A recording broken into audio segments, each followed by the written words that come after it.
but don't make enough money to cover all my expenses. It's a big misunderstanding that people on SNAP don't have jobs.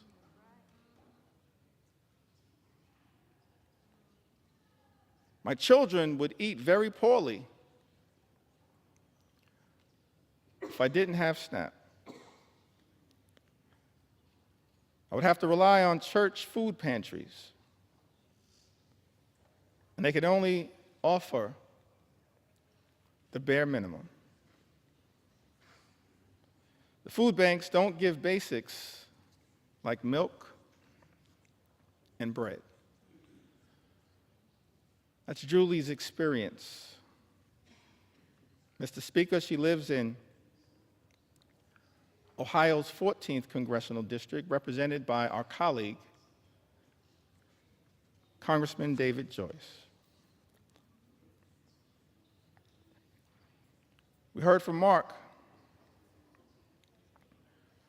from the Commonwealth of Pennsylvania. Mark says, I've collected Medicaid and SNAP benefits for over a decade now. I may well have found myself in a worse place if not for these programs. Giving freely and charitably is the way of Jesus.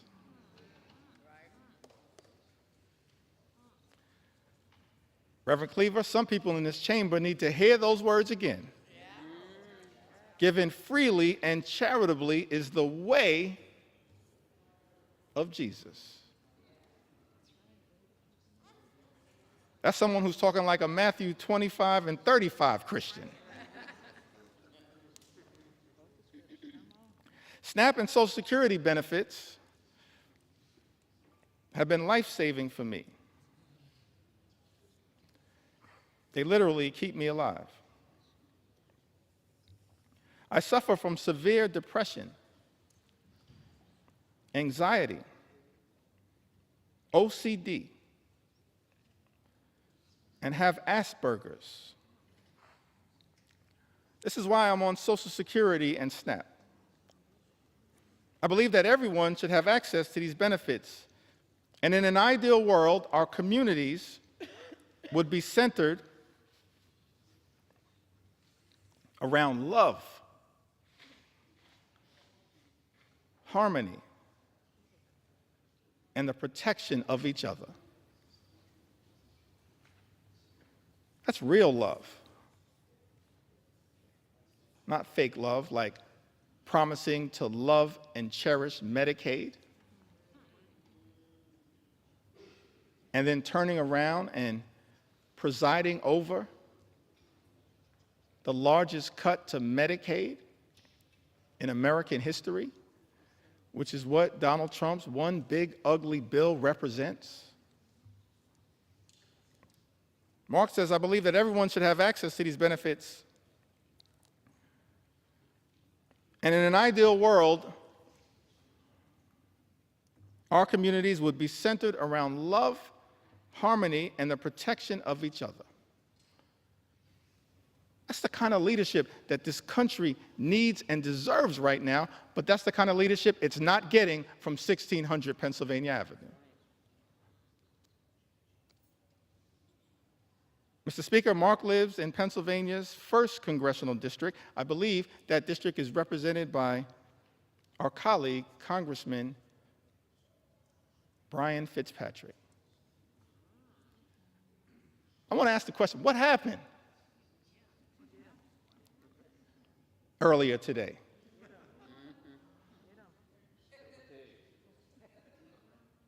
How was it that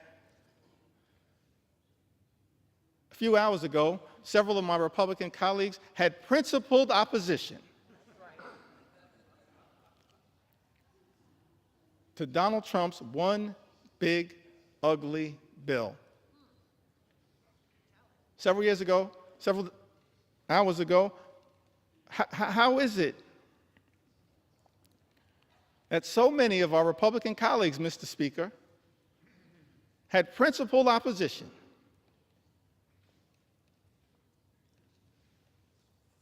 to Donald Trump's one big ugly bill, either because of the devastating assault on Medicaid, health care, supplemental nutritional assistance, assault on veterans, assault on clean energy jobs, assault on the cost of living, which is represented in this bill, or because of the assault on the fiscal irresponsibility of a bill that will explode the deficit, increase the debt by trillions of dollars, send us on a death spiral potentially as it relates to our economy. How is it, Mr. Speaker, that so many of our colleagues on the other side of the aisle had principled opposition just a few hours ago and now seem prepared to fold on the floor of the House of Representatives? Don't you have some responsibility, Mr. Speaker, to say to the American people what happened? What deals were cut? What occurred in the back room? It will all come out one way or the other, Mr. Speaker. Incredible to me that this Congress is on the verge of ripping food out of the mouths of children, veterans, and seniors as a result of this one big ugly bill in order to reward billionaires with massive tax breaks and exploding the debt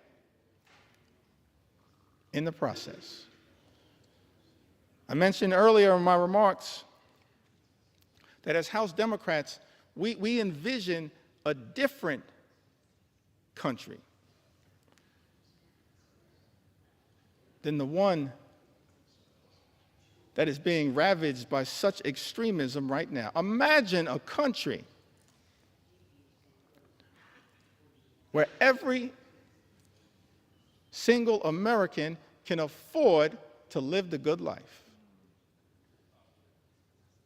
Good paying job, good housing, good health care, good education for your children, and a good retirement. Work hard, play by the rules, live the good life. That's the America that we should be working hard right now to bring about for every single American. But we know there are far too many Americans in this country struggling to live paycheck to paycheck.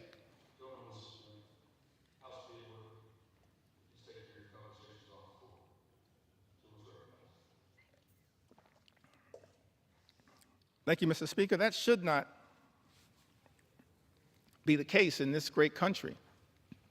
The wealthiest country in the history of the world, a country that has become far too expensive for far too many people. Donald Trump promised to lower the high cost of living on day one. He made that promise to the American people.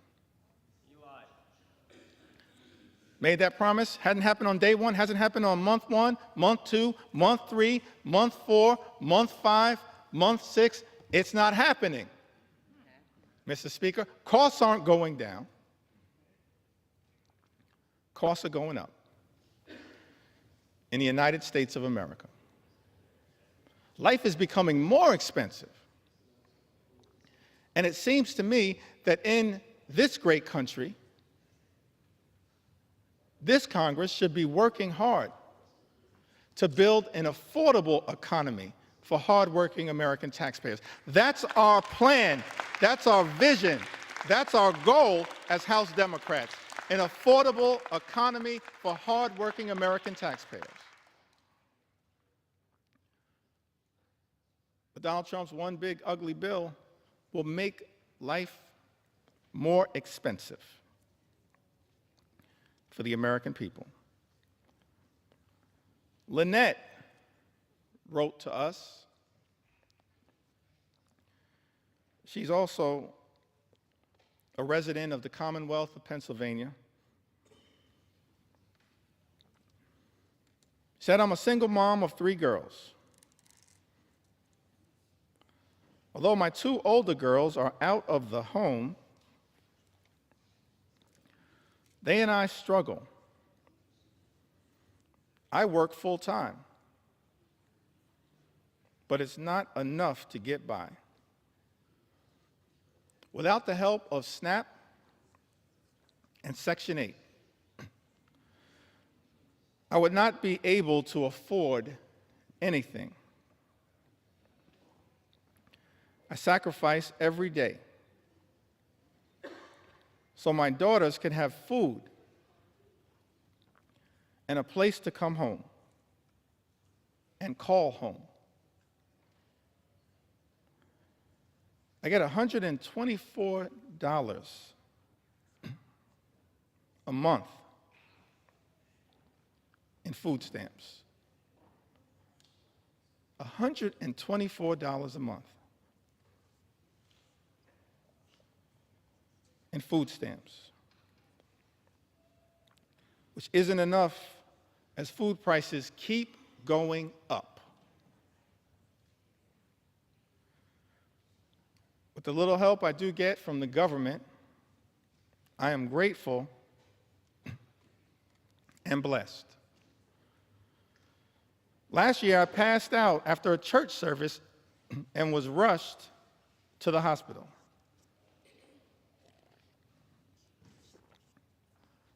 I didn't have any insurance at this time, but I was treated. However, I could not pay back the services that I received, and I still need treatments. I have been choosing to pay for rent and food, but I have these bills and other appointments that I need to go to but don't have the extra money, and I don't qualify for Medicare, don't make enough to get insurance on the marketplace for insurance. Lynette, without the help of SNAP and Section 8, I would not be able to afford anything. Mr. Speaker, Lynette resides in Pennsylvania's 7th congressional district, a district represented by our colleague, Congressman Ryan McKenzie. Wendy writes to us from the Commonwealth of Virginia. Says that I am a single mother of 2 children, and due to bone cancer, I now live with a disability and am unable to work. I have not only survived cancer, but my children and I also survived domestic abuse. I have been making ends meet while not working or receiving any child support for almost 2 years. To my family, SNAP is literally life or death. And while I hope that one day my circumstances will improve to the point that I will not need the assistance for now, Wendy tells us, it is our lifesaver. That's what these safety net programs represent. lifesavers for Americans in need. And instead of protecting these life-saving programs, these life-sustaining programs, what we see from this one big ugly bill is that nutritional assistance for the American people will be decimated. And as a result, millions of Americans, our fellow Americans, are at risk of going hungry. That is not right in the United States of America. It's not right. And that is why we're fighting hard for people like Wendy, who, Mr. Speaker, lives in Virginia's 5th Congressional District, a district represented by Congressman John McGuire. Jamie, from the great state of Wisconsin, the heartland, part of the heartland of the United States of America, the magical Midwest, the hardworking people of the great state of Wisconsin. I was privileged to just be there this past weekend. Jamie said, I work, I am a single mom. I need help to feed my kids. All the bills have skyrocketed. I'm doing this on my own. Please don't take away SNAP. That's a plea that I think is being heard all across this land. Please don't take away SNAP. It's a lifesaver. It's being ripped away from the American people as part of this Republican effort, Mr. Speaker, to provide massive tax breaks for billionaires. Jamie is represented, she lives in the 3rd Congressional District of Wisconsin, currently represented, Mr. Speaker, by Congressman Derek Van Orden. Healthcare under assault. Nutritional assistance under assault. Farmers in this country have also been under assault. And one of the reasons why so many Americans are cynical about our politics of the moment is that there are people who run for office, they say one thing and then they do the exact opposite. And many of the policies that we've seen come out of the Trump administration are inconsistent with the rhetorical promises that were made on the campaign trail. Donald Trump and House Republicans promising to look out for people in farm country, and then supporting policies that do the exact opposite. April is from Iowa. Says that 4th-generation farmer on land her family has worked for almost 125 years in north-central Iowa. And then says, if there's all this uncertainty out there, how can we plan? We need a path forward. It's like changing a tire while we're still driving down the road. That's what our farmers are being asked to do, change a tire while they're still driving down the road because of the uncertainty that has been unleashed by an administration far too focused on chaos, cruelty, and corruption. Those are my words. April goes on to say, we're kind of holding our breath for this fall. That's when it will hurt the most farmers. We need trade with Mexico and Canada too. That's why I think the reciprocal tariffs are going to hurt us more.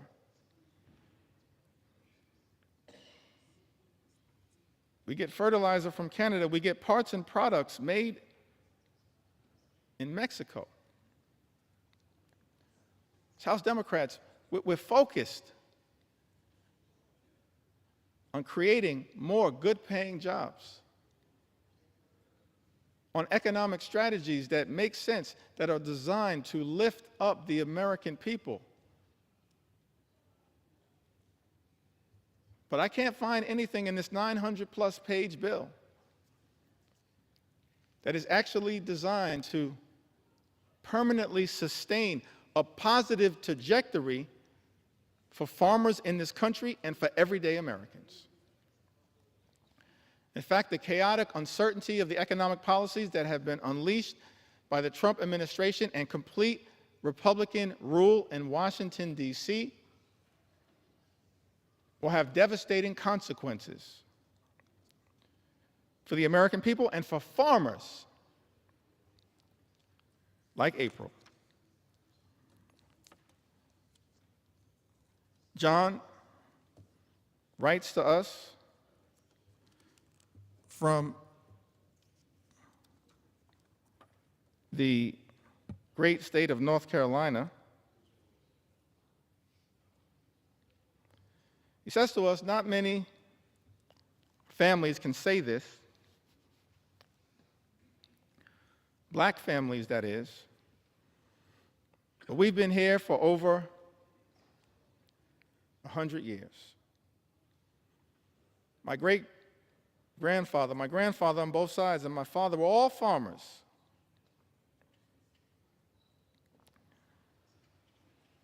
Honestly, I cannot understand it. I have not heard anybody from that administration that could tell me anything that makes any sense of what he's causing. John further writes, you cannot take a chainsaw and do surgery.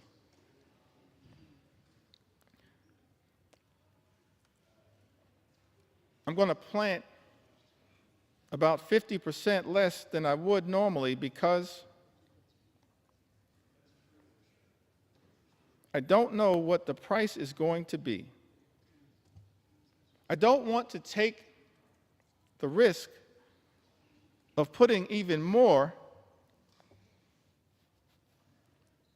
out there.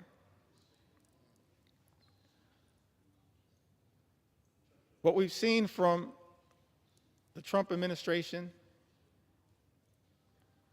from this so-called DOGE effort,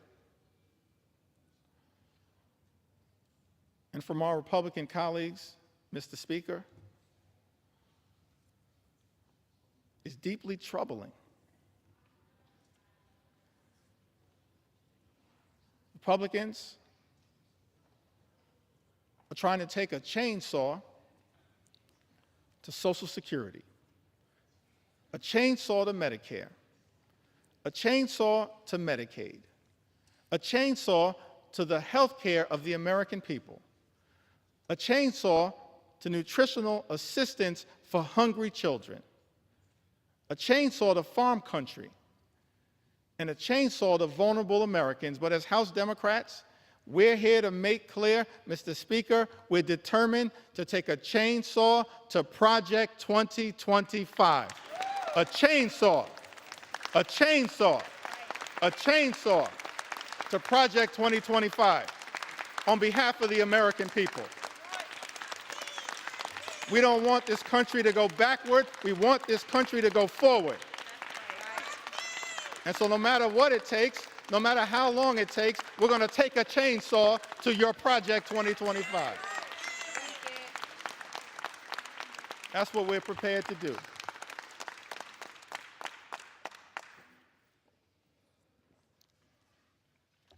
Thank you, John,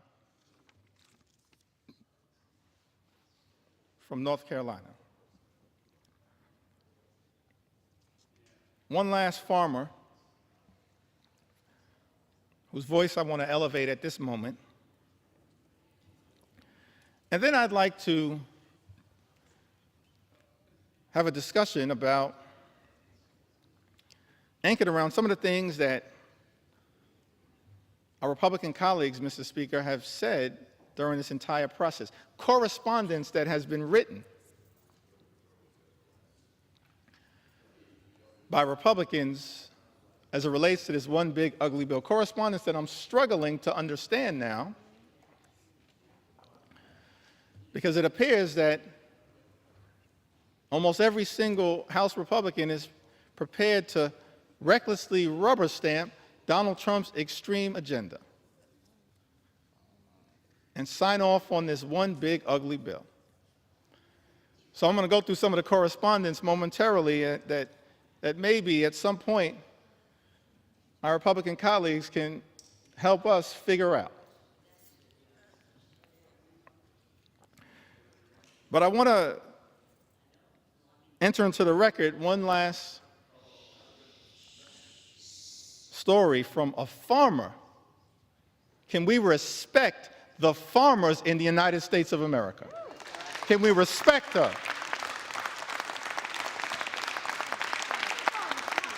We began this country as an agrarian economy. We should respect the farmers in this country as I'm telling their stories. On the eve of our 249th birthday, can we respect the farmers in this country who we're working hard to defend?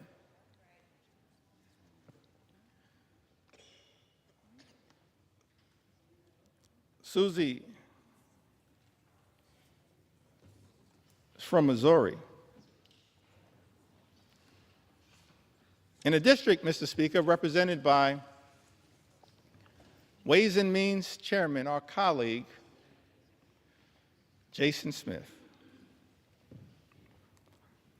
She writes to us, she says that Susie and her husband, they moved back to her family farm over 2 decades ago, where they raised their children, including a son with complex medical needs who relies on Medicaid for essential therapies and care. Over the years, Susie has seen firsthand how Medicaid has been a lifeline for families like hers, especially in rural communities. A proud mother and daughter of hardworking Missourians, Susie apparently has voted for both Democrats and Republicans, and her husband is a registered Republican. But as farmers, they both believe that access to health care should never be a partisan issue. We agree. Thank you, Susie. Access to health care in the United States of America should never be a partisan issue. It should never be considered a privilege just for the wealthy, the well-off, and the well-connected. It is a right that should be available to every single American, and that is what we are fighting hard right now to defend here in the United States of America, and to push back against this one big, ugly bill.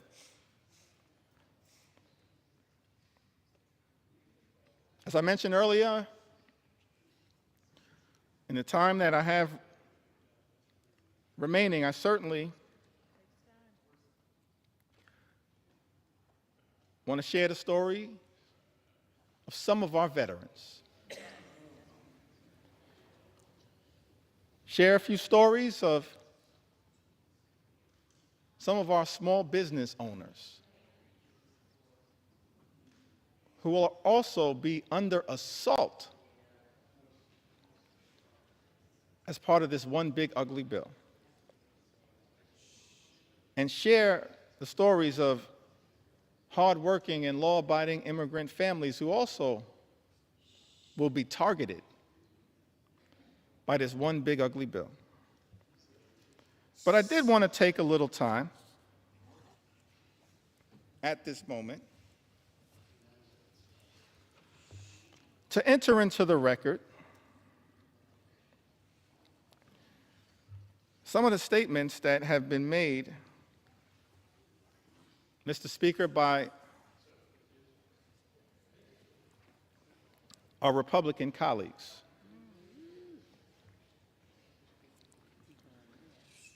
That I just don't understand. I mean, I am flummoxed by some of these statements. I've always wanted to use that word, y'all. Will suspend. House will be in order. Please take your conversations outside the chamber. Please take your conversations outside the chamber.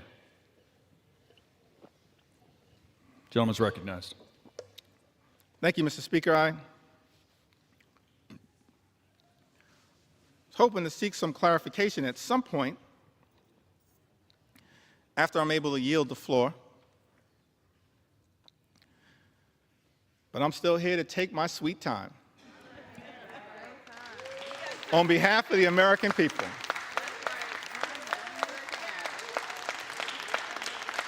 Because it was totally unacceptable that you would try to jam this bill, Mr. Speaker, down the throats of the American people with 15 minutes allocated for a debate that would hurt everyday Americans, allocated to the committees of jurisdiction. 15 minutes. And so now I'm here with my House Democratic colleagues, 4 hours in, taking our sweet time on behalf of the American people. And I'm flummoxed. Maybe it's flummoxed. As I mentioned, Mr. Speaker, I always wanted to use that word. I can't spell it, but I know what it means. I'm confused by many of these statements, so I'm trying to enter them into the record and then perhaps at some point get some clarification. Talking about Medicaid cuts, the largest cut to Medicaid in American history. Vice President said these cuts are immaterial. Are you kidding me? Immaterial? I'm perplexed, I'm astonished, I'm confused that someone who sits in the second highest office in the land would say that Medicaid cuts, $1 trillion or so of Medicaid cuts that are in Donald Trump's one big ugly bill are immaterial.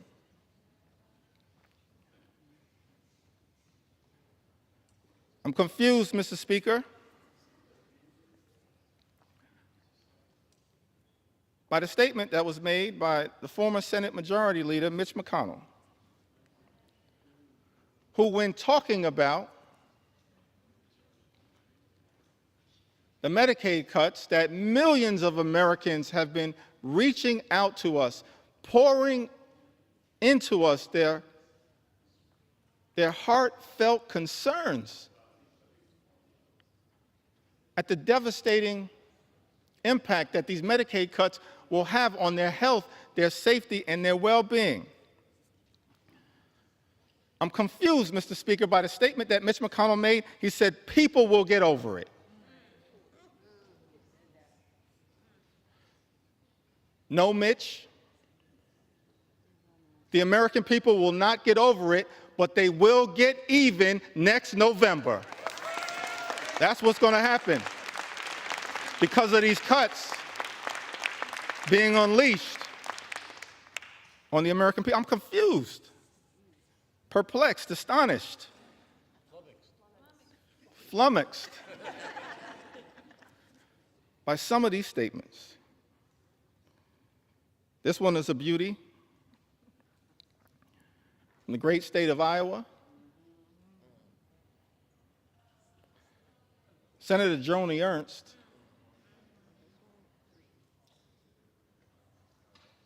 she showed up at a town hall meeting in Iowa. First of all, I'll give her credit for showing up at a town hall meeting because House Republicans were instructed not to show up at town hall meetings.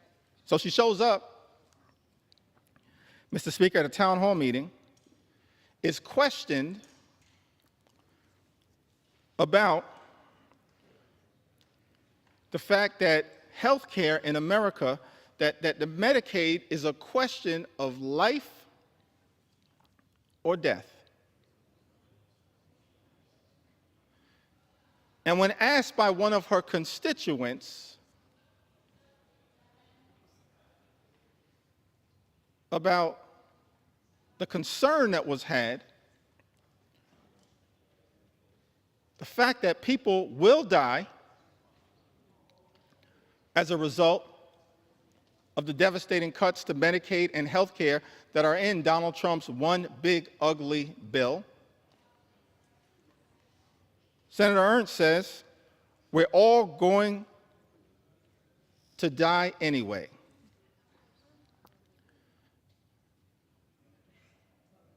Yes, Joni, the American people understand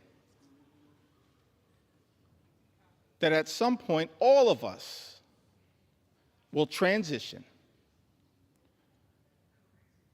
But the American people do not deserve to die as a result of the Republican cruelty that is in this legislation. Do not deserve to die as a result of the cruelty that is embedded, Mr. Speaker, in this legislation. Ending Medicaid as we know it, the largest cut to Medicaid in American history. And as a result of this all-out assault on health care in America, and Mr. Speaker, there are 220 Republicans who I serve with in this Congress, and I wish I had time to go through the impact in all 220 districts. Actually, since I have unlimited time, maybe I do.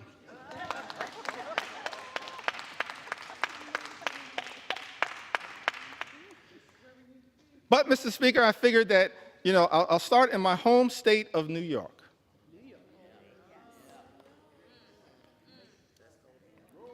Mr. Speaker, in New York's 1st Congressional District, represented by our colleague, Congressman Nick LaLota, approximately 50,000 New Yorkers will lose their health care.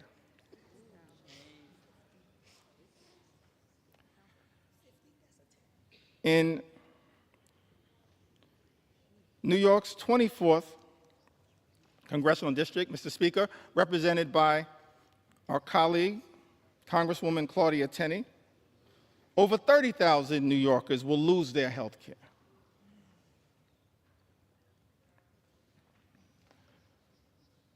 In parts of Western New York, an upstate district,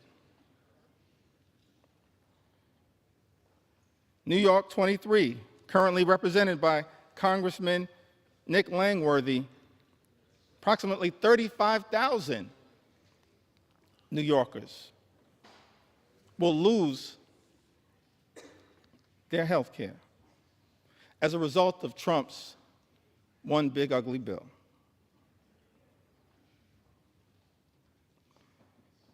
In New York, 17, currently represented by Congressman Mike Lawler, more than 30,000 New Yorkers will lose their health care.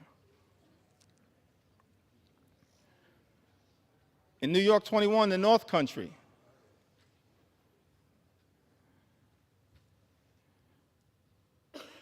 represented by Congresswoman Elise Stefanik,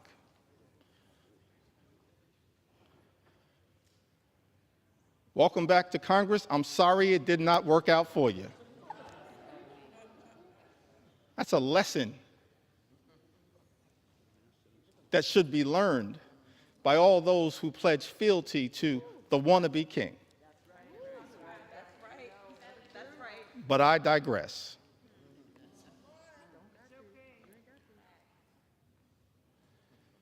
New York's 21st Congressional District, currently represented by Congresswoman Elise Stefanik,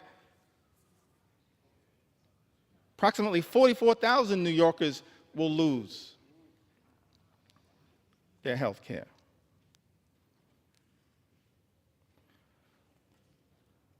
In Long Island,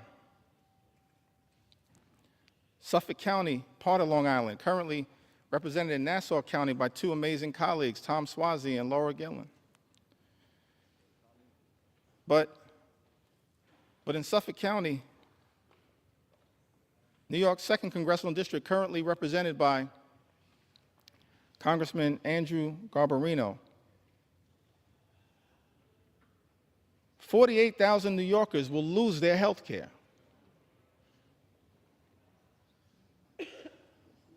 In Suffolk County, in New York's 2nd Congressional District, as a result of Trump's one big ugly bill. And in the 11th Congressional District, a district that includes all of Staten Island, a district, Mr. Speaker, currently represented by Congresswoman Nicole Malliotakis, more than 50,000 New Yorkers will lose their health care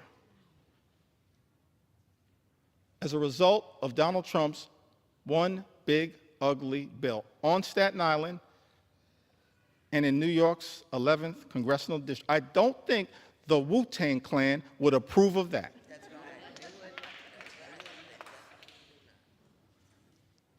It's incredible to me. In district after district after district, Mr. Speaker, represented by my Republican colleagues, so many Americans will stand to lose their health care as a result of Donald Trump's one big ugly bill. Now, this is not just a Democratic perspective. We stand by that perspective. We'll continue to articulate that view and forcefully defend the health care of the American people, but it's not just a Democratic perspective. And so I thought that it was important that we enter into the record some of the words, Mr. Speaker, of members of the House Republican Conference who wrote directly to you, Mr. Speaker, in their own words, talking about the challenges of this one big ugly bill. February 19th of this year, in a letter written to the Honorable Mike Johnson, Speaker of the United States House of Representatives. The subject line was, "Protecting American Communities in the Budget Reconciliation Process." For all of the American people who may be watching the floor of the House of Representatives right now, that's the process that we're in. This one big ugly bill. Mr. Speaker, Republicans chose to go down this road because Republicans are uninterested in actually trying to find bipartisan solutions to solving problems on behalf of the American people. And so we're in this budget reconciliation process that can avoid the filibuster in the United States Senate. And Republicans, Mr. Speaker, have been uninterested in trying to actually find bipartisan common ground. We're the party of common sense. Let's be clear about that. I'm going to be spending some time on the road talking about what common sense really is all about. Common sense certainly is not taking health care away from the American people. And so in this letter on February 19th, and I got a lot of statements that have been entered into the record, but I figured we'd start with this one. February 19th, Dear Speaker Johnson, as members of the Congressional Hispanic Conference, that's different than the Congressional Hispanic Caucus. The Congressional Hispanic Caucus right now is fighting hard on behalf of the health care of the American people. On the Democratic side, call that the real CHC. The Congressional Hispanic Caucus is fighting hard on behalf of the American people. But this is a letter as members of the Congressional Hispanic Conference. Mr. Speaker, as you know, these are Republicans here in the House of Representatives. And those who represent sizable Hispanic populations. We are writing to express our concerns regarding possible funding decisions stemming from the House Budget Resolutions Committee instructions advanced on February 13, 2025. Those budget instructions, by the way, were what set this whole toxic process in motion that has resulted in this moment that we find ourselves in right now on the floor of the House of Representatives, connected to this one big ugly bill. And in this letter, it says that while we fully support efforts to rein in wasteful spending and deliver on President Trump's agenda, let me park right there parenthetically for a moment. Nothing in this bill is about waste, fraud, and abuse. Nothing is doing anything meaningful about waste, fraud, and abuse. The letter continues, it is imperative that we do not slash programs that support American communities across our nation. It then goes on to say that the House Budget Resolution proposed $880 billion in cuts to programs under the jurisdiction of the House Committee on Energy and Commerce, with Medicaid expected to bear the brunt of these reductions. Their words, not our words.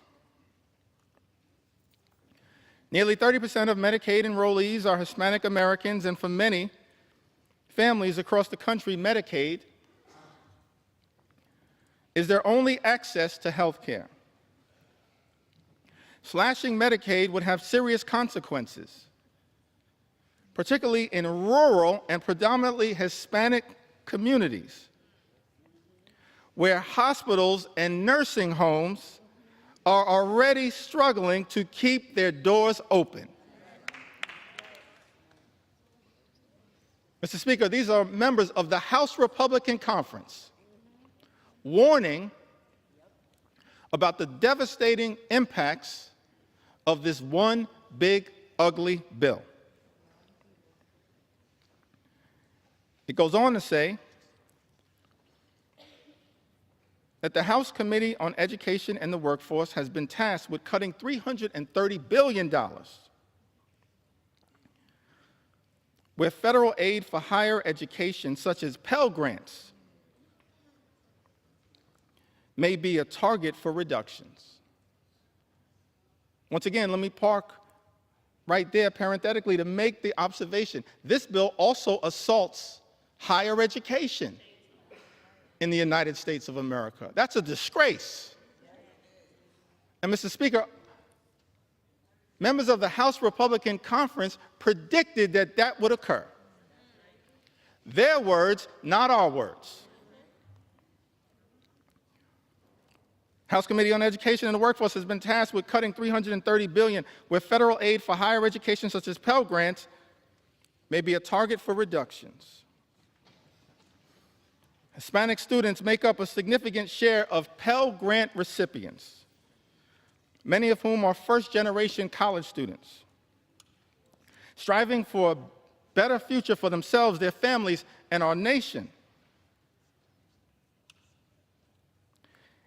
If we are serious about empowering the next generation and strengthening our workforce, we must facilitate and not undermine opportunities that help students succeed. Finally, the House Committee on Agriculture has been directed to cut $230 billion. And then, Mr. Speaker, our Republican colleagues go on to write, while we fully support efforts to eliminate fraud, waste, and abuse, by the way, that's all fake, we support a federal government that's effective, that's efficient, that's equitable, that eliminates waste, fraud, and abuse. That's not what this bill is all about. But it goes on to say,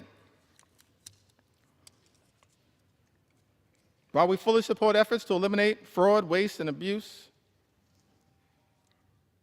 we must ensure that assistance programs such as SNAP remain protected.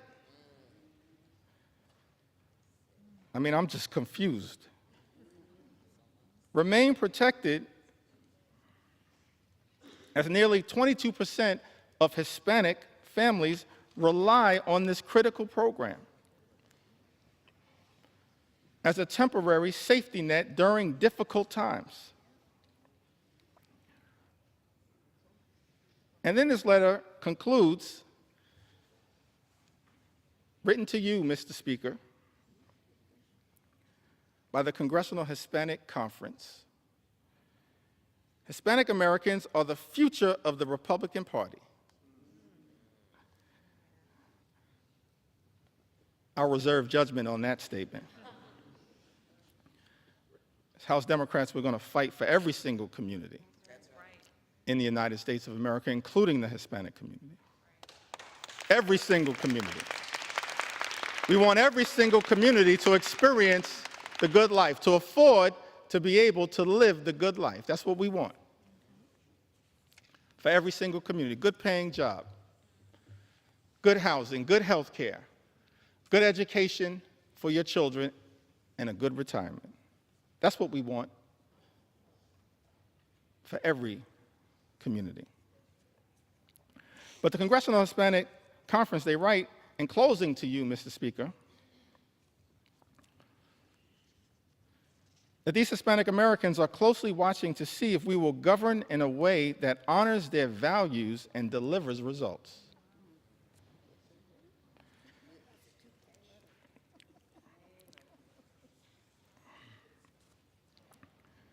Just to make sure that appropriate authorship is conferred, I'm going to enter the names of the signatories to this extraordinary letter. Mr. Speaker, Tony Gonzalez, Nicole Maliatakis, Monica de la Cruz, David Valadeo, who represents more Medicaid recipients than any other member of Congress, Juan Ciscomani, Rob Bresnahan, what a beauty, James Moylan, Kimberlyn King Hines. They all signed this letter.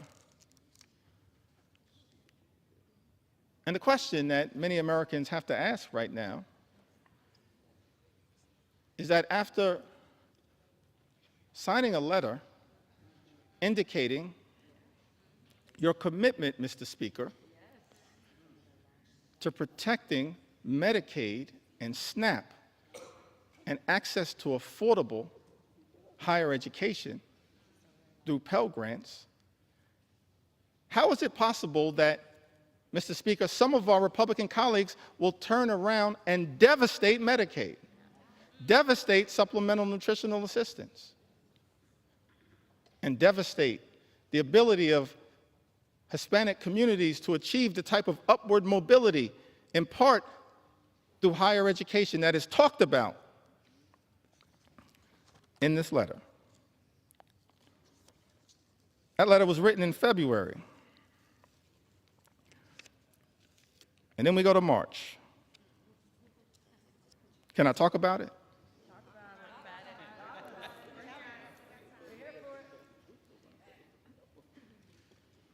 I mentioned, Mr. Speaker, I'm here to take my sweet time on behalf of the American people.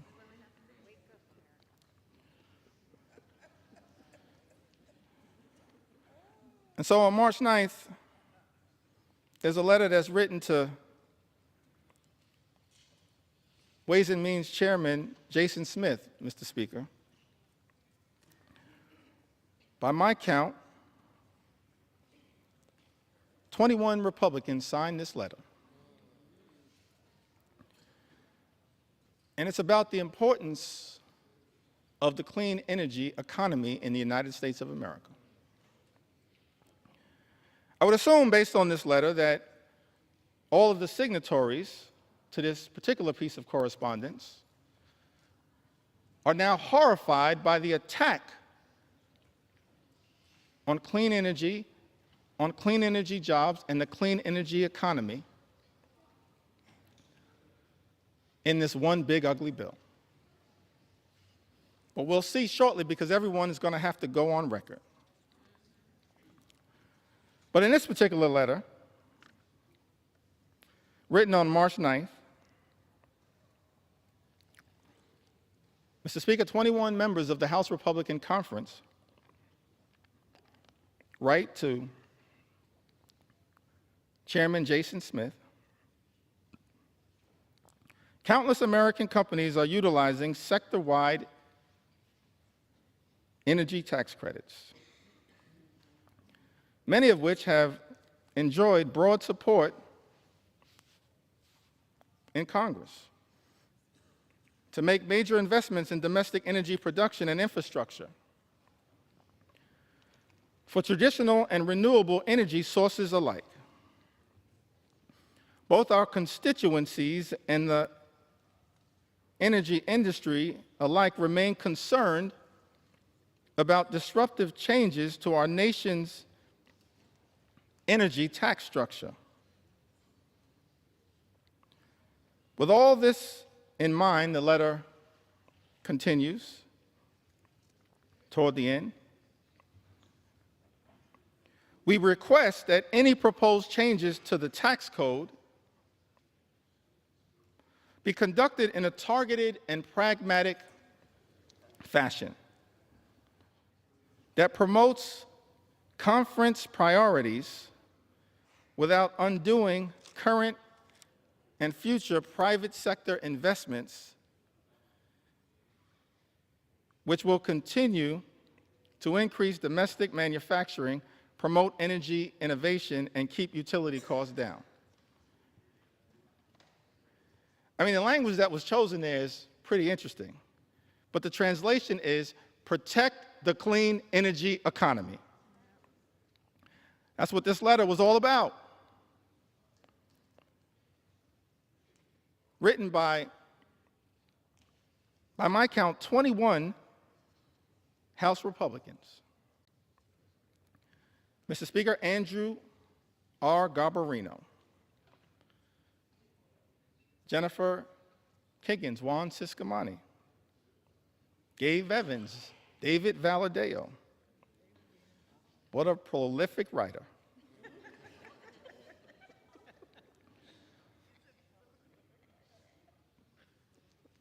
Mark Amadei, Michael Lawler, Young Kim, Don Bacon, Vince Fong, Jeff Hurd, Tom H. Kane Jr., Nick LaLota, John James, Ryan McKenzie, Rob Bresnahan, Marionette J. Miller Meeks, Earl L. Buddy Carter, Dan Newhouse, Eric Hoshin, and David P. Joyce. All writing in support of a clean energy economy. We as House Democrats, we know that there's an all-of-above approach that is underway right now, but we support wind and solar energy, renewable energy, because renewable energy is cheaper energy, and cheaper energy means reducing the high cost of living for everyday Americans. That's what we as House Democrats support. And yet, I'm perplexed because this letter was written, but the one big ugly bill represents an extraordinary and unprecedented assault on clean energy and cheaper energy in the United States of America. Mr. Speaker, I asked the question, what are those 21 Republicans going to do when it comes to voting for this one big ugly bill?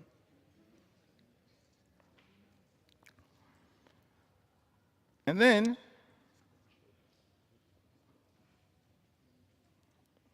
we've got another letter in April. So we've got a February letter, a March letter, an April letter. Quite elegant with these letters.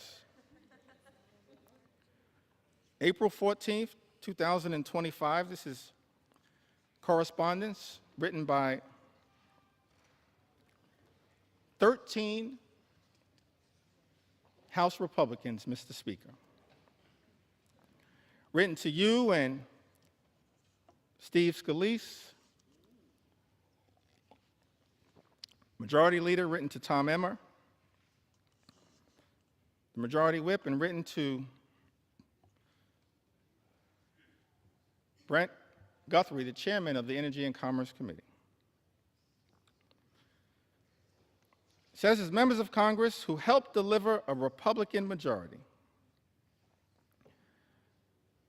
many of us representing districts with high rates of constituents who depend on Medicaid, we would like to reiterate our strong support for this program. By the way, a program that the one big ugly bill now will cut and devastate, gut, Mr. Speaker, by almost $1 trillion. In this letter, 13 Republicans say we would like to reiterate our strong support for this program that ensures our constituents have reliable health care. Balancing the federal budget must not come at the expense of those who depend on these benefits for their health and economic security. Mr. Speaker, that's their words, not our words.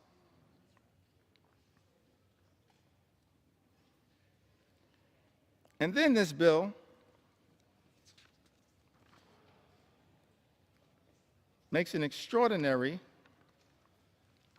declaration. And I think it's important for us to understand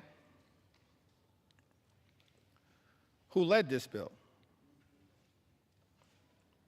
David Valadao.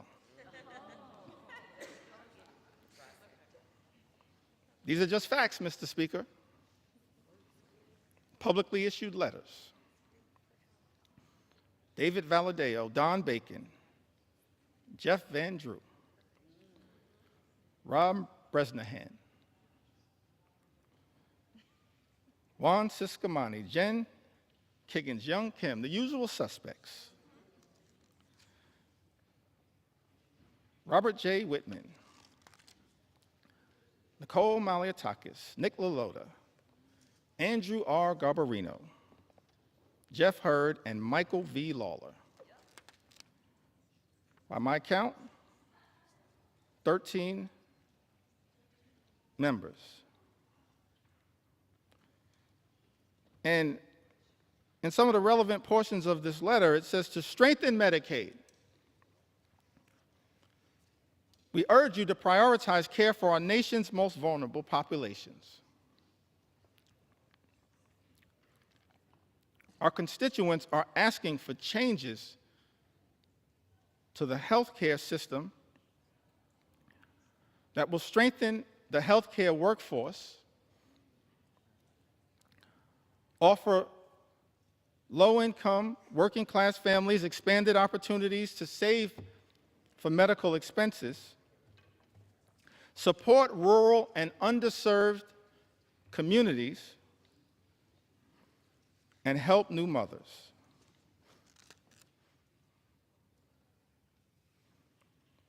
And in the second paragraph of this letter dated April 14, 2025,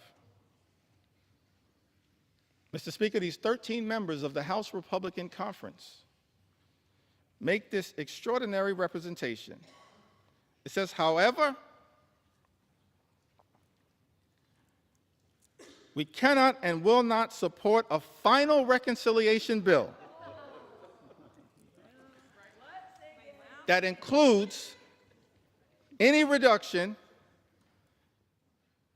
in Medicaid coverage for vulnerable populations.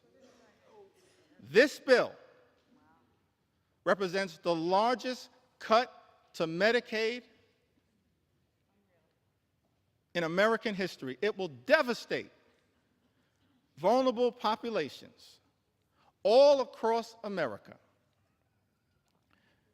And so the reality is, all 212 House Democrats are going to stand up and protect the health care of the American people. We're going to protect the Medicaid of the American people against this assault on vulnerable communities.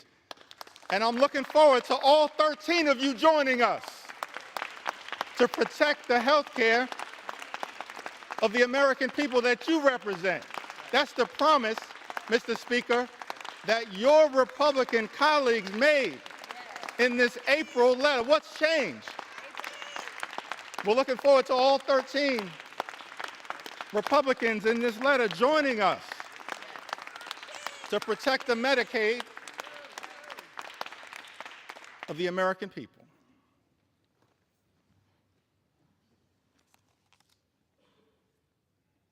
And you know, this SALT issue is also an interesting one.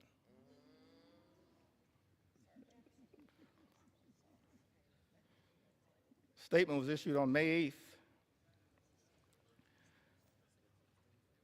from my colleagues in the New York delegation: Elise Stefanik, Andrew Garbarino, Nick LaLota, Mike Lawler. Just facts right now. Big talk about standing up to protect the state and local tax deduction. And what's interesting, let's make sure we set the record straight here.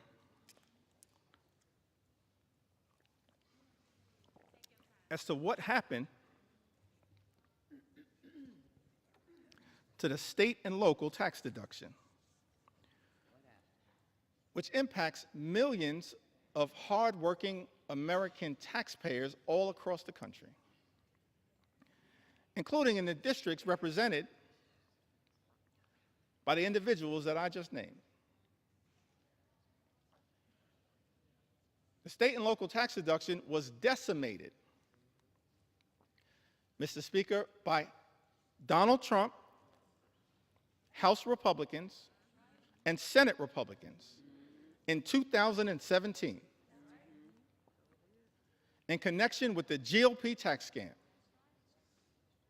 that callously and unnecessarily imposed a $10,000 cap, wiping away thousands of dollars a year for hardworking American taxpayers. Republicans did that. Mr. Speaker, let's set the record straight. And so, Mr. Speaker, there are people in this chamber claiming to be saviors. Saving what? From the devastation that Republicans have wrought by decimating the state and local tax deduction? And you know what's interesting about this is that people who are against this claim that the state and local tax deduction is subsidizing states in certain places to the detriment of others.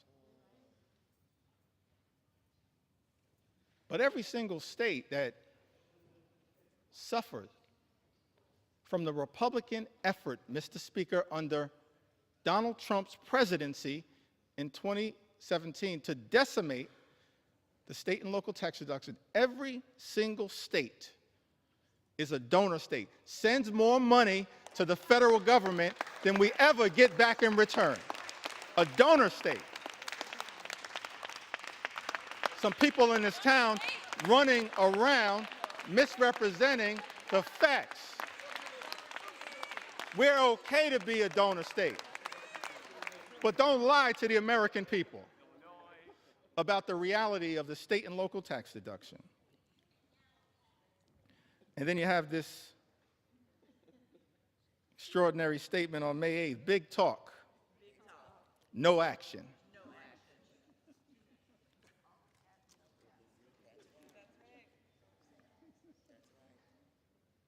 I guess in Texas they say all hat, no cattle.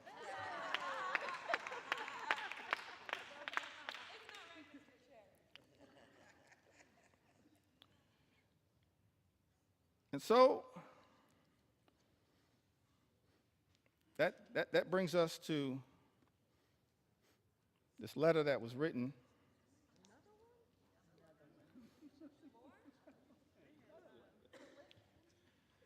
prolific writers, Mr. Speaker, in the House Republican Conference. On June 6th, I'm really confused by this combination of this particular letter, followed by an interesting statement that was made after the Senate passed Donald Trump's one big ugly bill by Lisa Murkowski. And maybe somebody, Mr. Speaker, can help me reconcile these statements. Because all of us in the House and in the Senate were independently elected to stand up on behalf of our constituents in the chambers that we serve in. I'm going to get back to that point momentarily. So in the House, we passed this one big ugly bill initially in late May, a devastated Medicaid, devastated nutritional assistance, devastated the clean energy economy that actually is benefiting red state after red state after red state in the United States of America. And so,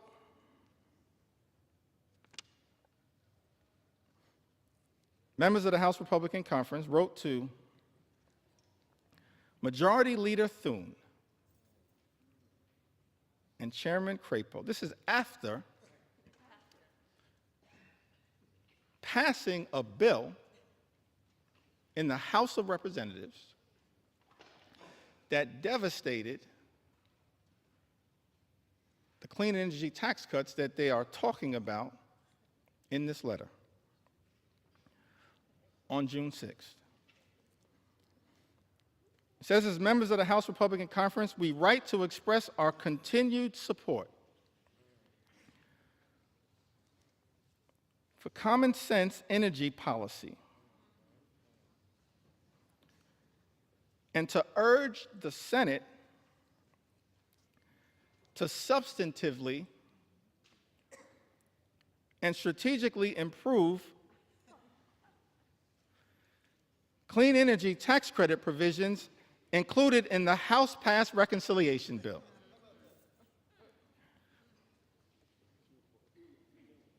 I mean, what is happening right now? Maybe I don't understand the legislative process. So in this letter,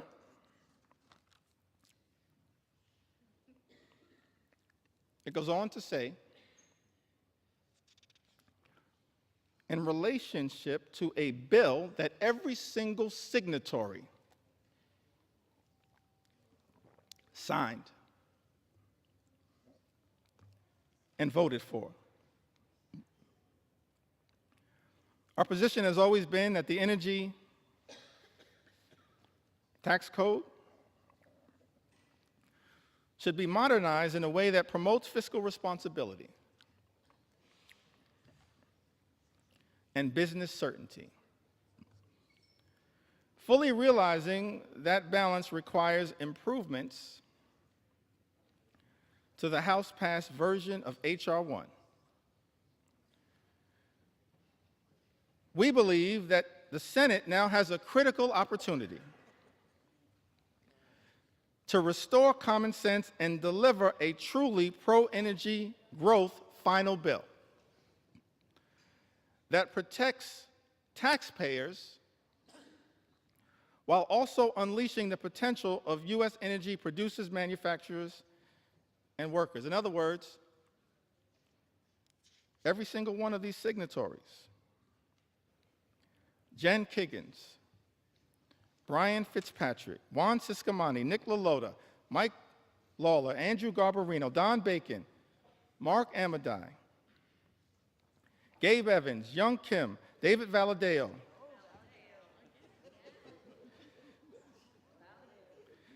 Rob Bresnahan, and Thomas H. Kane, Jr. Every single one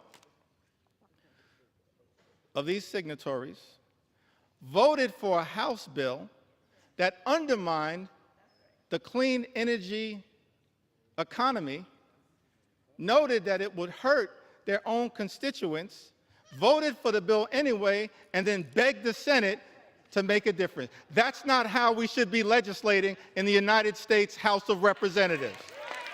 That's not how you legislate, particularly when every single House Democrat voted against the bill. It left the House, limped out of the House by a single vote. So every single signatory on this letter could have stopped the bill that you yourself, Mr. Speaker, indicated the signatories of this letter damaged the very thing they claim to be fighting for. I'm confused, perplexed, flummoxed at what the heck is going on. Extraordinary.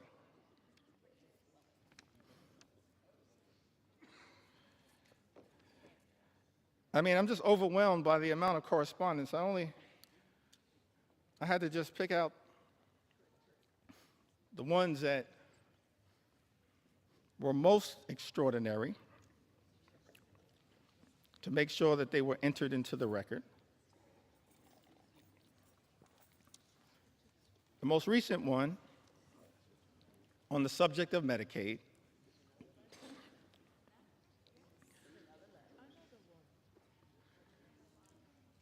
was written on June 24th. It was directed to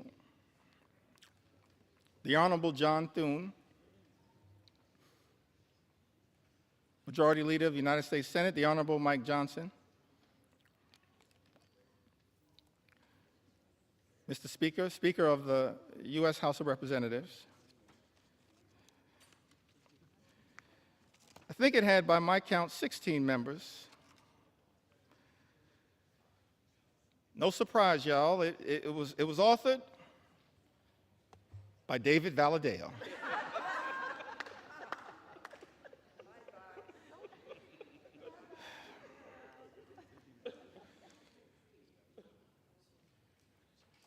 I mean, these letters can make up a book, Mr. Speaker.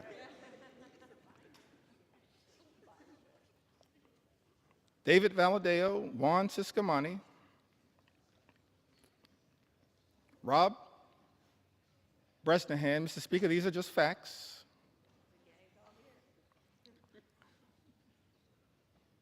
Chuck Edwards,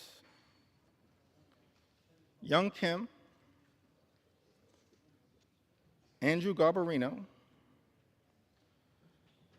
Mike Lawler, Jen Kiggins, the gang is all here again. Jeff Van Drew, Don Bacon, Dan Newhouse, Zach Nunn, Robert J. Whitman, Nicole Maliotakis, Marionette J. Miller Meeks, and Jeff Hurd. 16 members, Mr. Speaker, of the House Republican Conference, in a letter written to you, Mr. Speaker, and the Honorable John Thune, Majority Leader of the United States Senate, on June 24th, and here's the most extraordinary statement that was written in this letter. In the second to last paragraph, I think we call that the penultimate paragraph. In the second to last paragraph, it says, protecting Medicaid is essential for the vulnerable constituents we were elected to represent. Therefore, we cannot support a final bill that threatens access to coverage or jeopardizes the stability of our hospitals and providers. Mr. Speaker, 16 members of the House Republican Conference, who just a few days ago made clear on the record that they will not support devastating cuts to Medicaid. 16 members. All we need, Mr. Speaker, are 4 Republicans from this group to join us, and we can stop these devastating cuts to Medicaid. Join us. Join us. Join us. We welcome you with open arms into the warm embrace of members of Congress who are here to protect the health care of the American people. Just 4 y'all, we welcome you with open arms into the warm embrace of members of Congress determined to protect the health care of the American people. All we need are 4.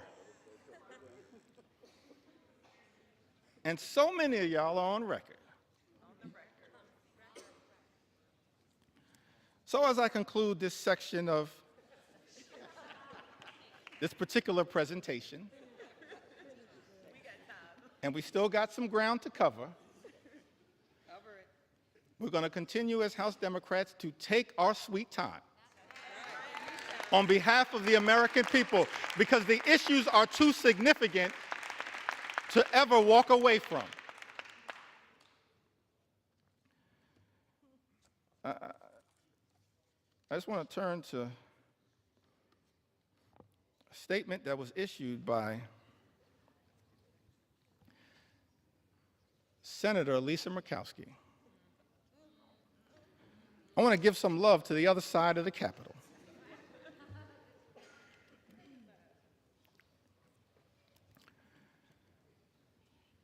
And again, Mr. Speaker, these are just the words that were issued. I'm not even trying to characterize the words. But the American people need to hear these words from the people that were sent to Congress to protect their interests. Senator Lisa Murkowski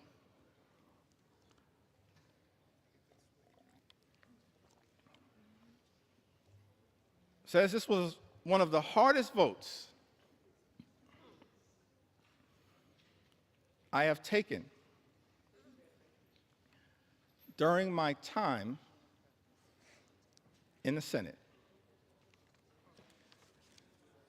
Let me just editorialize there briefly. This should not be a hard vote, Senator Murkowski. This should be a hell no vote on behalf of the people you were sent to Washington to represent.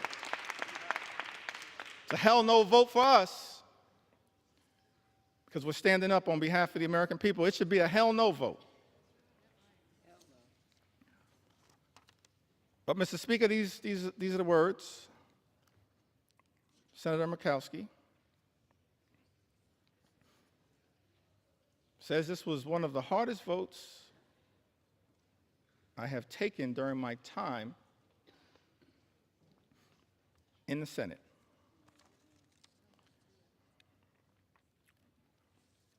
And then she keeps it real. As far as I can tell, she says, but let's not kid ourselves. This has been an awful process. Mr. Speaker, those are the words of a Republican senator, not us. This has been an awful process, a frantic rush to meet an artificial deadline that has tested every limit of this institution.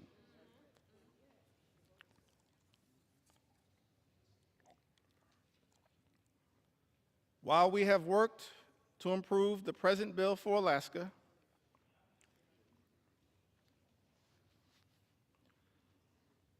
it is not good enough for the rest of our nation. And we all know it. Yes, Senator Murkowski, we all know this one big, ugly bill will devastate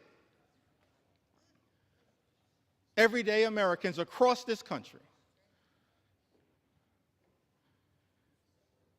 And yet, in the concluding paragraph, this comes after Senator Murkowski voted for this bill, the deciding vote in the United States Senate, says, my sincere hope is that this is not the final product.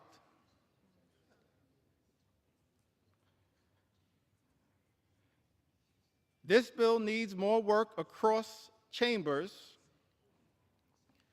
and is not ready for the president's desk. We need to work together to get this right. So let me get this straight. I think the number was 16 House Republicans, Mr. Speaker, vote for a bill they know will hurt the communities, Mr. Speaker, that they represent, vote for the bill anyway, when any one of them could have stopped this bill from ever leaving the House of Representatives, and then write a letter to the senators in the other side of the Capitol saying, fix this bill. When any single one of them could have stopped the bill dead in its tracks. And then Senator Murkowski, in her chamber, turns out to be the deciding vote for a bill that she says, Mr. Speaker, is not good enough for the rest of the nation, and we all know it, votes for it anyway, and then begs the House to fix the bill. That is not how the people's business should be done in the United States Congress. We have a responsibility to stand up for what is right and stand up for what is right in the chamber that we serve in. That's what we should all be doing. And so our House Republican colleagues, Mr. Speaker, have one last opportunity to join us as Democrats, every single Democrat who's going to stand up and protect the health care of the American people, stand up and protect the nutritional assistance of the American people, stand up and protect our farmers, stand up and protect our veterans, stand up and protect the clean energy economy, stand up to protect our public schools.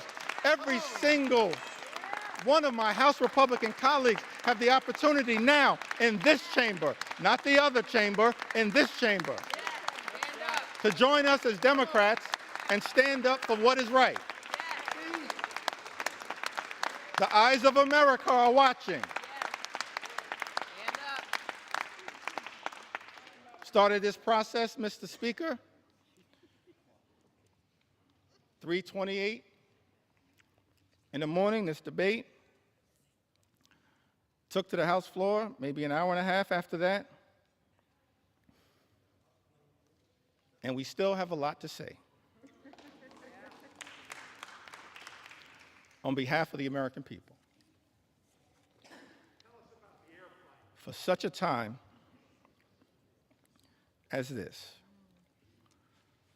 Every single one of us have an opportunity to stand up for what is right here in the United States of America. I want to speak for just a few moments about some of the people who've been targeted in a callous way by this administration, some of the stories that need to be told on behalf of the American people. I mentioned, of course, Mr. Speaker, throughout this process, we have been thankful for the stories shared by everyday Americans who went to bed last night fearing the worst and have woken up this morning horrified by Donald Trump's one big ugly bill that will hurt everyday Americans and rewards billionaires with massive tax breaks that will serve to devastate the social safety net and explode our nation's debt. And so I want to tell a few stories on behalf of our nation's veterans who've also written to us to share their concerns with this one big ugly bill. Victoria from Arizona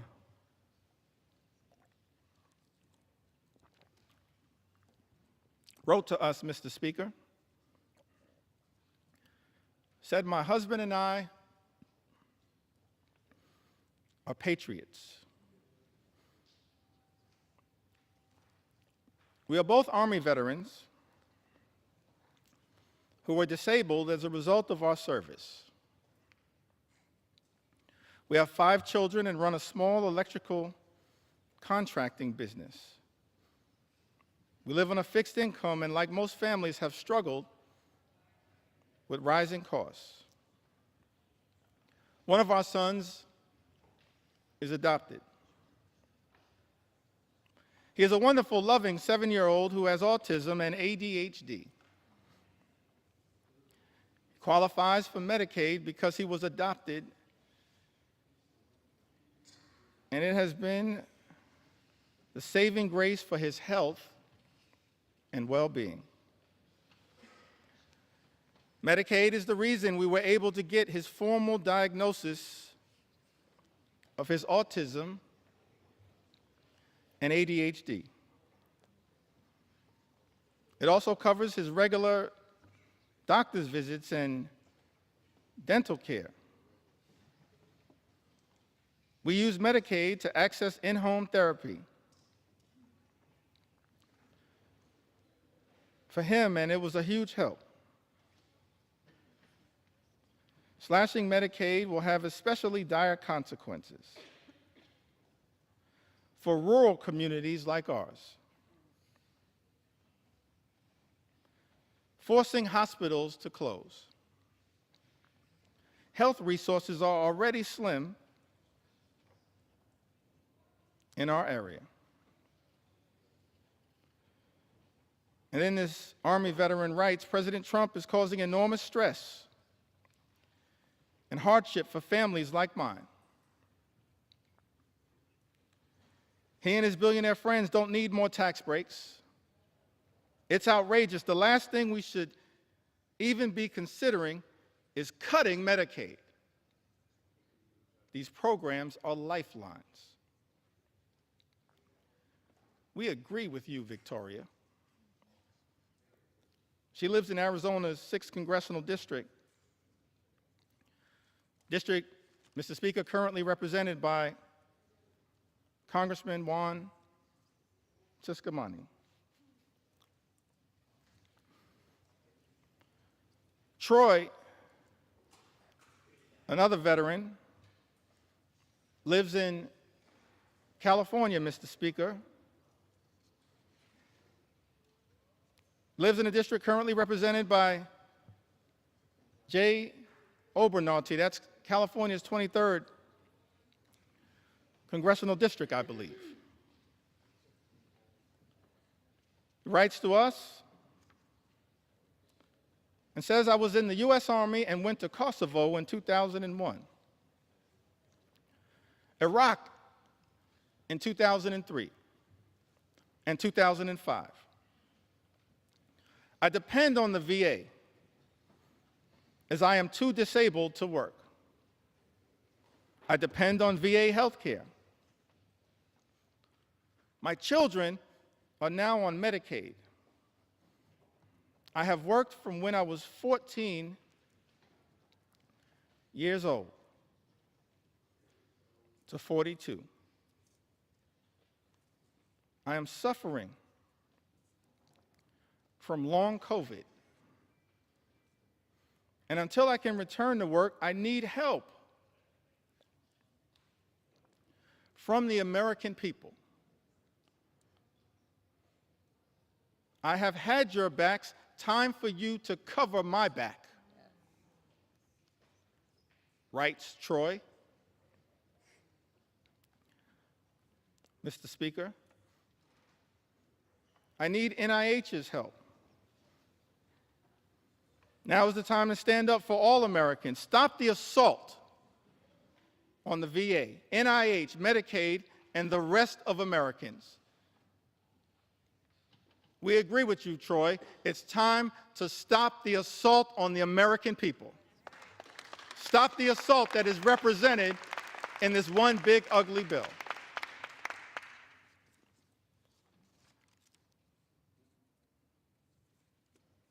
Christy, another veteran, wrote to us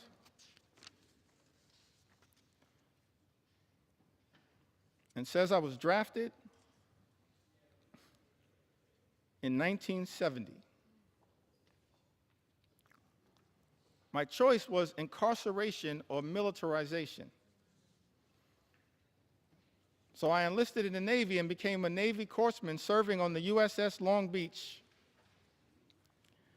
CGN 9,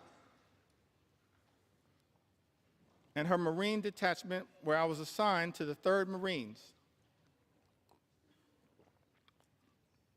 1st Medical Battalion. I was blessed. I lived through 2 tours, giving medical care to my shipmates.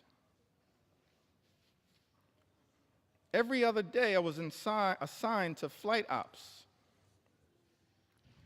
to transfer or pick up the wounded and dead Marines from shore to ships waiting offshore about 8 miles. I hated the smells of war. This veteran writes, death and misery were my constant companions. The war left me unsettled, mentally and morally corrupt. For 50 years, I have suffered with my PTSD,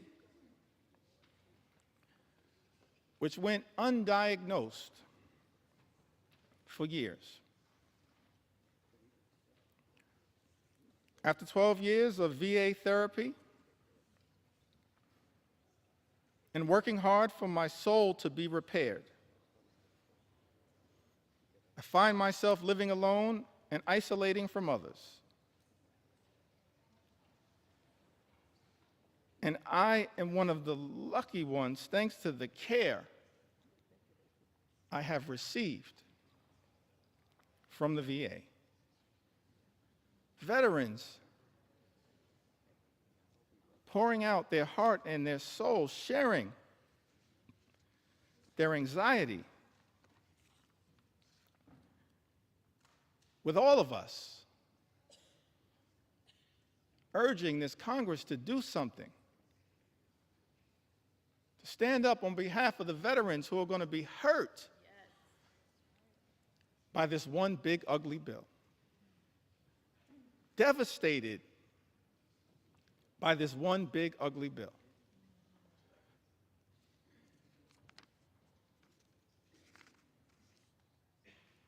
We also heard, Mr. Speaker, from Timothy, who I believe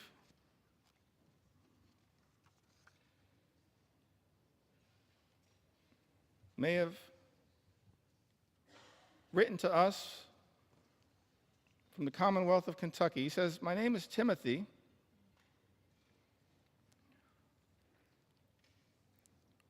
And for the past 5 years, I have worked at the Department of Housing and Urban Development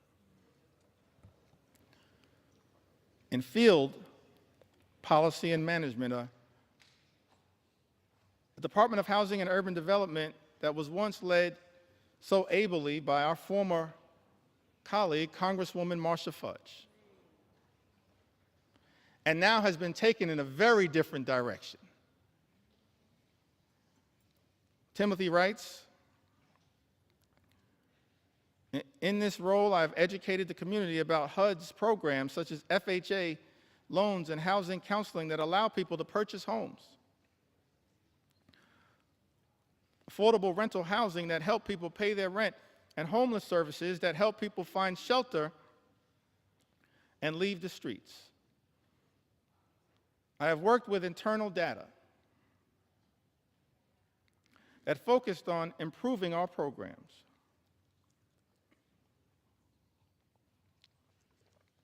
Most recently, I worked with a team that hired people from housing authorities and Job Corps with the goal of providing people a career and a way off government assistance.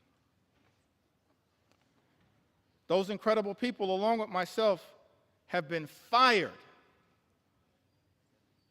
by Elon Musk's Doge.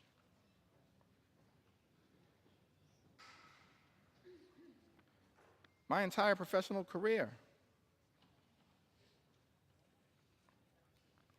I have taken jobs that I considered bigger than me.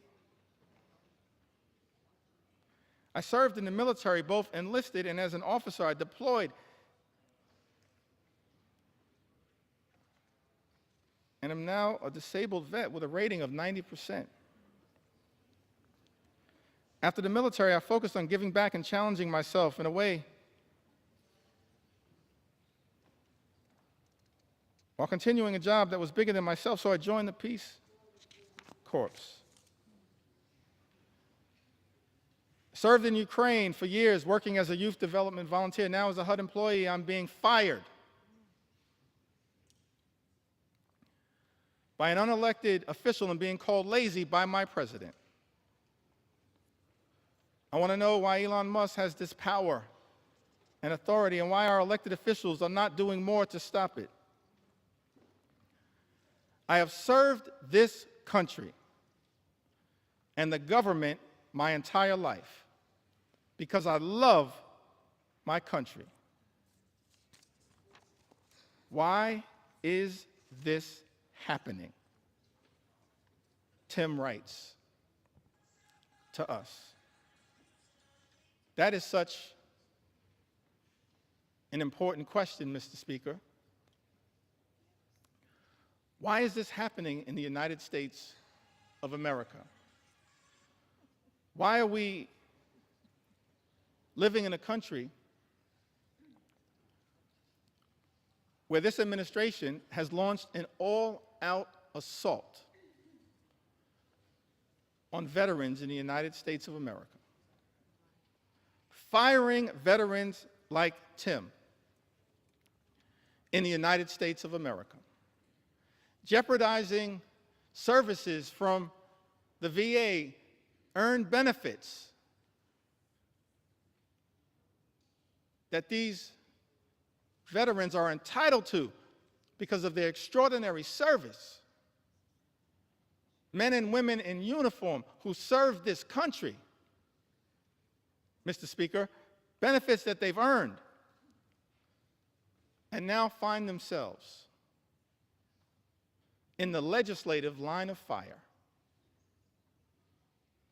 from their own government, their own country, and stand to be hurt in such an extraordinary way by this extreme Republican budget, this one big, ugly bill. We're here on the House floor, Mr. Speaker, to say to Tim and every single veteran who put on the uniform, every single man and woman who served this country, we will not abandon you in your hour of need. Right. We're going to stand up for every single veteran in this great country and make sure that the veterans of the United States of America are treated with the dignity and respect that you deserve. That is our promise to each and every veteran in the United States of America, and that's why, Mr. Speaker, we stand in strong opposition to Donald Trump's one big ugly bill. An all-out assault here in the United States of America, an extraordinary assault. An assault on the economy, an assault on our veterans, an assault on farm country, an assault on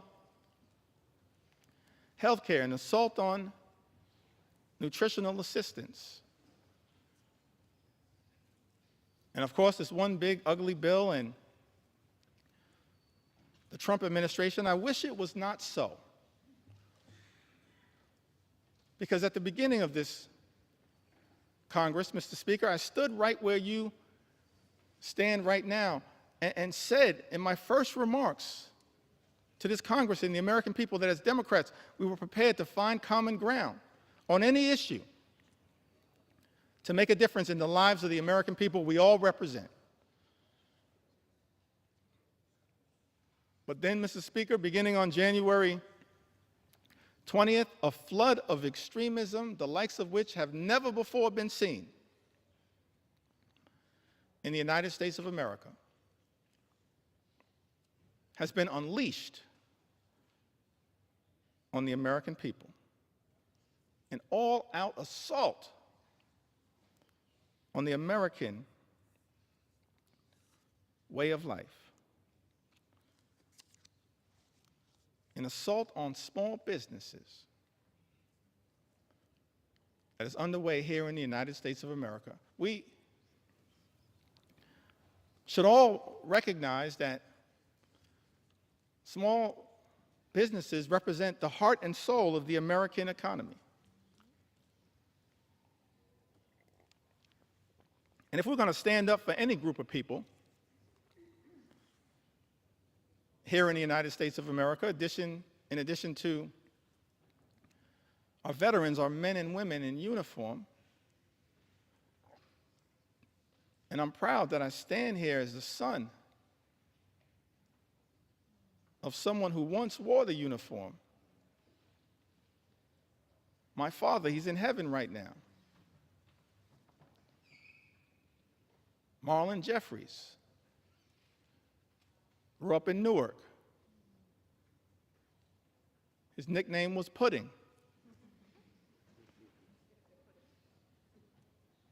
One of my regrets is that I never got to ask him, how did he get the nickname Pudding? But he left Newark as a high school graduate and put the uniform on, enlisted in the Air Force, and served in Germany during the Cold War. We have to stand up for our veterans, stand up for small businesses. And we've heard a lot throughout this process about concerns from small business entrepreneurs here in the United States of America. Heard from Mercedes, lives in the great state of Colorado. Mercedes writes, my husband and I are the owners of a small business.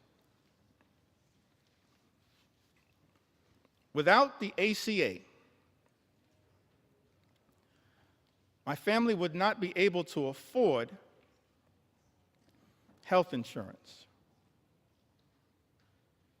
My daughter also receives free dental coverage as a result of the ACA. I still have major issues with our health care system, but at least we have health insurance. My mother, who is retired, also receives benefits from Medicaid in addition to her Medicare. She would not be able to afford health insurance or dental insurance due to the fact she lives on a fixed income. Any cuts to these programs would be detrimental to our health and welfare as a family. I want to thank Mercedes for reaching out and sharing her story because it helps to put to bed the lie that's been told, Mr. Speaker, by some people in this town. That the people, the everyday Americans who are participating in have access to programs like the Affordable Care Act are unworthy, aren't hardworking American taxpayers. They are hardworking American taxpayers. A group of people that real leaders in this country, beginning in modern American history, as I illustrated earlier from President Franklin Delano Roosevelt all the way through, our most recent president, who we served with in the last Congress, have recognized that we have a sacred obligation to stand up for everyday Americans who are struggling right now, including our small business entrepreneurs, the heart and soul of the American economy, who right now are dealing with such economic uncertainty because of the erratic, reckless, and dangerous Trump tariffs that have unleashed so much chaos and uncertainty, raising costs for small business owners all across the country, undermining their ability to fully achieve their entrepreneurial dreams. This is not who we should be in the United States of America. Small business owners under assault by this administration. And there's a target on the back of many of these small business owners as a result of this one big, ugly bill. Janice wrote to us. She's from the great state of Michigan, the heartland of our country. So thankful to all the members of the Michigan delegation and what they represent. Janice, however, she resides, Mr. Speaker, in the 7th Congressional District, represented by Congressman Tom Barrett.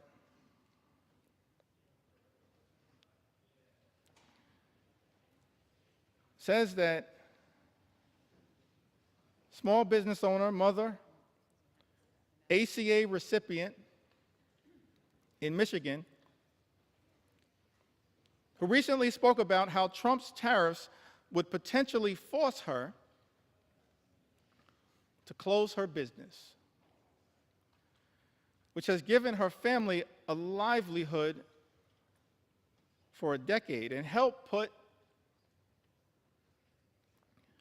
2 children through college.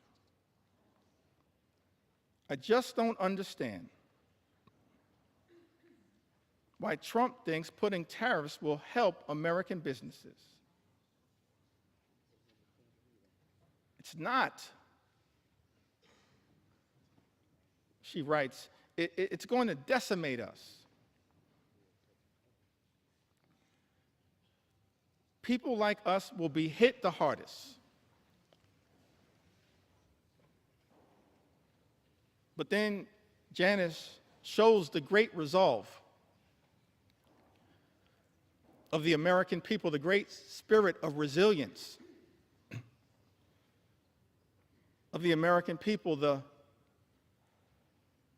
refusal to run away from difficult circumstances. Janice writes, people like us will be hit the hardest. But Janice then writes, I refuse to call it quits. I won't give in to him. Janice, neither will House Democrats. Not now, not ever. We will never give in to this type of extremism as being unleashed on the American people. We will continue to stand up for you. One last small business owner that I'd like to mention. So many who've written to us, whose stories I want to be able to share, but let me perhaps go back to the Big Apple, the great state of New York. But let me also say to the American people, one of the ways in which we've received all of these stories, and we urge you to continue to share these stories from all across the land. You can share your story with us at democraticleader.house.gov/share your story. democraticleader.house.gov/share your story. We want to hear from the American people as to how we can best represent your interests on this day and on all days moving forward, because your stories are powerful. Your stories will continue to give us the resolve to fight for an America that's fair and just, an America where every single person can afford to live the good life. Good paying job, good housing, good health care, good retirement, and of course a good education for your children. That's not too much to ask in the wealthiest country in the history of the world. Work hard, play by the rules, and every single American should be able to afford to live the good life. But we know that in this country, far too many people are living paycheck to paycheck. Far too many small business entrepreneurs living paycheck to paycheck. And justifiably expect better from this government. We should be working hard in a bipartisan way to make their life better, not unleashing shock, awe, and pain on the American people. That's what this one big ugly bill will do. Devastate everyday Americans. Linda writes to us, a small business owner. I believe she's from the North Country. Lives in New York's 21st Congressional District, Mr. Speaker. Linda's a flower farmer and flower importer in upstate New York. Small business has been impacted by Trump's tariffs on products being imported from Western Europe, the Netherlands, I believe. The economic strain and uncertainty imposed by the tariffs on small business owners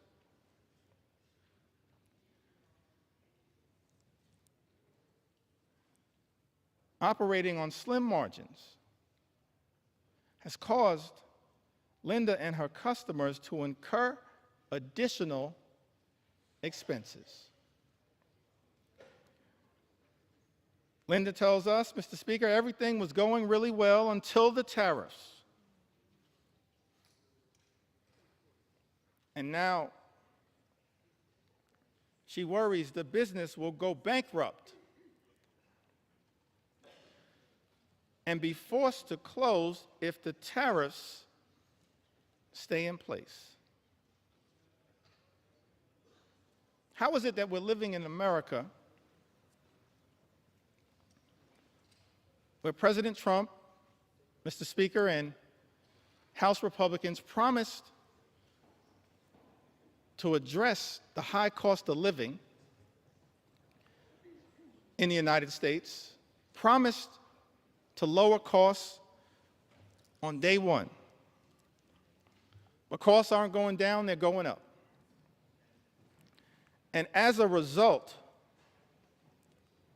of these Trump tariffs are now at risk of experiencing thousands of dollars per year in additional costs. And there is nothing in this one big ugly bill that is going to meaningfully make the lives of everyday Americans, of hardworking American taxpayers, of working class folks, of middle class folks, of all those Americans who aspire to be part of the middle class, of the poor and the sick and the afflicted. Nothing in Donald Trump's one big ugly bill that will meaningfully make their life more affordable. An all-out assault on the economy. We're dealing with an all-out assault on health care, on Medicaid, on the Affordable Care Act, on the Children's Health Insurance Program. All-out assault on the care, Mr. Speaker, being provided by Planned Parenthood, the medical care being provided by Planned Parenthood that is jeopardized in this very bill. All-out assault on hungry children, on hungry veterans, and on hungry seniors, millions of people who will lose their nutritional assistance, will go hungry. Food is being ripped out of their mouths by this one big, ugly bill. Mr. Speaker, that so many of my Republican colleagues seem prepared to support, notwithstanding their prior statements on the record to the contrary. All-out assault on veterans. An all-out assault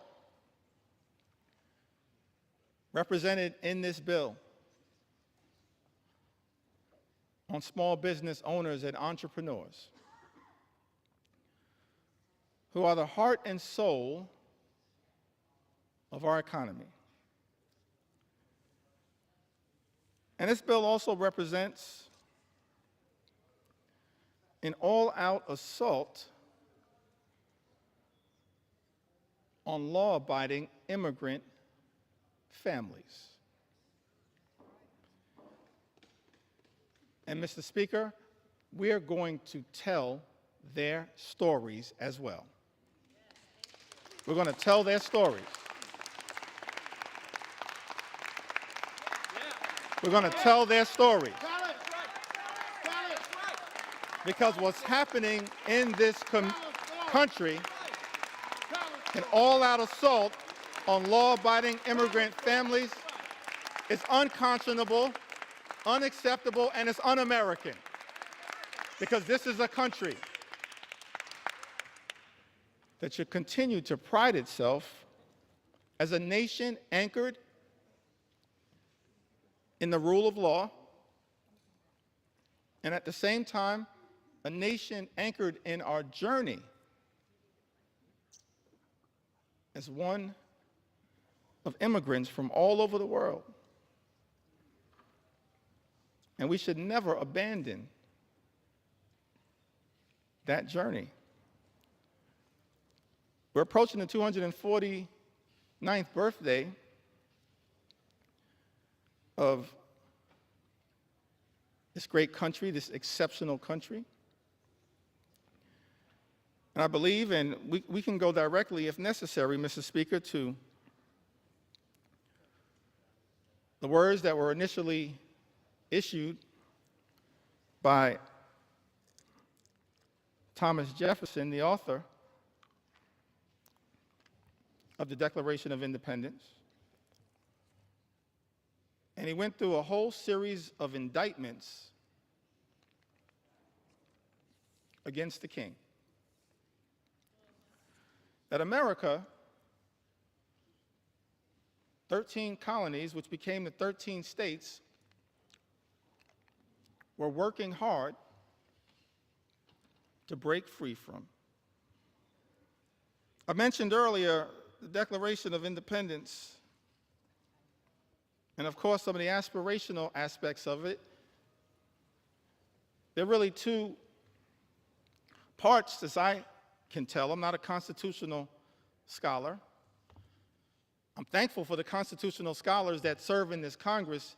No one more constitutional and more scholarly than my friend and colleague, the top Democrat on the Judiciary Committee, Jamie Raskin, who continues to lead the charge, standing up for the Constitution here in the United States of America. But as I read the Declaration of Independence, there seem to be two parts to it. There's the aspirational part, Mr. Speaker, of the Declaration of Independence. Of course, we hold these truths to be self-evident, that all men are created equal. We understand that now in a more enlightened way, all men, all women, all children, all of God's children created equally. That they are entitled to certain unalienable rights. That among these are life, liberty, and the pursuit of happiness. And so we spent a little time talking about what that could look like, our commitment to bringing about the American dream, the good life for every single person in this country, everybody. Work hard, play by the rules. You should be able to afford the good life in the United States of America. That's what we're going to continue to work on. Bring the American dream to life, consistent with that aspirational part of the Declaration of Independence, the life, the liberty, and the pursuit of happiness. But then, as far as I can tell, there was also a second interesting part of the Declaration. It was the indictment against the king. And I commend everyone in this chamber, all of the American people who may be observing the proceedings in the House of Representatives, particularly as we approach July 4th, to read that Declaration of Independence. Perhaps I may even enter it into the record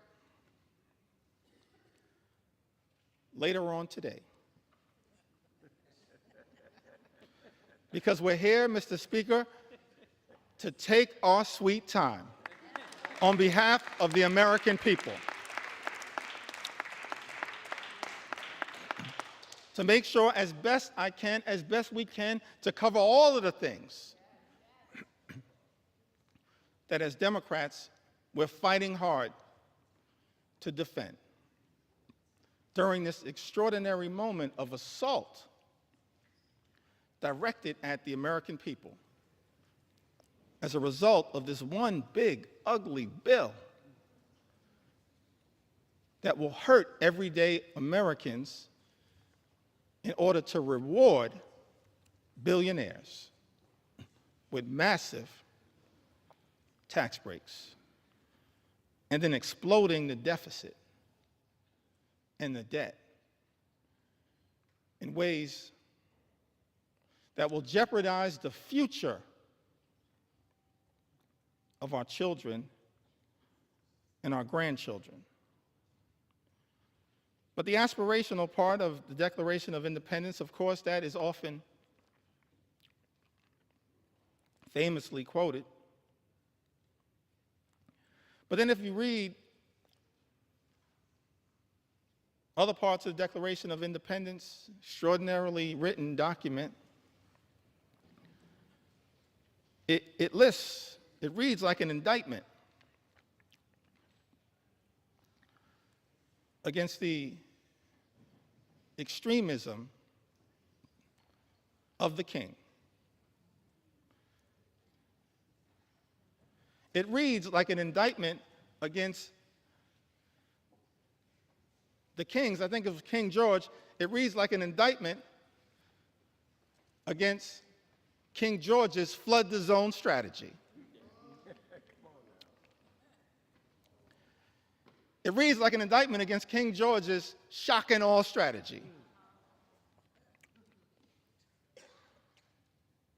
It reads like an indictment against what I think may have been called Project 1775,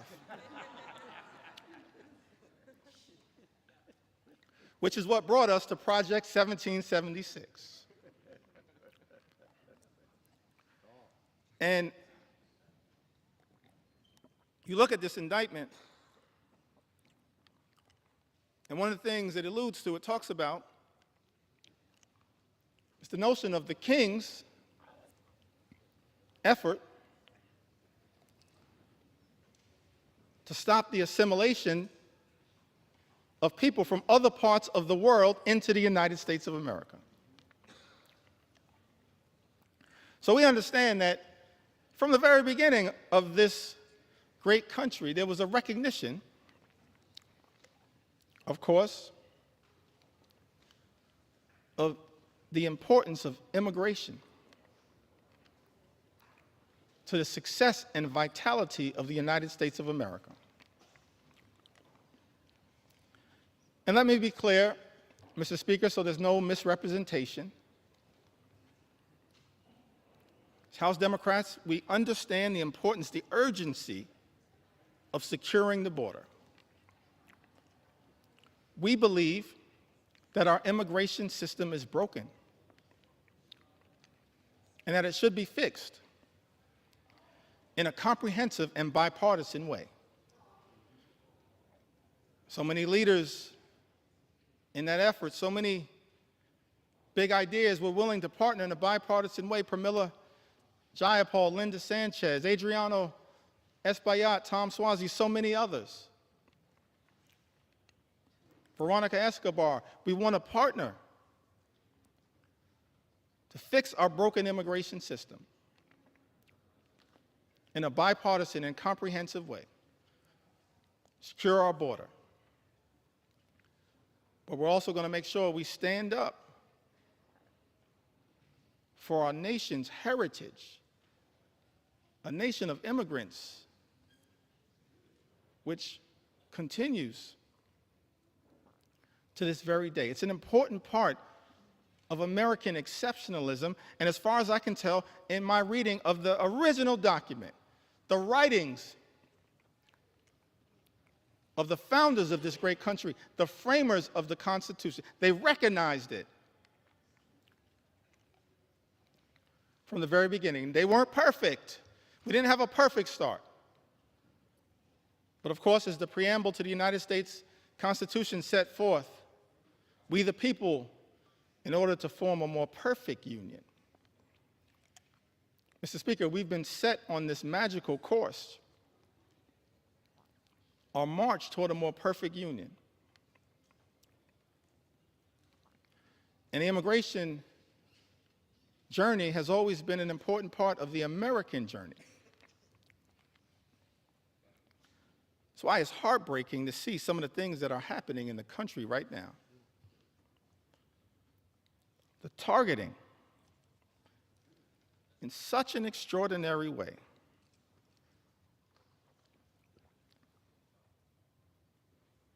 of law-abiding immigrant families, including American citizens. How can this be in the United States of America? Some people who might suggest that we should stay away from these stories. No, I'm going to lean into this part of the American journey because we support our heritage as a nation of immigrants. And we're going to stand up for dreamers, stand up for farm workers, stand up for law-abiding immigrant families all across this country. U.S. citizen children have been deported, Mr. Speaker.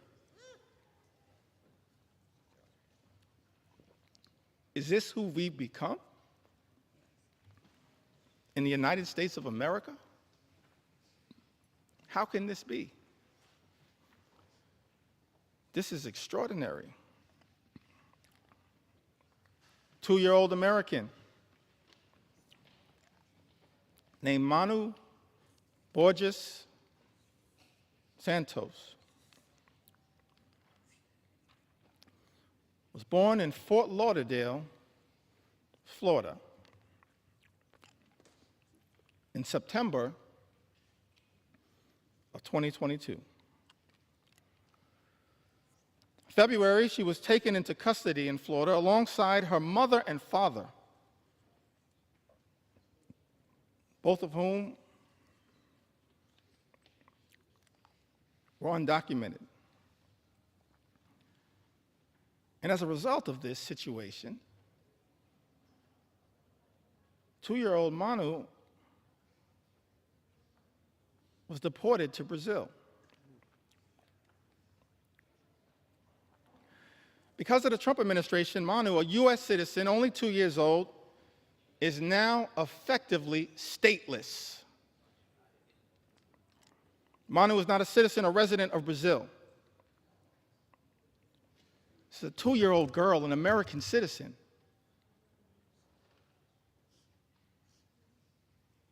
Removed from her homeland, but can't get legal status in her parents' ancestral home.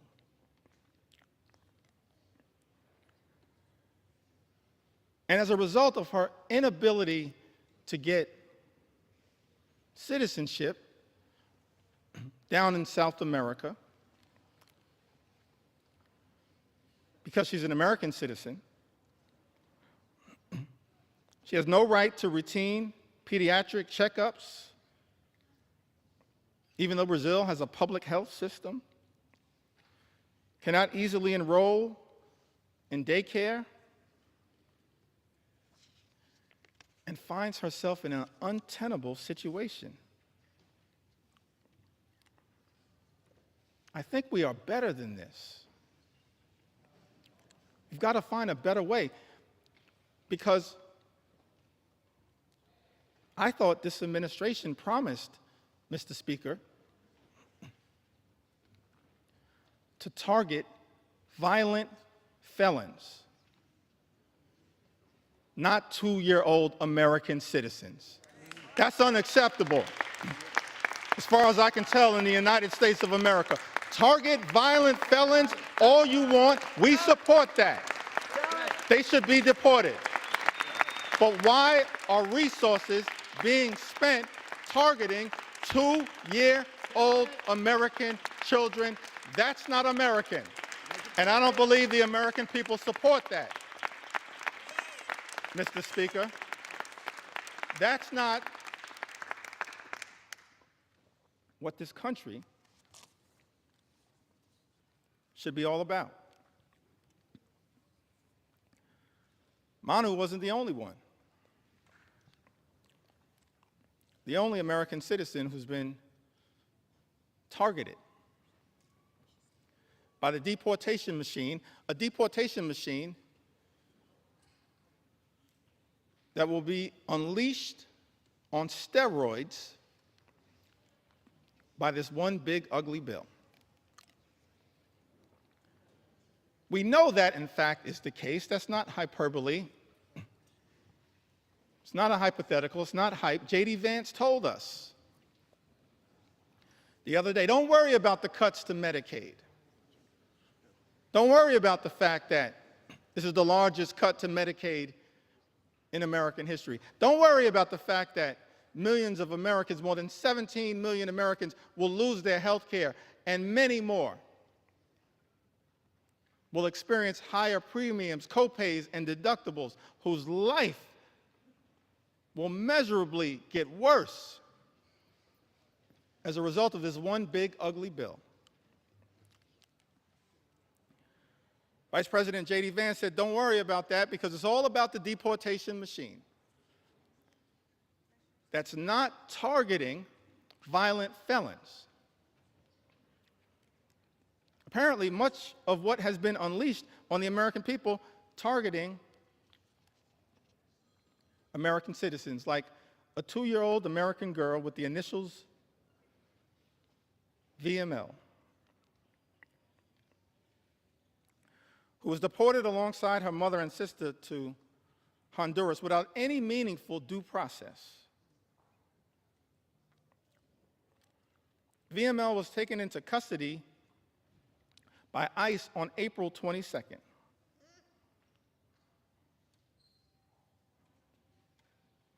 April 22nd happens to be the birthday of my mom. I love you, Miss Leader Jeffries. If you're watching right now, I love you. My younger brother and I, we thank you for what you did, for your sacrifice in raising us, to try to be the best citizens that we can be. VML was taken into custody by ICE on April 22nd while attending a routine check-in at a New Orleans immigration office with her mother. VML's undocumented mother had no criminal history. And had she been allowed due process, they could have contested the removal.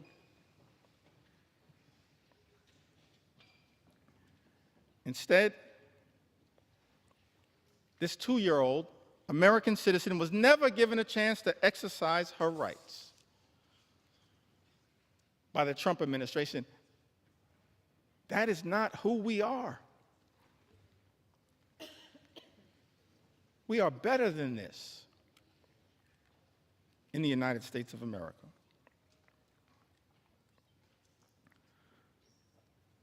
Carlos or Carrie Lopez Alvarado, a U.S. citizen, arrested while she was 9 months pregnant, masked men wearing Border Patrol uniforms, followed by a white truck into a building's private parking in the city of Hawthorne. In that truck was Carrie's partner, Brian, when she tried asking questions about who the agents were and what authority they had to arrest her partner. She was arrested.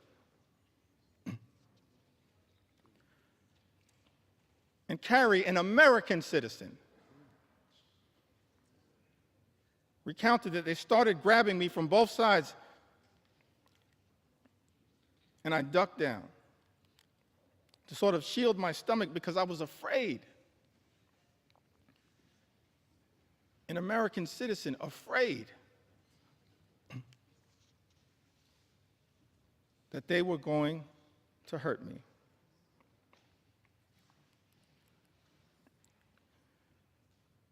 She told them her due date.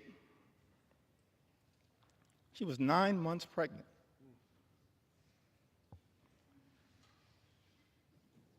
Apparently, these CBP officers responded, okay, your baby is going to be born here, but you're from Mexico, right? They were wrong. They were detaining an American citizen. This is what has been unleashed on the American people. One last story that I feel compelled to share on this issue. Mr. Speaker, I still got some ground to cover. Take your time. Take your time. On a few other issues of importance to the American people, but one last story that I think needs to be shared, Mr. Speaker, in connection with this issue. This received some attention, some notoriety Americans were horrified, should be horrified. All of us should be horrified. I'll never forget the journey that we were originally on. Set forth, spoken to by the founders of this country. E pluribus unum, out of many, one. How can we forget that at this moment in time? One last story in this area that I feel compelled to share, Mr. Speaker. Story of Narciso Barranco, 48-year-old, undocumented landscaper, who has been in the United States since the 1990s and has no criminal record.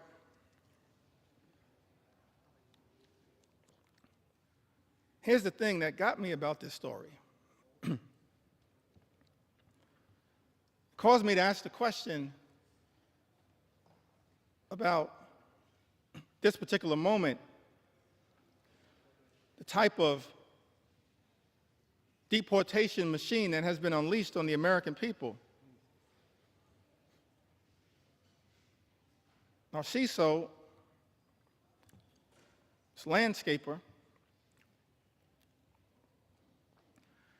raised 3 American sons, all of whom became Marines, 2 of whom are currently, Mr. Speaker, on active duty Marines. His sons, juggling their military assignments, have been trying to deal with the costs and the paperwork required to adjust their father's immigration status through parole in place,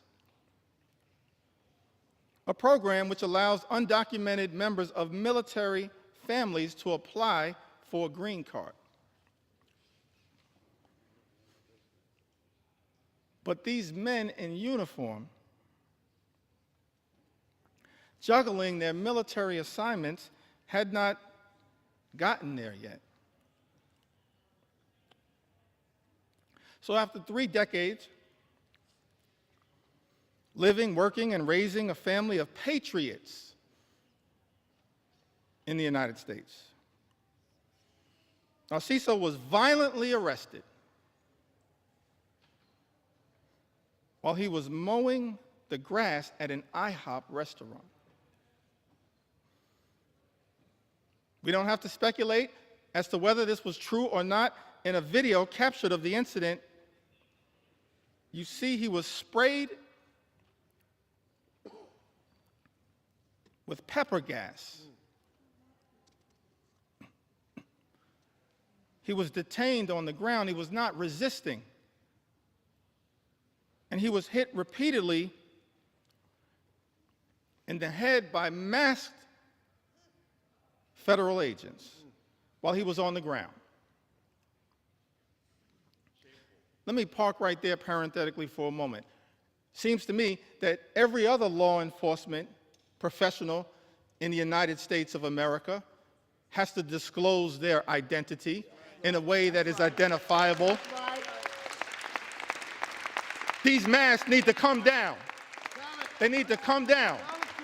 They need to come down. These agents should just be held to the same set of standards as every other law enforcement officer in the United States of America.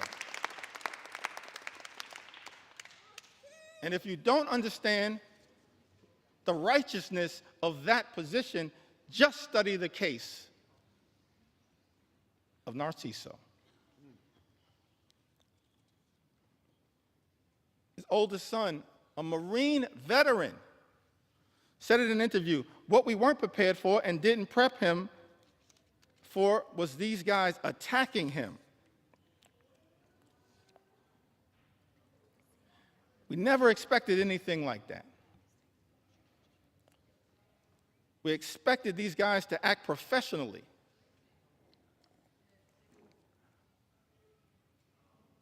And up to the standards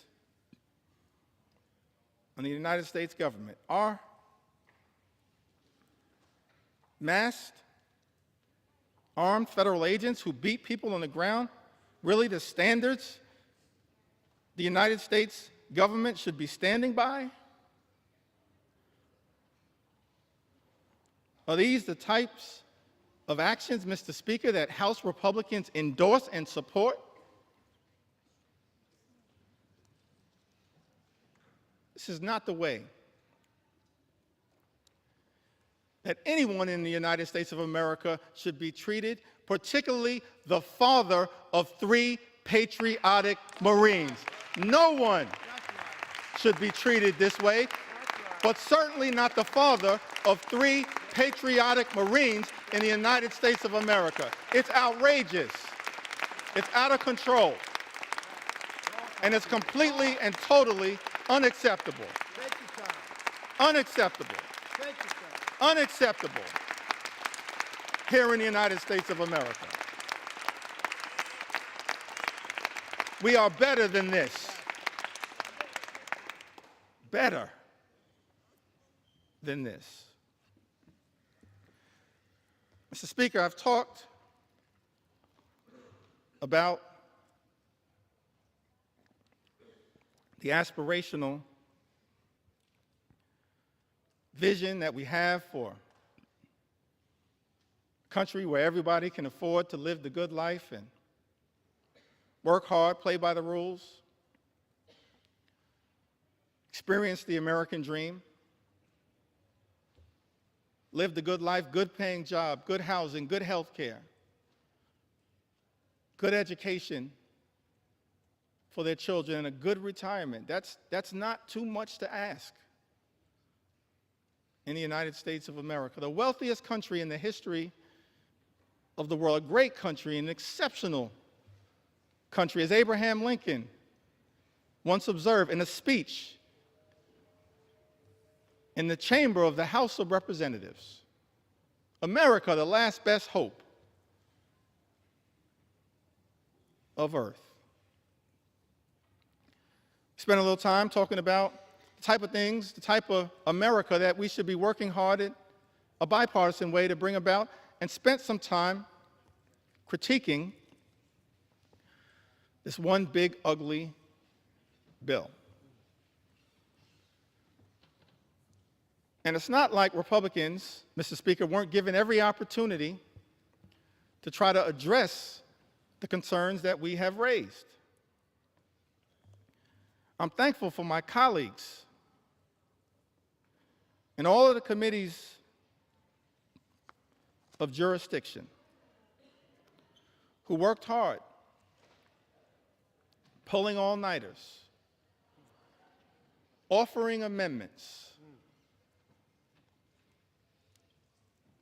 to try to improve this one big, ugly bill. We've actually introduced throughout this process, Mr. Speaker, hundreds of amendments. Just yesterday before the Rules Committee, hundreds of amendments. And before that, in late May, when the initial bill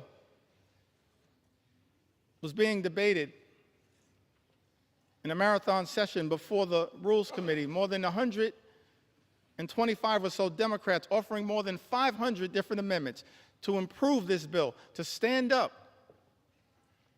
for the American people.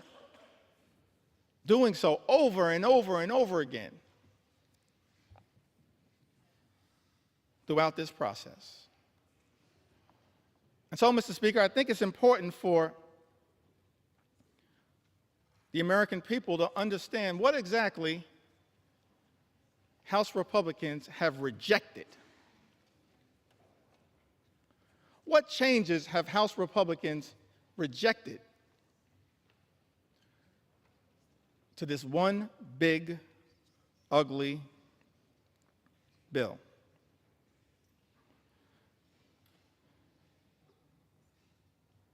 We repeatedly tried to offer an amendment, both in rules and on the House floor on behalf of the American people,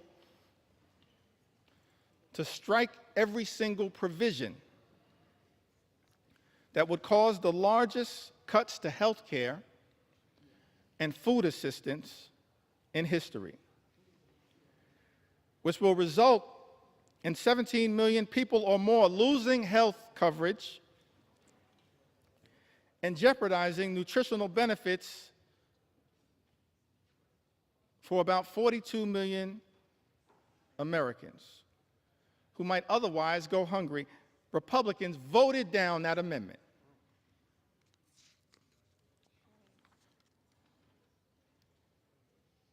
I believe it was Representative Amelia Sykes had an amendment to strike the Medicaid cuts in the bill to prevent millions of people from losing their health insurance and to stop hospitals and nursing homes from shutting their doors. Republicans voted down that amendment. Representative Judy Chu had an amendment striking cuts to the Affordable Care Act.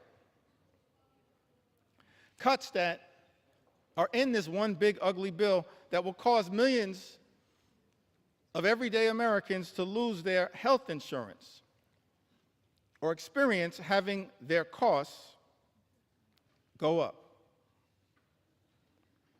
Mr. Speaker, you know that Republicans voted down that amendment. Representative Lauren Underwood from the great state of Illinois had an amendment, and I wish I could go through all of the amendments that have been introduced, but I'm going to highlight as many as I can. Representative Lauren Underwood had an amendment to ensure that people who get their insurance through the ACA, Obamacare, will not see their premiums increase.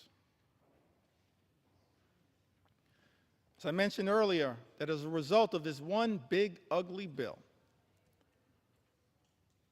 Mr. Speaker, premiums, copays, and deductibles are going to go up for millions of Americans. Many will lose coverage.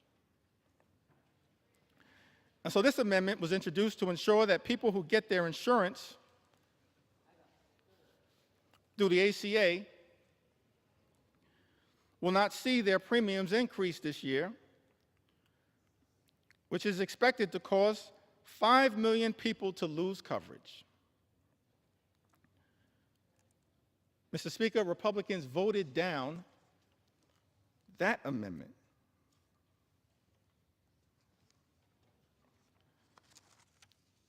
Representative Kelly Morrison had an amendment that strikes the defunding of Planned Parenthood, which provides access to life-saving cancer screenings and reproductive health care. Now, last year, Republicans, Mr. Speaker, promised that reproductive health care, reproductive freedom was a state issue. President Trump promised that reproductive health care, reproductive freedom was a state issue. And yet in this bill, there's a backdoor attack on reproductive freedom by targeting health care, preventative health care, that Planned Parenthood provides to millions of people all across this country. Representative Kelly Morrison had an amendment that strikes the defunding of Planned Parenthood, which provides access to life-saving cancer screenings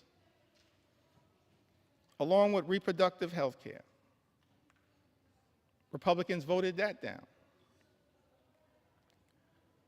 Let me pause there parenthetically just to make one observation on this issue of reproductive freedom. What we're seeing right now in the House of Representatives, Mr. Speaker, Republicans unleashing a march toward a nationwide abortion ban. That's what's going on right now. What does this provision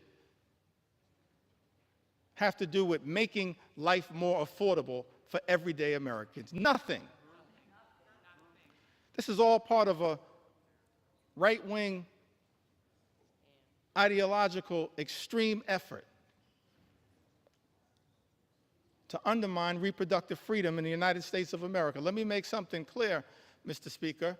House Democrats believe in a woman's freedom to make her own reproductive health care decisions, a decision that should be between a woman, her family, her faith, and her doctors. That's it, period, full stop.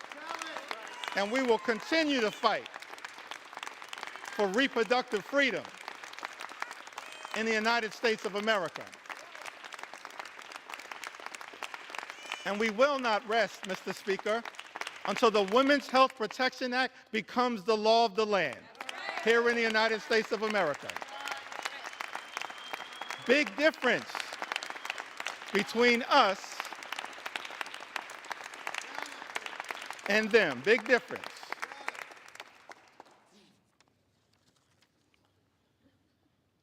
Mr. Speaker, Representative Johanna Hayes introduced an amendment to strike all provisions that would cut food assistance for children, seniors, and veterans. Republicans voted that down. How cruel. How cruel. Representative Shontel Brown had an amendment to strike burdensome red tape requirements that threaten nutritional assistance for millions of Americans and their families. Republicans voted that down. I mentioned earlier, Mr. Speaker, this notion that Republicans are trying to spin to the American people that the attack on nutritional assistance, imposing these paperwork requirements, or as Frank Pallone would say, red tape requirements, that's all about waste, fraud, and abuse. I think common sense suggests to us it has nothing to do with waste, fraud, and abuse. Mr. Speaker, I made clear earlier that as House Democrats, we believe that as custodians of taxpayer dollars, we need to make sure that we are spending that money efficiently, effectively, and equitably. And that we are committed to eliminating waste, fraud, and abuse wherever it may be found. I mean, one of the things that's interesting about this bill, this appears to be part of the deal that was negotiated by the senator from Alaska,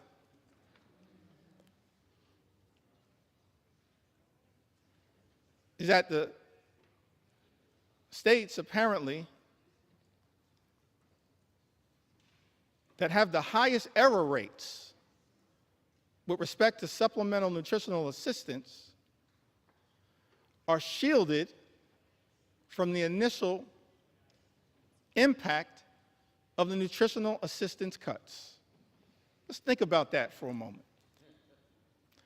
How can it be that Republicans, Mr. Speaker, are claiming that this bill has anything to do with waste, fraud, and abuse? And yet the states with the highest error rate, as Republicans during the Rules Committee acknowledged under questioning from Jim McGovern and Mary Gay Scanlon and Joe Neguse and Teresa Leger Fernandez, acknowledged that the states with the highest error rates actually shielded from the initial impact of the cuts to supplemental nutritional assistance. Angie Craig pointed this out. It exposes, in my view, the lie being told, Mr. Speaker, by some in this town that this effort, this one big, ugly bill, is somehow about combating waste, fraud, and abuse. One of the reasons why we know common sense dictates that this one big, ugly bill has nothing to do with meaningfully going after waste, fraud, and abuse is that, on average, SNAP beneficiaries receive $6 per day to try to help them not go hungry, to try to make sure that veterans and children and seniors don't go hungry. Mr. Speaker, I think it's important for the American people to process. That's what SNAP on average provides, $6 per day. At the same time, Elon Musk, his federal contracts, as we understand it, amount to $8 million per day. Mr. Speaker, if Republicans were really serious about targeting waste, fraud, and abuse in the United States of America, start there. $8 million per day. Start right there. Don't take it, don't rip it from the mouths of children, seniors, or veterans. If Republicans were really serious about targeting waste, fraud, and abuse, start right there with Elon Musk. And we'll join you. We'll welcome you into the warm embrace of the House Democratic Caucus to target waste, fraud, and abuse. Start right there. You can start right there, Mr. Speaker. Start right there. Ranking members Jim McGovern and Bobby Scott had an amendment, Mr. Speaker, to prohibit the bill from going into effect unless cuts to Medicaid and SNAP would not result in fewer families being eligible for free school meals. Mr. Speaker, as you know, Republicans voted down that amendment. We can't find a way to stand up for school meals, for school breakfast, for school lunch. That's just cruel.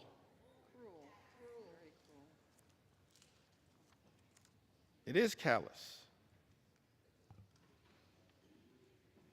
It's a corrupt perversion of this process, targeting, as this one big, ugly bill does, school children, hungry school children in the United States of America. Speaker, Representative Mike Thompson had an amendment that would have ensured Americans would not see their energy costs go up, and to protect the millions of good-paying jobs that this bill will eliminate, because this one big ugly bill puts a target on the backs of the clean energy economy, on clean energy jobs, which result in cheaper energy and lower costs for the American people. We were told by President Donald Trump when he was on the campaign trail, costs would go down on day one. He was going to focus, we were told, on lowering the high cost of living in the United States of America. That's not what this bill does. And we know it, because 21 House Republicans made that clear in a letter that I cited earlier that's now part of this public record. Representative Mike Thompson, supported by others, had an amendment. All of these amendments co-sponsored by members all across the gorgeous mosaic of the House Democratic Caucus. We're proud of the fact that we look like we represent, in the most intimate way possible, consistent with John Adams' original vision of the House of Representatives, that the House should be a portrait of the American people. That's what we represent. We're proud of that fact. The gorgeous mosaic of the American people. That's what we're all about, in the most intimate way possible.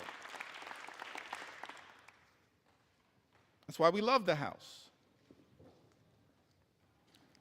And what the House is supposed to represent, the best of the House, not what we're seeing on the floor right now. Mr. Speaker, Republicans voted down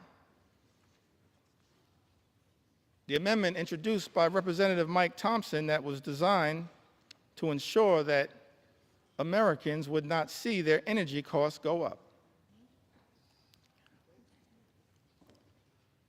It was also designed to protect the good-paying American jobs that were part of both the Bipartisan Infrastructure and Jobs Act, the Infrastructure and Jobs Act, as well as the Inflation Reduction Act.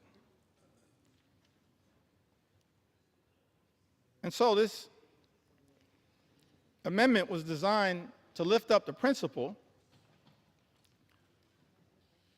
of actually trying to create good-paying union jobs that actually allow people to provide a comfortable living in the United States of America. Amongst this all-out assault that we are witnessing in the United States is an all-out assault on organized labor, an assault on collective bargaining, an assault on the freedom to negotiate.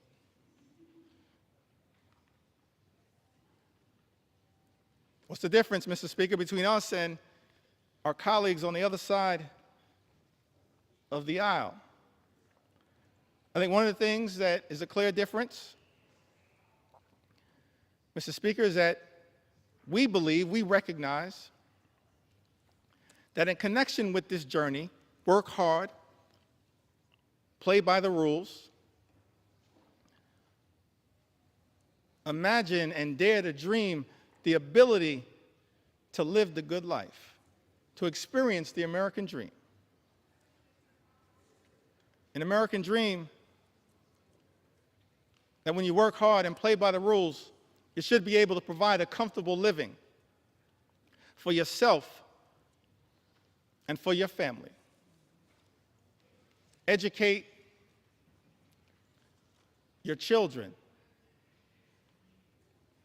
Purchase a home. Have access to high-quality health care, go on vacation every now and then one day retire with grace and dignity. That's the American dream. That's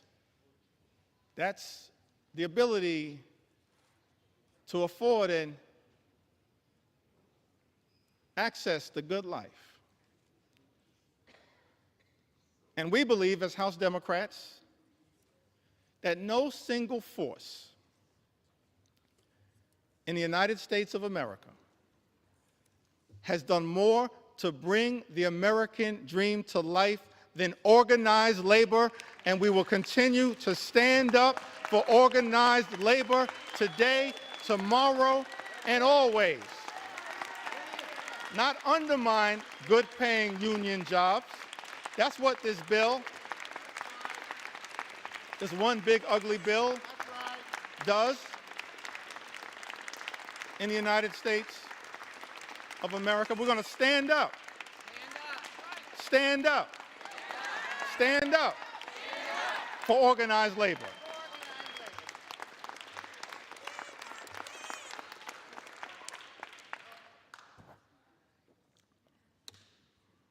This is personal to me. My parents, Marlon Jeffries, Leader Jeffries, they raised us, my younger brother Hassan and I, they raised us in a working class union household. I'm thankful for that. We were raised in central Brooklyn. Now, my mom grew up in Connecticut. And I mentioned, that must be Johanna Hayes.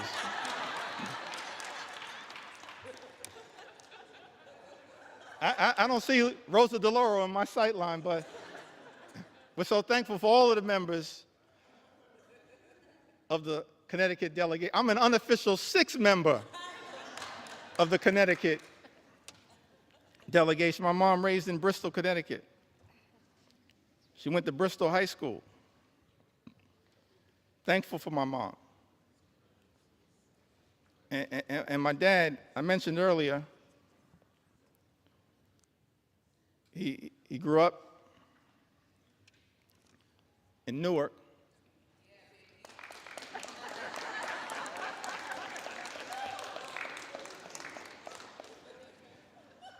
That must be LaMonica McIver. I grew up in Brick City. I mentioned earlier he had a nickname Pudding.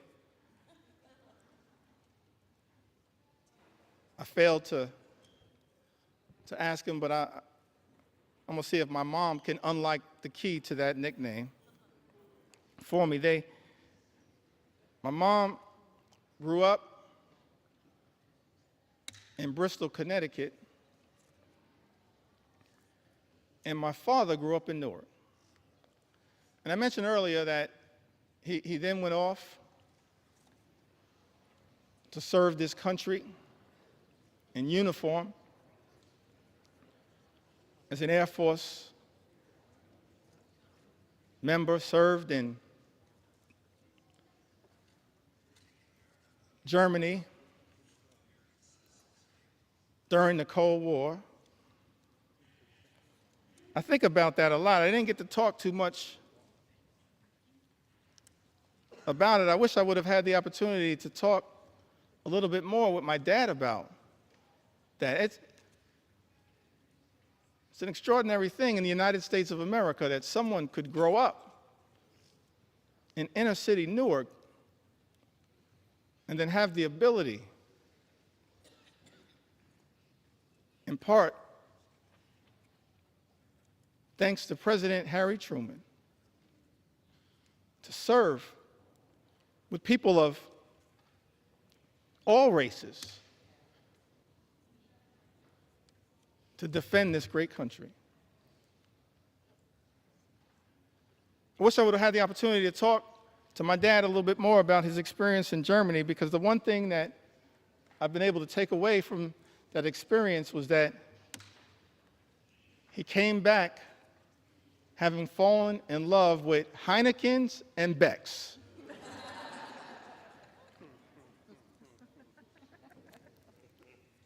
But he came back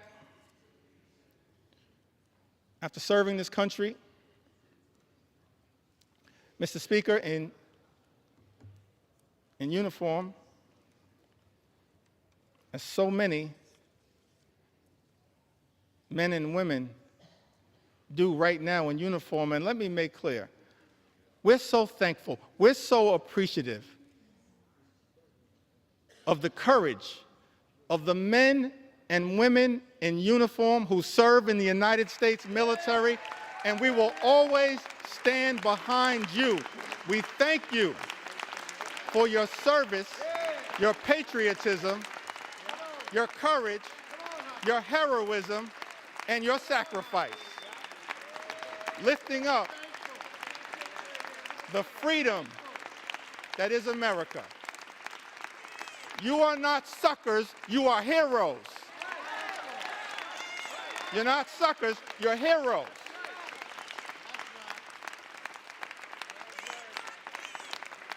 We're thankful for your service.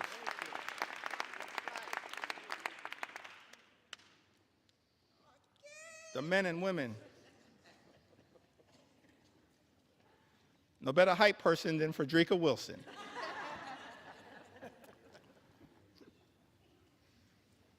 So my dad, as I mentioned, grew up in Newark. My mom in Bristol, Connecticut. So they meet at Central State University. Proud to note, a historically black college and university that has given so much. Historically black colleges and universities to the United States of America, and we will always stand behind you. Always stand behind you. We will always stand behind you. I wouldn't be here right now without a historically black college and university. I'll never run away from that. I will never run away from that. And we're proud of the fact, we can check the record, proud of the fact that over the last few years prior to this administration, historic investment in Hispanic serving institutions, in historically black colleges and universities, in higher education.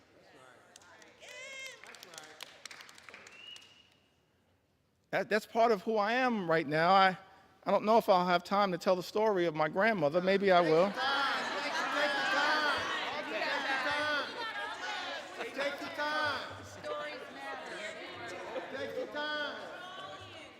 I got so many stories, I feel like I'm in a hip-hop studio right now.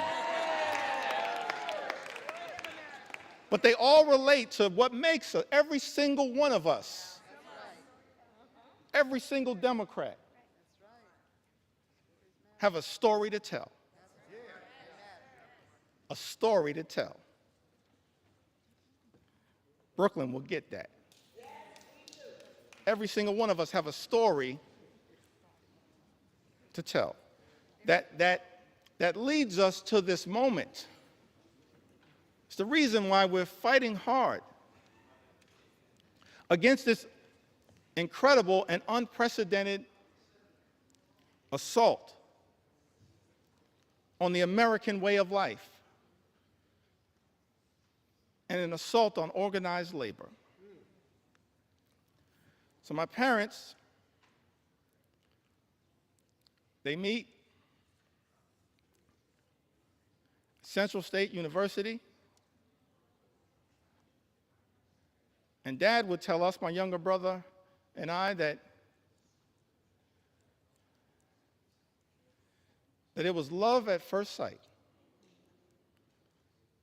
But apparently my mom said, not so fast. But it worked out. I'm thankful for that. They met at Central State University. And so, of course, I mentioned that mom from Connecticut, father from New Jersey.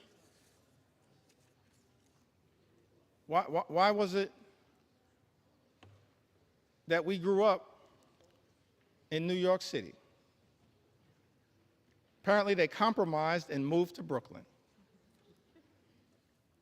And so I'm raised in Brooklyn, New York, working class neighborhood, in the middle of the crack cocaine epidemic. Dangerous times in New York City. In a union household, proud that I grew up in the Cornerstone Baptist Church, still a member of the Cornerstone Baptist Church. Grew up in this union household. And Mr. Speaker, I land on that moment, and every single one of us as House Democrats have a similar story to tell about why in our heart, in our soul, in our essence, in our experience, we're so horrified by the attacks on organized labor. Because we understand the importance of what organized labor has meant to the American journey. My mom and dad were both public servants throughout their entire lives. My mom worked for 45 years, DC 37, for the city of New York. My dad, he worked for 30 years. He was a member of the Public Employees Foundation. He was a substance abuse social worker dealing with addiction. During the heroin explosion of the 1970s, the crack cocaine epidemic of the 1980s.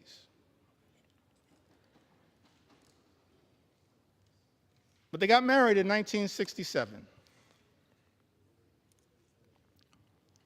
And they were newlyweds. And many people familiar with the history of the labor movement, particularly in New York City, know that in 1967, the Social Service Employees Union, which they both belonged to at the time, famously went on strike for better pay, better health care, better working conditions, and most importantly, better service to the clients that they served. And I've thought about that fact. They were newlyweds. A few months in, and they had to make a decision when the Social Service Employees Union went out on strike, whether they would cross the picket line, because it was unclear, perhaps, how they would pay for food and rent and clothing as newlyweds in a new city. Or, Mr. Speaker, were they going to stand in solidarity with their union brothers and sisters? I'm so thankful, Mr. Speaker, when I learned that my parents made that decision to stand on that picket line for as long as it took in solidarity with their union brothers and sisters. That's part of our DNA. That's part of why we fight so hard. We can all trace a similar story. An inheritance from our parents and our grandparents, all of us. have that kind of story to tell.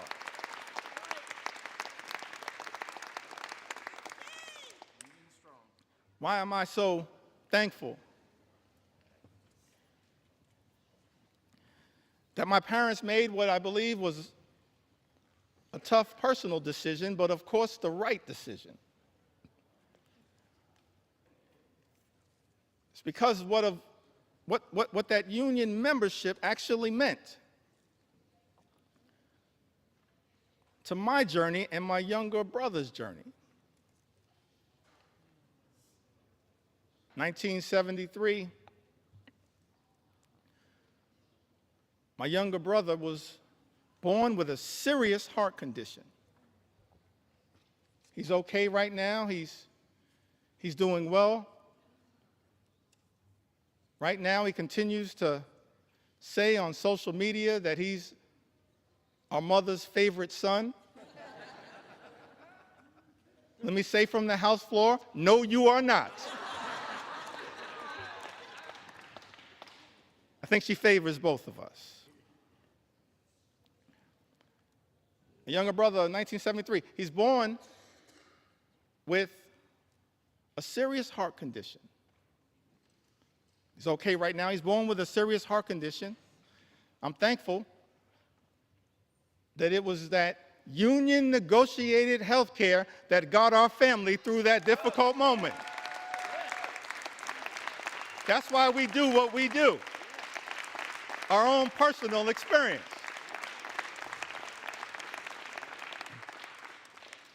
And then in the early 80s, my parents, modest living.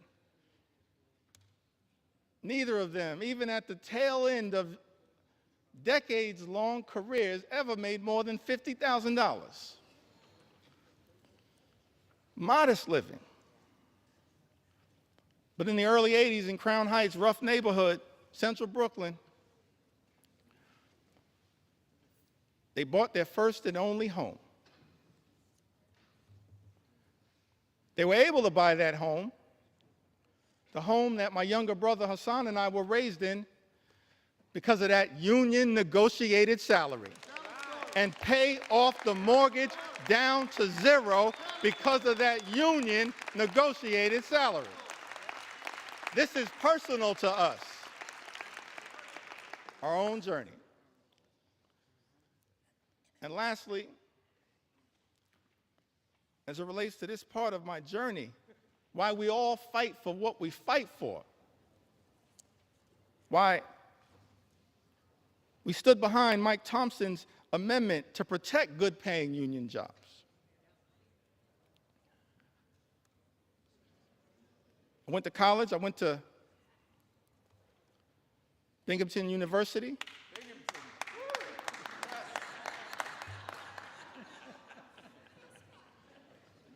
When I first got here, I was surprised to learn, actually, that I was the first graduate of Binghamton University ever elected to the United States Congress. I was shocked to learn that, but not the last. Because Vindman and Mannion have now joined us. And so we tripled the size of the Binghamton University delegation.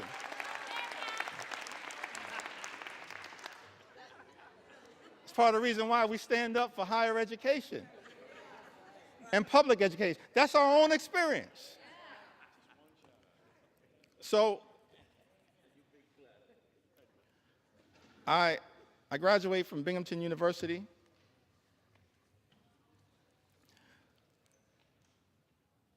My younger brother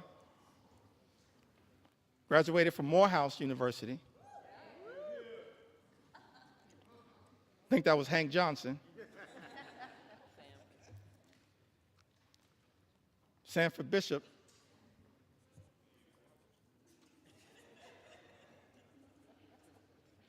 Graduated from Morehouse.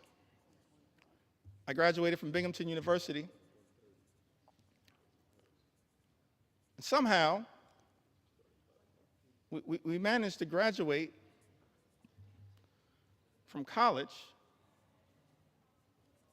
without owing anything. And for the life of me, I couldn't figure out how. Because as I mentioned, my mom, my dad, they just earned a modest living all throughout their careers. So one day I had a conversation with my mom and I was trying to figure it out. How did you pull that off? She said, well, I wanted to make sure my two sons could have a clean start to life. So I borrowed against my union negotiated pension to make sure my two sons could get free and clear of loans and get a higher education as part of our effort to experience the American dream. And so we all say to our brothers and sisters in organized labor, you don't ever have to worry about whether House Democrats are going to stand up for you, because you've always been there for us. You've always been there for us. You've always been there for us. That's our personal story. And every single one of us,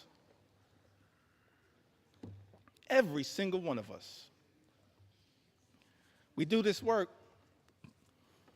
because we've lived a life of opportunity that this great country has provided to us. And we're deeply troubled, saddened, disgusted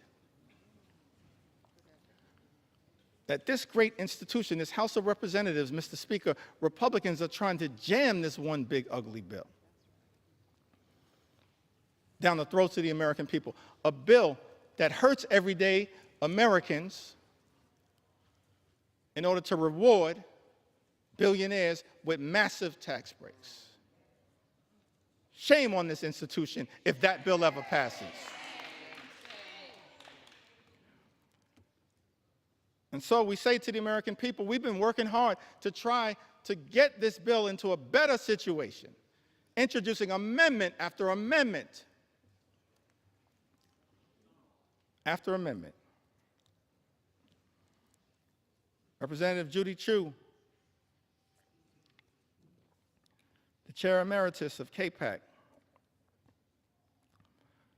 one of our extraordinary leaders, my good friend Grace Meng, she now chairs KPAC, but Representative Judy Chu, she had an amendment that no one earning more than $10 million per year receives a tax cut to prevent this reverse Robin Hood and the ballooning of the debt by $4 trillion. Mr. Speaker, you know, Republicans voted down that amendment. We support, as Democrats, providing tax relief to everyday Americans. We're willing to work in a bipartisan way to deal with that issue under the leadership of Richie Neal. But Republicans decided, Mr. Speaker, as you know, to go down this partisan road, play partisan games, try to jam this extreme budget down the throats of the American people. And so amendment after amendment after amendment introduced by House Democrats in good faith, exercising common sense to try to improve this bill. Representative Jimmy Gomez, the chair of the Dad's Caucus here in the United States House of Representatives, he had an amendment to ensure that people who make $1 billion a year don't get a tax break paid for by cutting Americans' health care and food assistance. Mr. Speaker, you know, Republicans voted that down.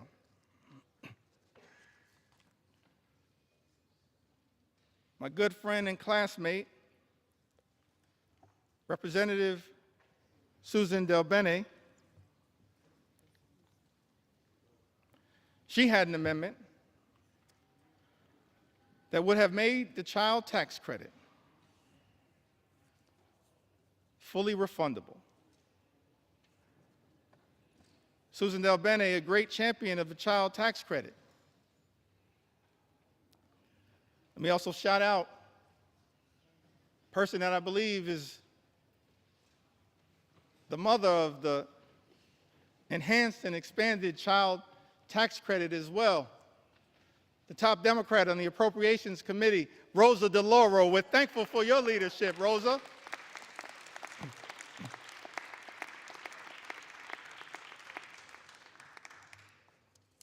Fighting hard on behalf of the American people. Susan Del Bene, a great champion of the child tax credit. She had an amendment, Mr. Speaker, to make the child tax credit fully refundable, covering the 17 million children who are being left behind by the big, ugly bill, and increase the child tax credit for families. Because what Republicans are doing, Mr. Speaker, as you know, in this particular bill, not enhancing and expanding the child tax credit, you are undermining the child tax credit. And Representative Susan Del Bene, my classmate, along with Catherine Clark and others, the class of 2012. We used to be the new kids on the block, now we're just the OGs.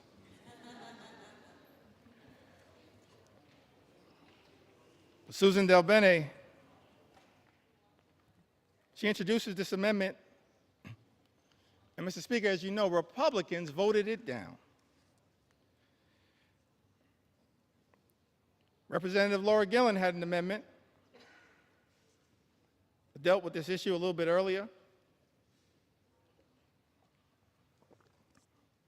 The new and permanent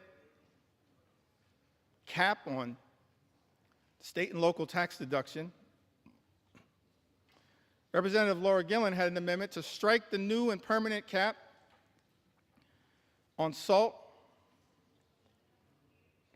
which is something that members of the House Republican Conference, Mr. Speaker, as you know, claimed was a line in the sand for them, specifically from New York, and said that they support. But Republicans voted down that amendment from Representative Laura Gillen. Representative Mary Gay Scanlon from the Commonwealth of Pennsylvania, one of the great members of the class of 2018, a great class. She had an amendment that would protect infants, babies, American citizens born in this country from the unconstitutional and un-American Trump executive order to end birthright citizenship. Republicans voted that down. Can't believe it. Let me make something clear. No matter what it takes, we're going to make sure as House Democrats we stand up for the principle that every single child born in the United States of America pursuant to the 14th Amendment is an American citizen. We will never let anyone take that away. Not now, not ever. Not now, not ever. Not now, Not ever.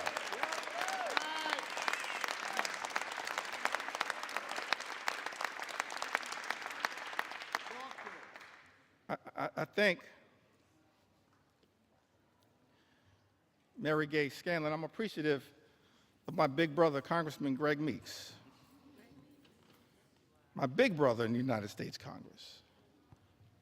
We're a family as House Democrats, committed to working hard, standing up on behalf of the American people. It's an honor of a lifetime to be part of this family.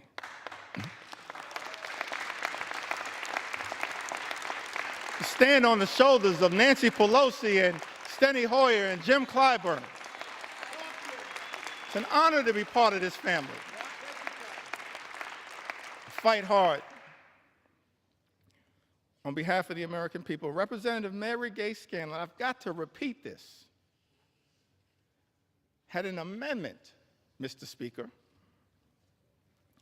to protect infants, children, babies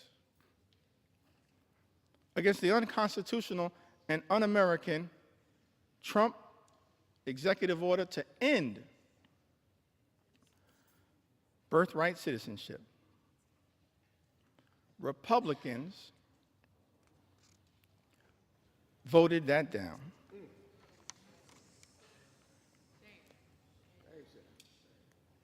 Representative Pramila Jayapal had an amendment to prevent ICE from deporting U.S. citizens. United States citizens, Mr. Speaker, that are being deported by the Trump administration. I documented some of that earlier today. We're happy to provide more examples. In fact, I'm happy to debate my colleague, Speaker Mike Johnson, on any of these issues anytime, right here on the floor of the House of Representatives. I sent you that invitation. I sent you that invitation. I sent you that invitation months ago. I'm still waiting to get a response. We're not running from the American people. We're ready to debate any of these issues anytime, any place, particularly right here on the floor of the House of Representatives. Representative Pramila Jayapal, she had an amendment, Mr. Speaker, to prevent ICE from deporting U.S. citizens. Republicans voted that down.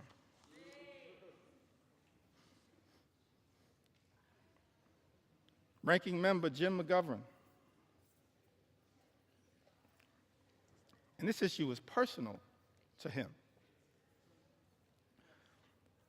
I mentioned earlier, we do this work because we're informed by our own personal experiences.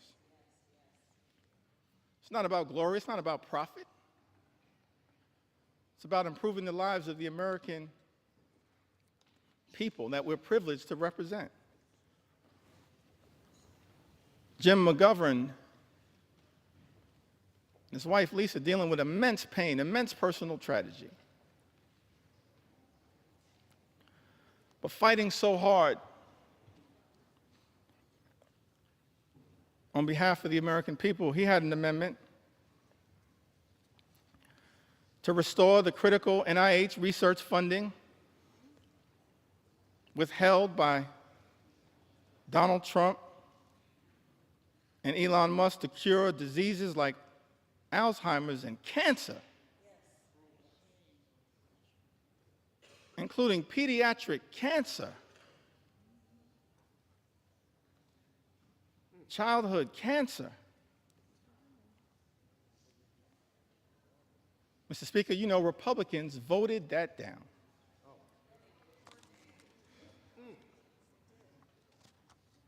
Hundreds of amendments introduced by Democrats to try to deal with the cruelty and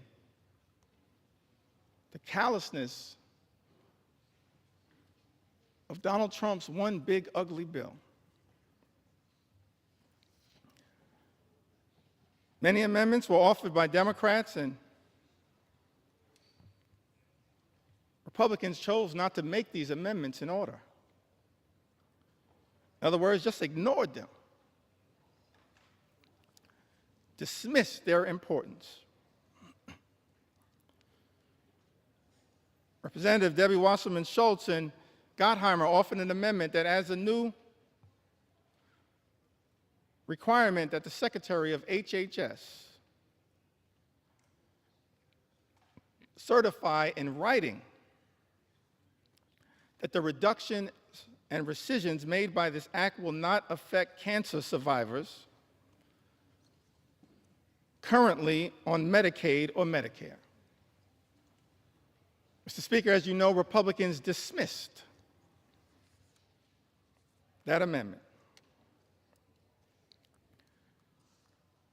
Representative Houlihan and Representative Ramirez offered an amendment, Mr. Speaker, that exempts individuals with disabilities from having to prove eligibility for Medicaid every 6 months. That's a burdensome red tape requirement designed to throw people off of Medicaid who are eligible. That amendment was dismissed,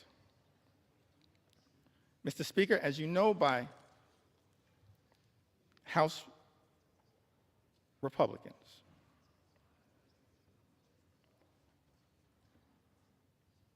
Representative Sarah McBride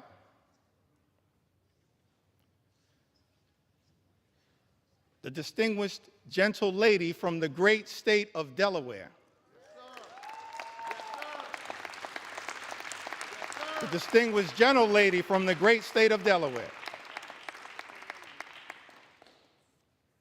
She offered an amendment that requires the CBO, the Congressional Budget Office,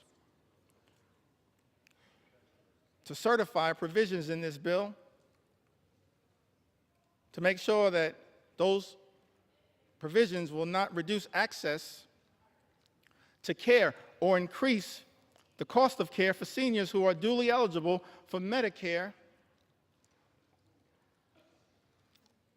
and Medicaid.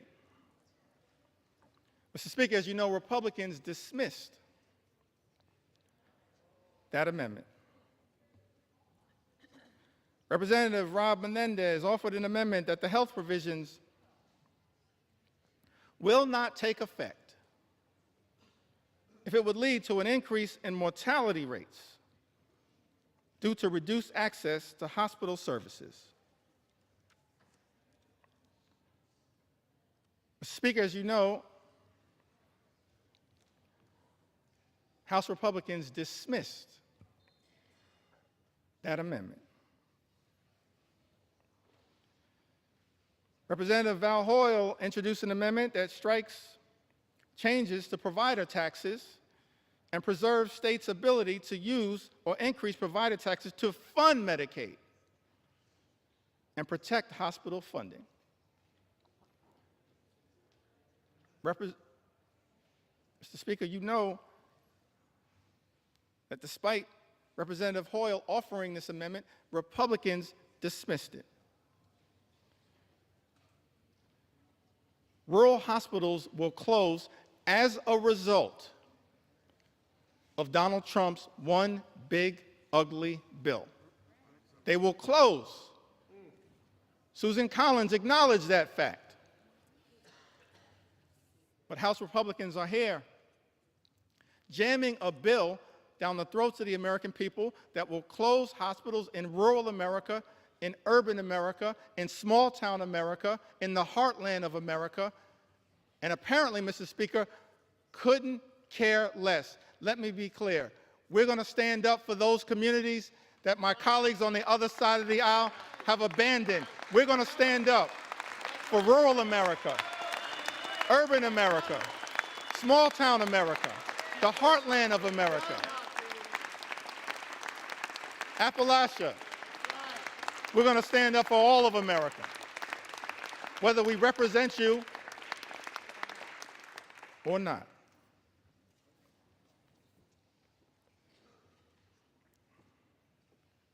Representative Nanette Barragan,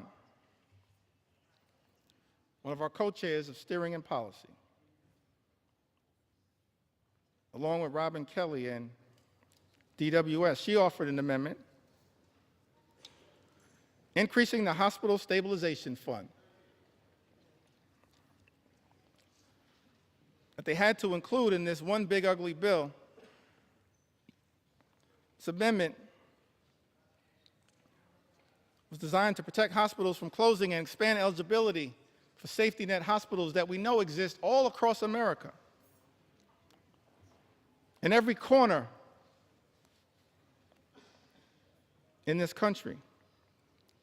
Safety net hospitals that serve a large number of low-income patients, including those with Medicaid. And yet, Mr. Speaker, as you know, House Republicans dismissed this amendment. Amendment after amendment after amendment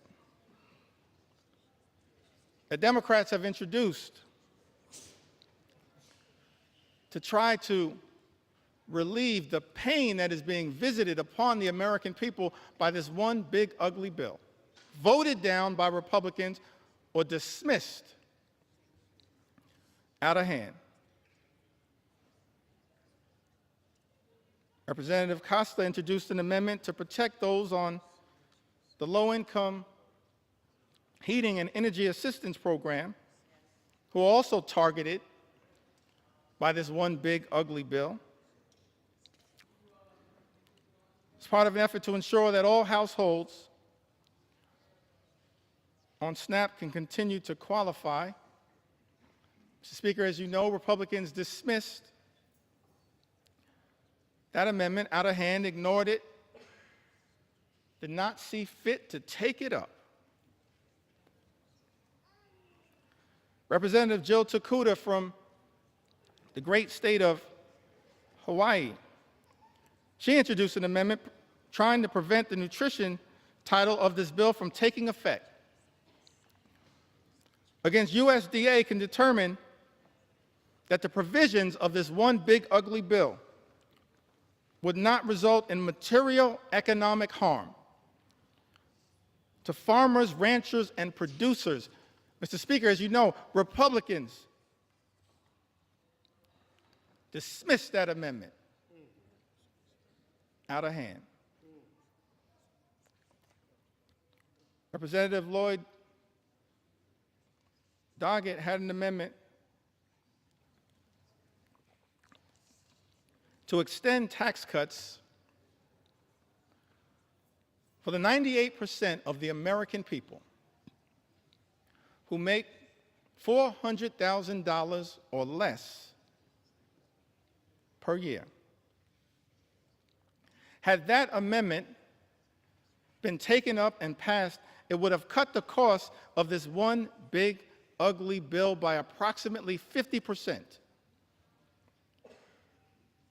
And we would have been standing up for those everyday Americans who are now going to be hurt by other provisions in this GOP tax scam, this disgusting abomination. Mr. Speaker, as you know, that amendment dismissed out of hand by the House Republican majority. Representative Seth Magaziner from the great state of Rhode Island. He's only in his second term. Somehow he's the dean of the delegation.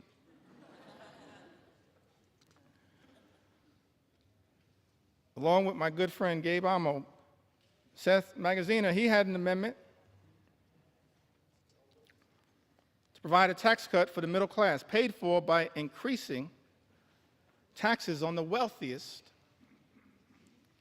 here in this country. Taxes and a tax rate that had previously been at 39%, lowered by the original GOP tax scam in 2017. He had this amendment to provide a tax cut for middle-class Americans. Instead, Republicans are spending $1 trillion on massive tax breaks for the wealthiest amongst us. And that amendment was dismissed out of hand.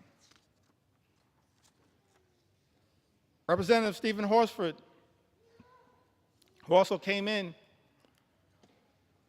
the class of 2012, he had an amendment to make no tax on tips, which we support. But we support no tax on tips becoming a permanent part of the law, and that's not what this one big, ugly bill does. Tax breaks for billionaires, permanent. Tax breaks for everybody else expire. That's not the way to stand up for everyday Americans. That's extraordinary. Representative Stephen Horsford's amendments to make no tax on tips permanent and to close loopholes that are in this one big ugly bill. Dismissed out of hand. Amendments introduced by Ranking Member Huffman, Andrea Salinas, Dave Min, Emily Randall, and others, protecting public lands, dismissed out of hand. Amendments on energy introduced by members like Luz Rivas, dismissed out of hand. And I think I'll end this portion of my presentation. Mr. Speaker,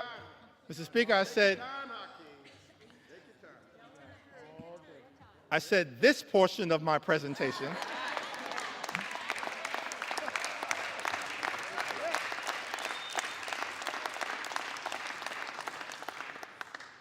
Still got a little more time. Donald Trump's deadline may be Independence Day. That ain't my deadline.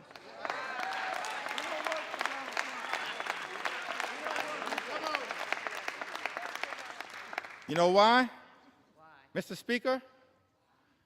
We don't work for Donald Trump. We work for the American people. That's why we're right here now on the floor of the House of Representatives, standing up for the American people,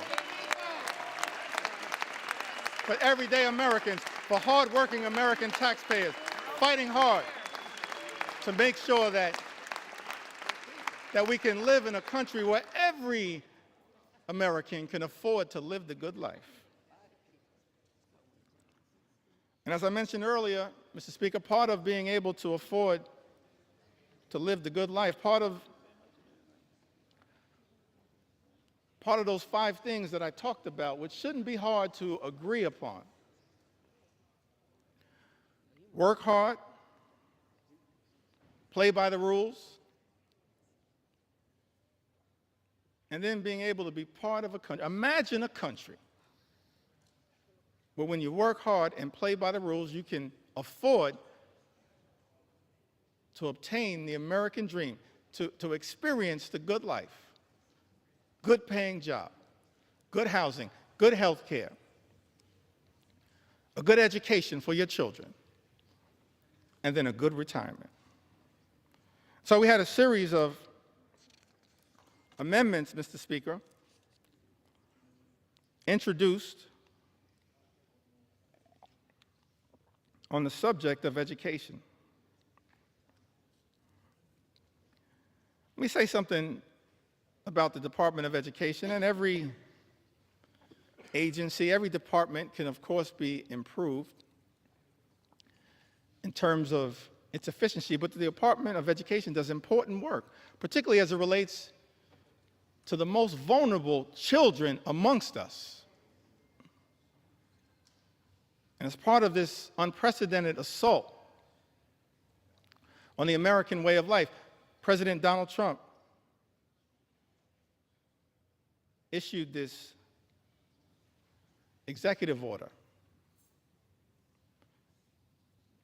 effectively trying to abolish the Department of Education. I know there are people all across the country as I travel throughout America concerned about this. Let me make something clear. The Department of Education was established by an act of the United States Congress. It cannot be abolished by anyone pretending to be a wannabe king. Not anyone. It's us, the United States Congress. So we introduced, Mr. Speaker, a series of amendments related to this commitment, this recognition of the importance of education as part of accessing the American dream. Ranking Member Bobby Scott is also battling some issues. Life hits us all, but made sure to make his way here to the House of Representatives. It's part of his commitment to stand up for the education of our children and others. He had an amendment, Mr. Speaker, that strikes all of the extreme parts of the Committee on the Education and Workforce elements of this bill that make it harder for students to access high-quality education, jeopardizes child nutrition programs, and threatens financial student aid, all of which is being done recklessly, Mr. Speaker, by this one big, ugly bill. And as you know, Republicans chose to ignore this amendment, dismiss it out of hand. Representative Sarah Elfreth introduced an amendment to try to increase the amount that hard-working teachers and educators are able to deduct on qualified out-of-pocket classroom expenses. And that amendment was dismissed out of hand. Tax breaks for billionaires, Mr. Speaker, but Republicans have decided hardworking educators can't get an enhanced tax benefit for their out-of-pocket expenses.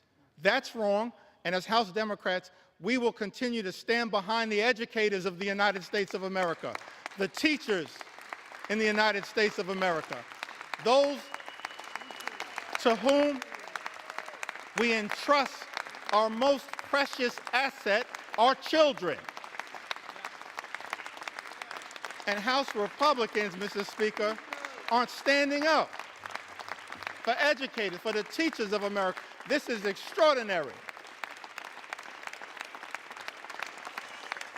But we're going to continue to stand with our teachers and stand with our public schools all across the United States of America.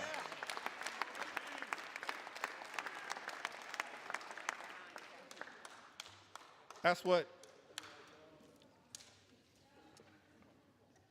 House Democrats are going to continue to do. Representative Val Hoyle had an amendment to increase Pell Grant funding, Pell Grant awards that are severely undermined in Donald Trump's one big ugly bill. Mr. Speaker, it's extraordinary to me that this reckless Republican budget manages to go after blue-collar jobs, organized labor, hardworking American taxpayers who don't shower before going to work but shower after work, that Donald Trump's one big ugly bill goes after blue-collar, good-paying, prevailing wage jobs here in the United States of America, and then also goes after access to higher education. Representative Val Hoyle had an amendment, Mr. Speaker, increasing Pell Grant awards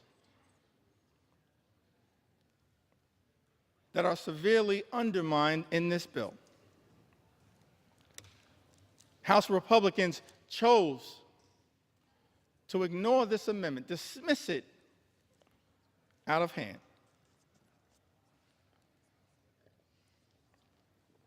This is another one of those areas where our commitment to experiencing the American dream, whatever path you choose, whether that's through career and technical education, as has been the case by many members in their experience or their family experience. Don Norcross, one of our leaders in this regard, Debbie Dingell, others, Mark Pocan, part of the Labor Caucus, leaders in this regard. Mark Pocan, part of the trades movement. Don Norcross, part of the trades movement. Debbie Dingell, so close to the UAW and the trades. This is one of those areas where we also are informed by our personal experiences, why we find what is taking place, Mr. Speaker, in this one big ugly bill so disgusting, these attacks by Republicans on the ability of all Americans to achieve the American dream, to be part of imagining an America where everyone who works hard and plays by the rules can live the good life. Higher education is not the entire solution, but it certainly is part of it. This was taught to me by my grandma Nano. She never had a formal 4-year education,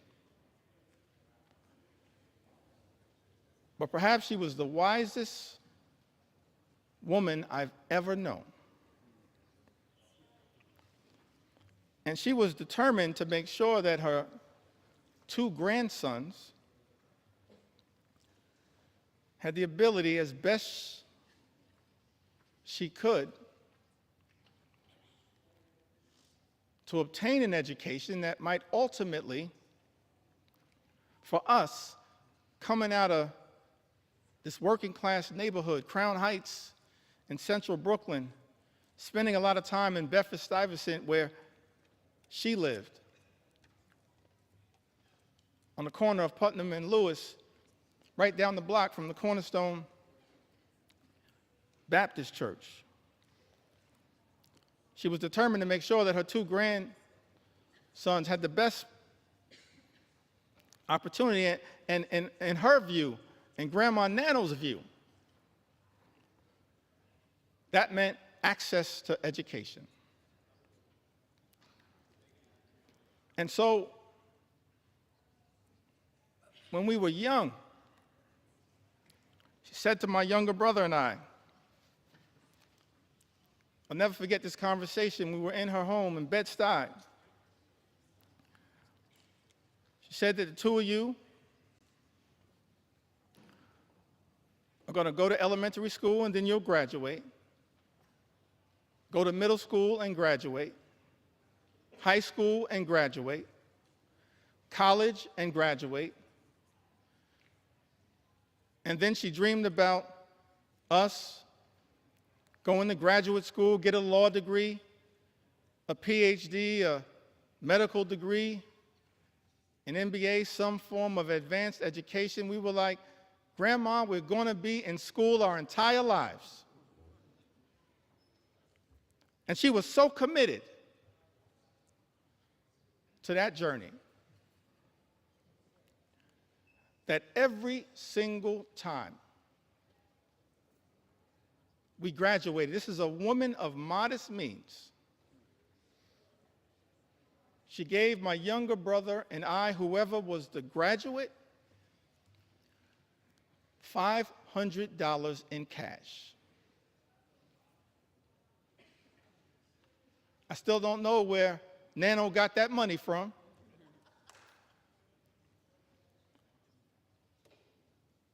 I know it came by her honestly. She saved for it. But it was designed to help incentivize her grandchildren to keep going through all of the obstacles. And Mr. Speaker, I made the mistake one day of telling that story, this $500 incentive, in front of my two sons. And they said, Dad, you've been shortchanging us our entire lives. Access to education is a part of the journey for many of us. Shocking to me that this one aspect, not the only aspect, this one aspect that Thomas Jefferson, the author of the Declaration of Independence, once articulated, the father of the University of Virginia, Ben Franklin, the father of the University of Pennsylvania, others saw an important role for enlightened education as just one path that we as House Democrats are trying to protect, while also making sure that every single hardworking American can get the type of career and technical education if they choose that path to experience the American dream. Mr. Speaker, as I perhaps approach the end of this particular journey,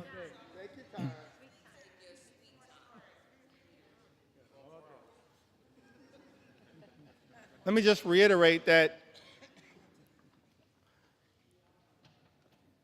as House Democrats,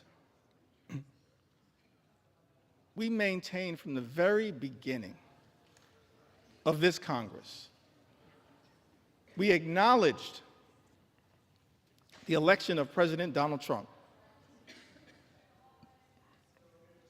offered to work with our colleagues on the other side of the aisle, whenever and wherever possible, in order to make life better for the American people,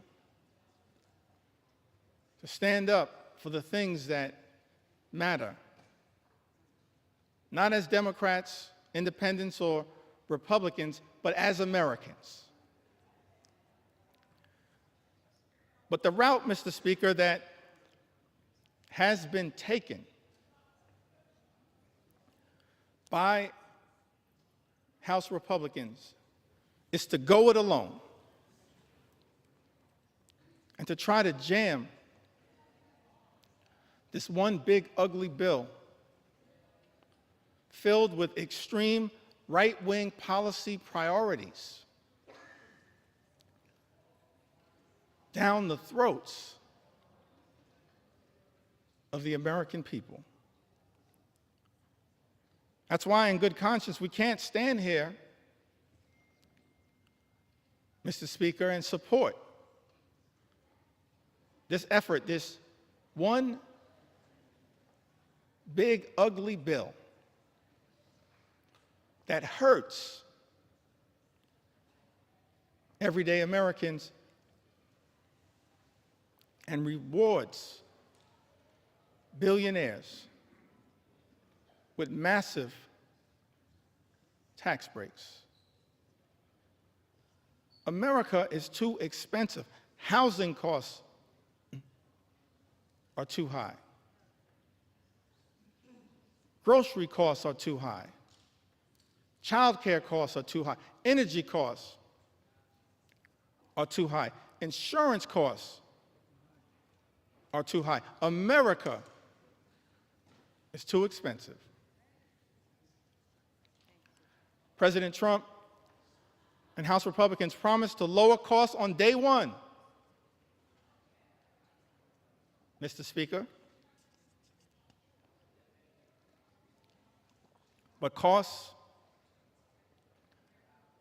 aren't going down, they are going up. The policies unleashed by the Trump administration have been so chaotic, so all over the place, so much uncertainty has been created that the economy is being run off track, and nothing has been done to lower the high cost of living. In fact, not a single thing in Donald Trump's one big, ugly bill will meaningfully make life more affordable for everyday Americans, and that's just one of several reasons why House Democrats are a hell no on this legislation. We were a hell no last week, a hell no this week, a hell no yesterday, a hell no today, and will continue to be a hell no on this effort to hurt the American people.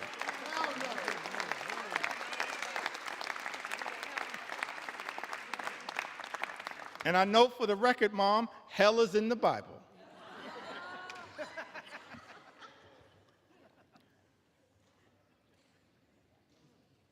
The American people are understandably frustrated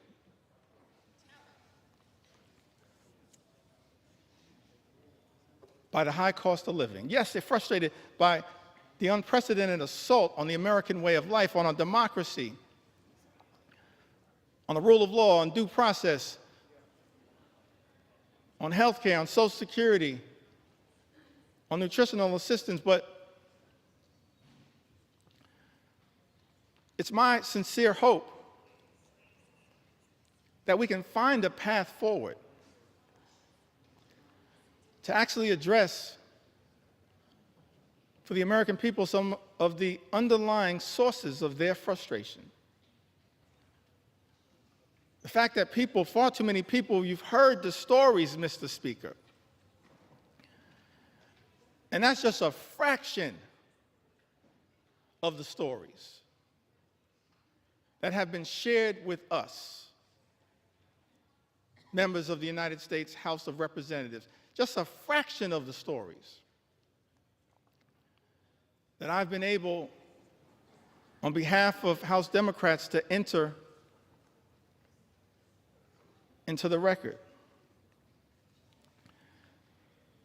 They're frustrated by a lot of the things that have gone on in this country since January 20th. I'm frustrated by a lot of what has gone on, disgusted by a lot of what has gone on, Mr. Speaker, in this country since January 20th. We are better than this. But it's also important, one of the things that I hope, Mr. Speaker, we'll be able to address at some point is the source of the underlying frustration.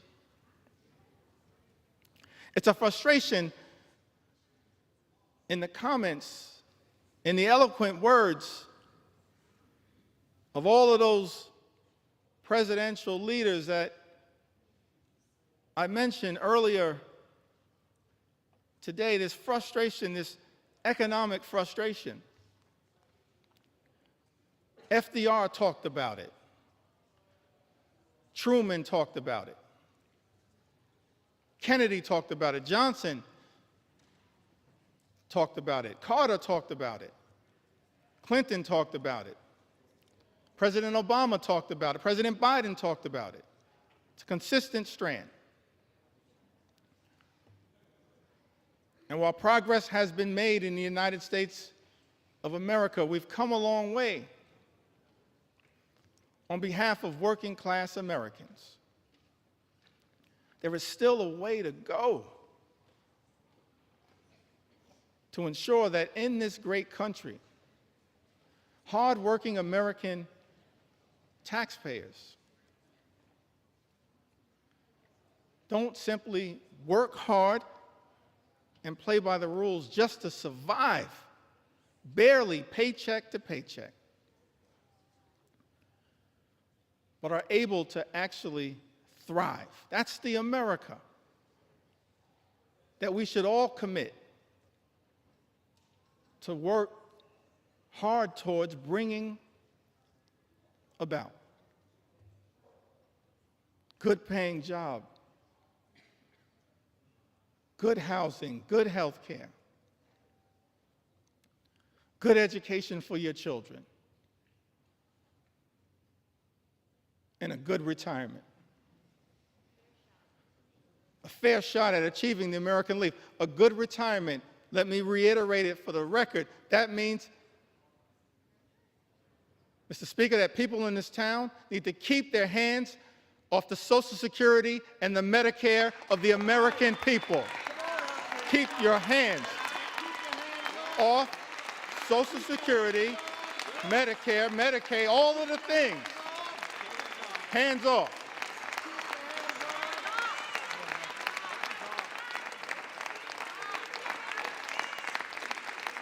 And one of the many reasons why we strongly oppose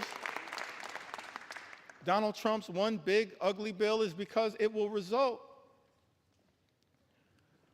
in the largest cut to Medicare, sets in motion the largest cut to Medicare, more than $500 billion by some estimations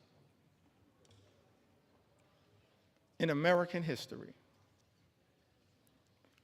The American people, understandably frustrated, not for years, but for decades, that far too many have dealt with a situation where the system is not building an economy that works for hardworking American taxpayers, for everyday Americans, for working class Americans, for everyone who aspires to be part of the middle class. It's our sincere hope that we can get to a place one day, perhaps in a bipartisan way, not connected to this extreme and reckless, dangerous, partisan bill, this one big, ugly bill that will hurt everyday Americans in order to reward billionaires, that we actually can get to the work of lifting up everyday Americans, because the deck has been stacked against you for far too long. And that's not the America that the American people deserve. And part of the challenge, part of the problem, part of the issue to why we find ourselves, everyday Americans, in this situation. It's because of the dominance of special interests in this town.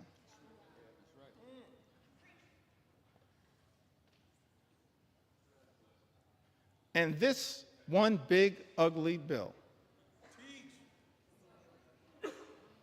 represents a massive giveaway to special interests in this country. And we reject special interests because our job here in the United States of America, Mr. Speaker, is to protect the public interest at all times, today, tomorrow, always, and forever.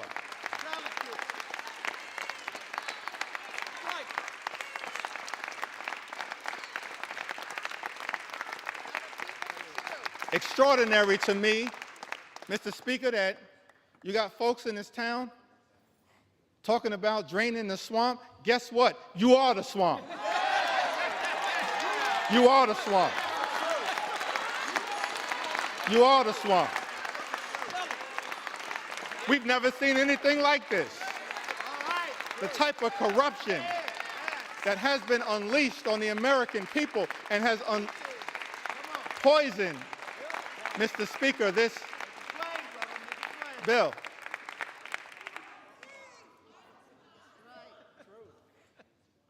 See, you're consulting the parliamentarian, I think. I said people in this town.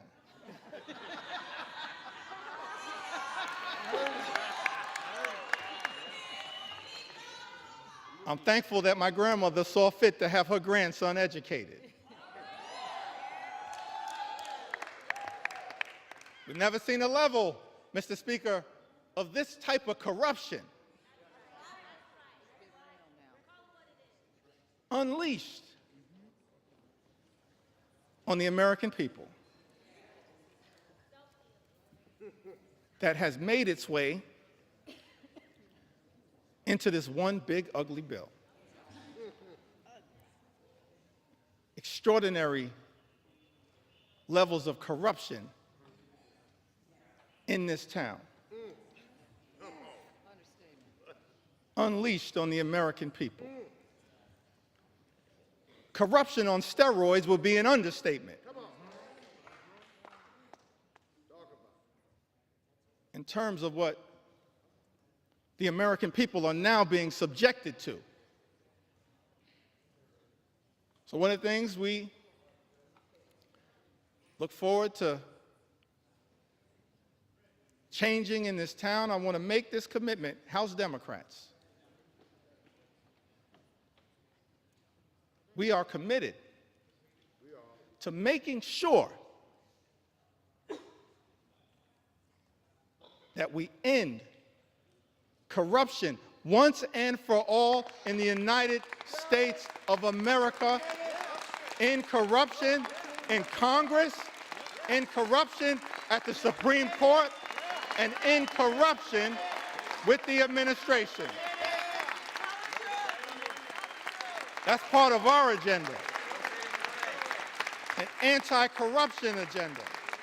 That's what the American people deserve. That's what we as House Democrats are committed to bringing about. The exact opposite, Mr. Speaker, of what we see in this bill. We're going to present to the American people an anti-corruption agenda, the likes of which have never been seen. Because it's too much.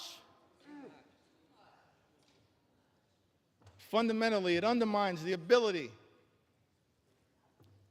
of government to deliver for everyday Americans. You see that politics, at the end of the day, is about the management of public money. That's why we need everyday Americans to participate in your democracy. Because politics, at the end of the day, is about the management of public money. It's about how taxpayer dollars are going to be managed. And what's extraordinary about this one big, ugly bill is that what we see, Mr. Speaker, is the management of public money, all of it being done in this highly partisan way. It's not designed to serve the best interest of the American people. It's being managed, Mr. Speaker, in this GOP tax scam, this disgusting abomination, this one big, ugly bill. The management of taxpayer money being misused and abused to hurt everyday Americans in order to reward billionaires with massive tax breaks. That's a dereliction of duty. Mismanagement of public money. It's an abuse of the privilege that all of us as members of the United States Congress have. And so one of our promises to the American people as we look toward the future, we will always be stewards of your money to make sure that we are allocating taxpayer dollars in a way designed to lift up the American people, not tear the American people down. That's the type of Congress that the American people deserve. The public interest over special interest. The public interest over special interest. The public interest over special interest. That's one of our promises to the American people. And we're going to work hard to earn your trust as we move forward and look toward the future.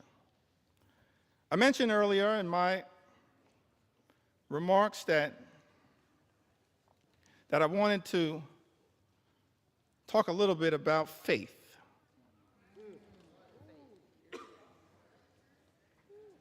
I grew up in the Cornerstone Baptist Church. Faith is the substance of things hoped for, the evidence of things not seen. We walk by faith, not by sight. You just have faith the size of a mustard seed. You can move mountains. We come this far by faith. Can't leave this floor, Mr. Speaker, without talking a little bit about faith. Talk about faith. Talk about faith. And I use faith in the broadest sense of the word. Proud of what we are in this country: Jewish faith, Muslim faith, Hindu faith, Buddhist faith, Christian faith. All faiths. That's the interesting thing. This rush to jam this reckless bill down the throats of the American people, all of it somehow connected to our 249th birthday that we're going to celebrate tomorrow, July 4th. A journey launched by the Declaration of Independence. And ultimately, this principle embedded in the First Amendment around the importance of faith, but also at the same time the importance of separating church and state. It's all in the First Amendment as interpreted by the Supreme Court. Don't have time, I think, to really deeply go into it, but you've got...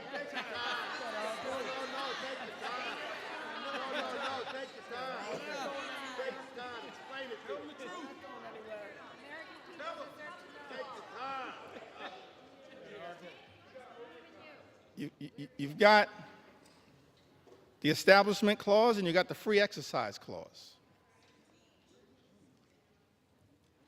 Framers of this country recognize the importance of faith, our journey of religion. I'm proud of my Christian faith. But I also recognize the importance of the plurality of all of us, men and women of faith, different religions. And also of the fact that here in America we embrace the religious and the secular. The religious and the secular. But on this question of faith, I alluded to it a little earlier. It seems to me that the Gospels, that the New Testament, there's some interesting parts of the Old Testament. I'm tempted to tell the story of King Nebuchadnezzar.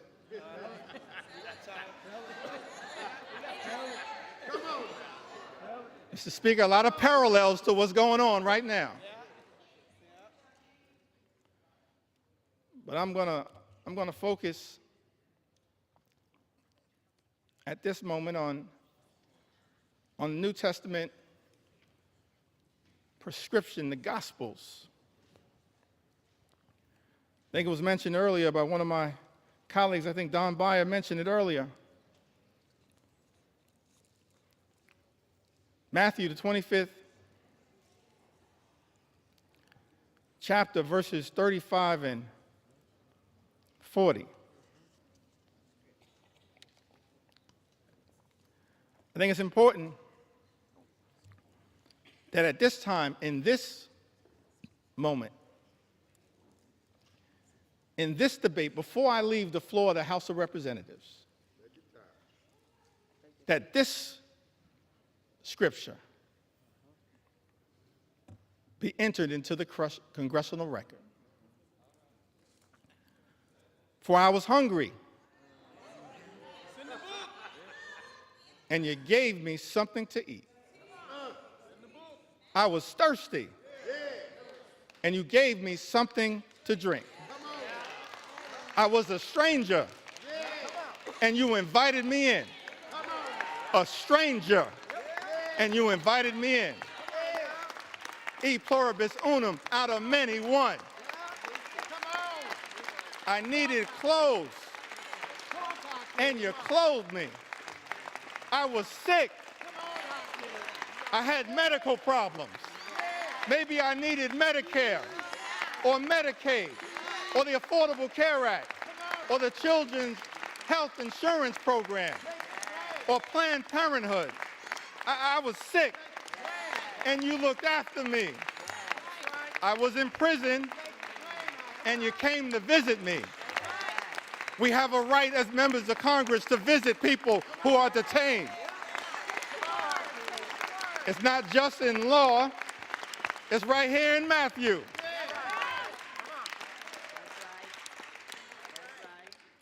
Then the righteous will answer him, Lord,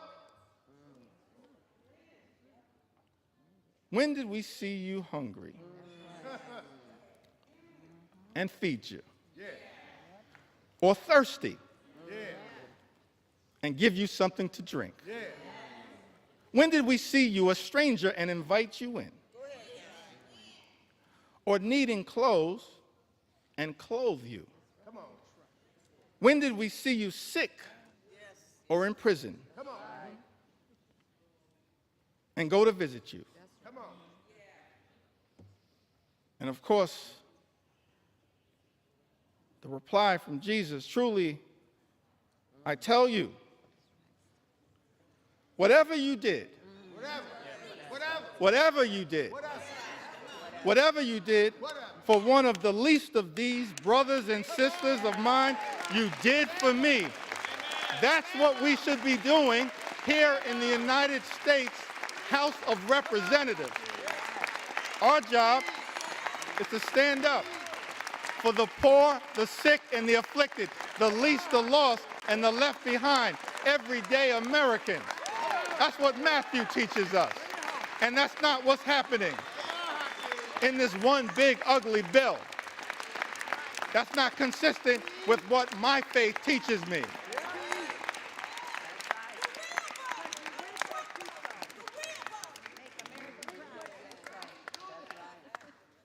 I'm not down with this situation. I'm not down with this situation.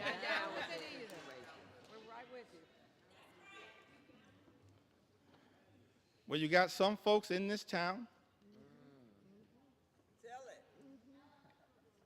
They go to church.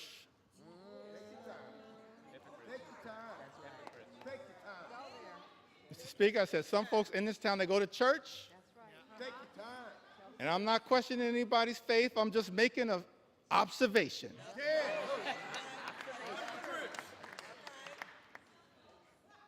Got some folks in this town, they go to church and they pray on Sunday. P-R-A-Y. And then they come to Congress and pray P-R-E-Y on the American people. I'm not down with that kind of faith. That ain't my faith. That's not our faith. That's not the faith that comes out of the gospel. I can't find that kind of faith in Matthew 25 and 35. I can't find that kind of faith. But I do see something else. Tell us what you see. Tell us what you see. Can I talk about it for a moment? Talk about it. Talk about it. Take your sweet time. Take your sweet time. Take your time. I do see something else, kind of what I'm seeing connected to this one big ugly bill. I don't know if this was an inspiration to this extraordinary assault on the American people, this corrupt piece of legislation. But when I look over my Bible, and this is going to come from John, it's not going to come from 2 Corinthians, although the Apostle Paul has a lot to say about that. And Mr. Speaker, I said 2 Corinthians, not 2 Corinthians.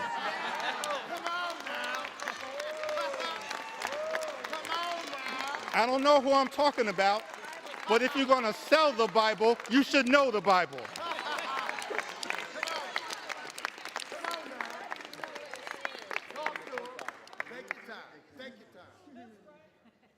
Trying to figure out, because it's not in Matthew. That's right. 25, 35 to 40, but I did see something in John. Go ahead now. Tell us what you saw. Tell us what you saw. John 10 and 10.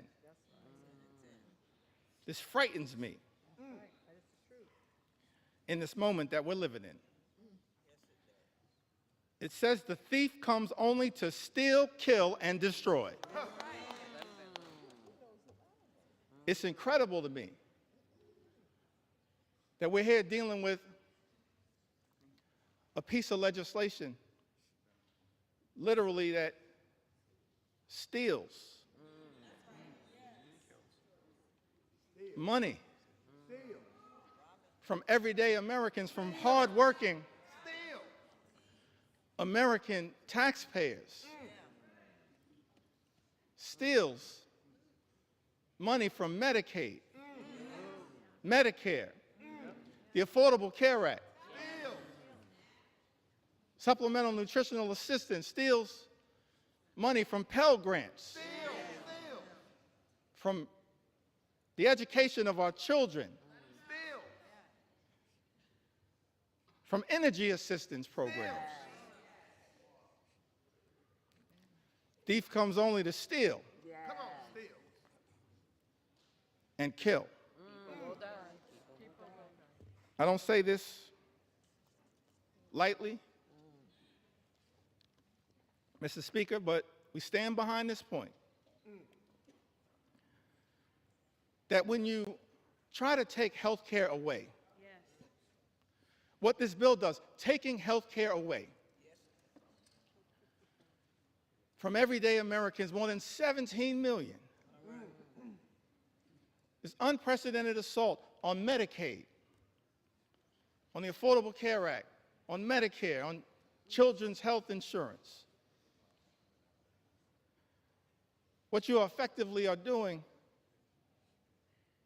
hurting everyday Americans, hurting children, hurting women, hurting older Americans, seniors,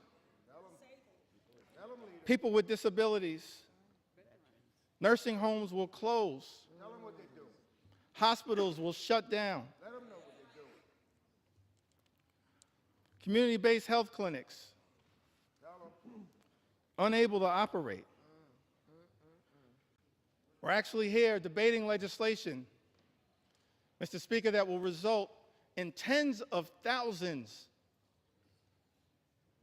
of everyday Americans losing their lives Tell them what they're doing.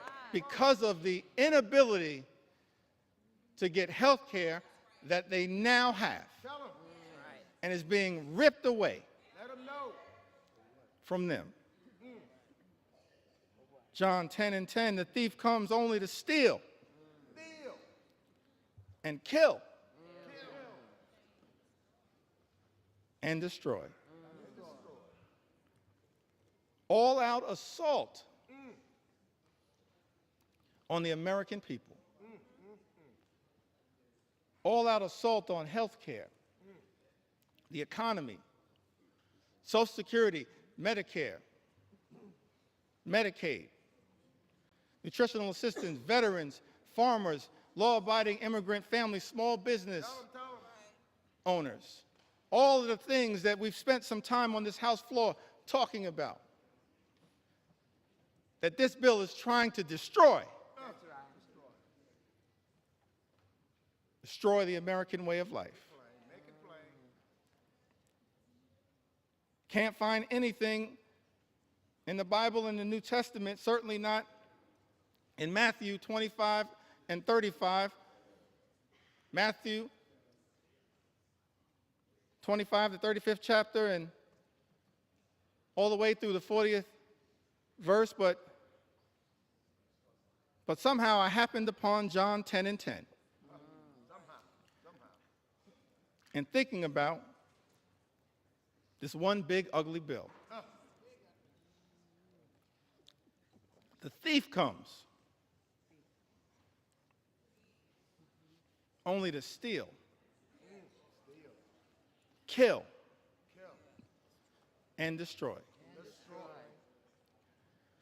But America is a resilient nation. We're an exceptional nation.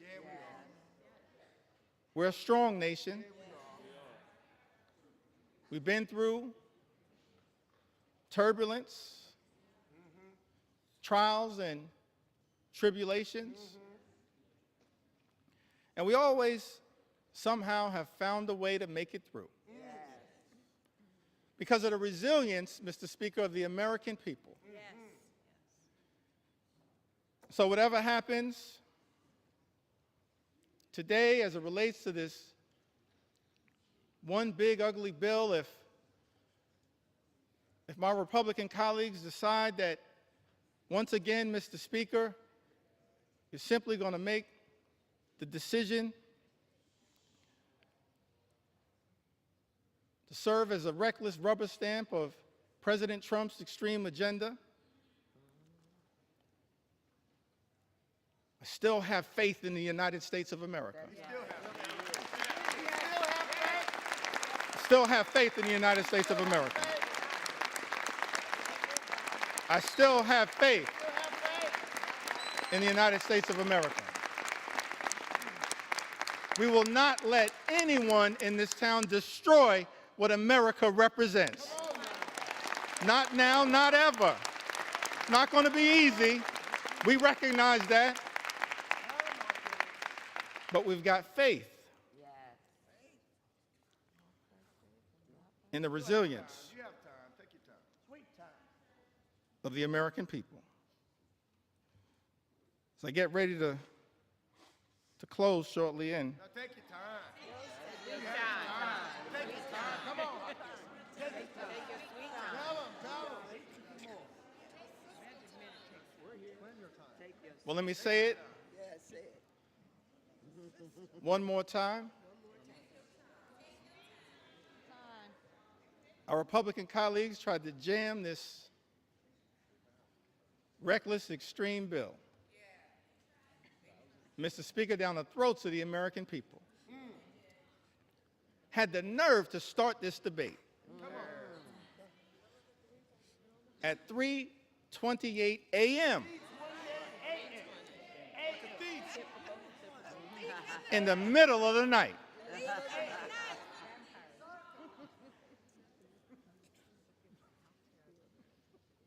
But we made clear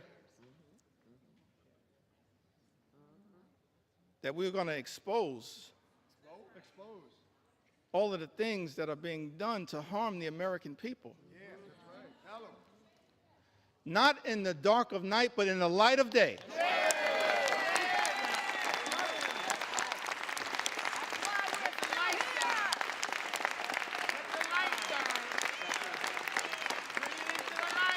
This little light of mine, we're going to let it shine on behalf of the American people.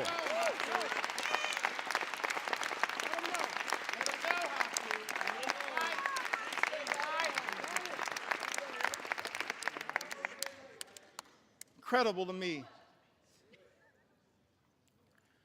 that Republicans would try to jam this one big ugly bill down the throats of the American people in the dead of night. And then, to add insult to injury, Mr. Speaker, allocate 15 minutes. 15 minutes to each side on the committees of jurisdiction. 15 minutes to the Ways and Means Committee on each side. 15 minutes Take your time. Take your time. to the Budget Committee. That's extraordinary.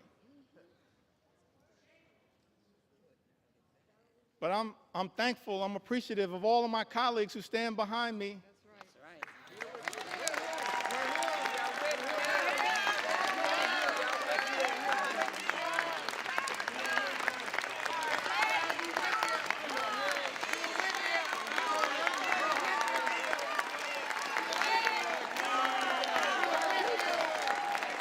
I'm thankful.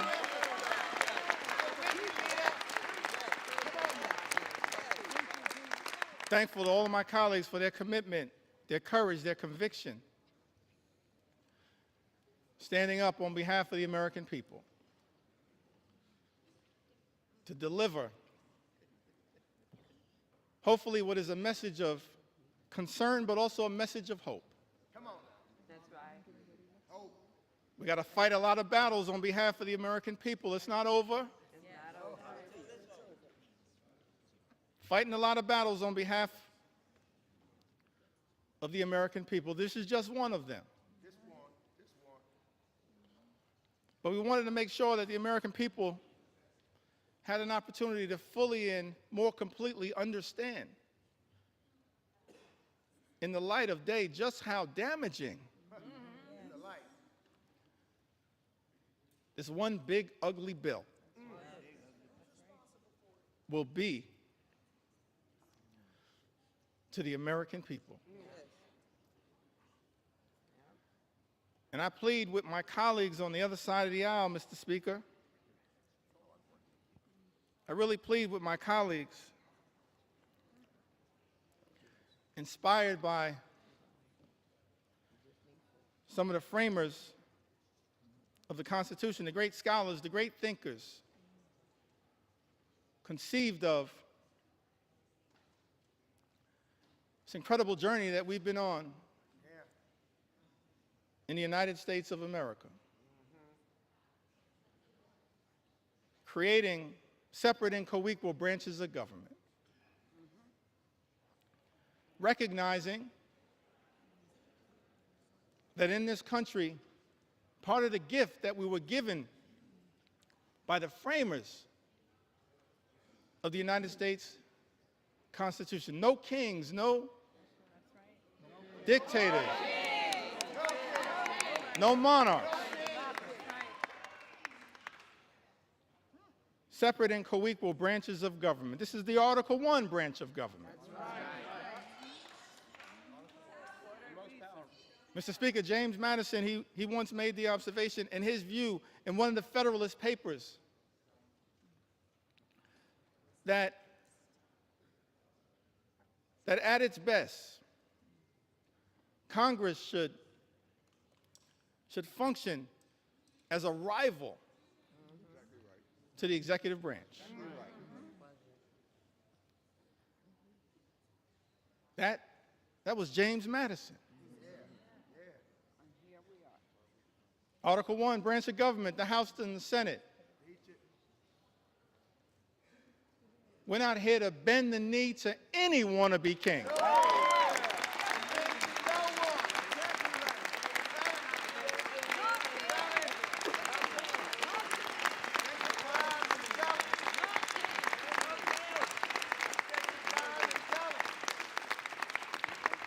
Mr. Speaker, we're not here to bend the knee to any wannabe king.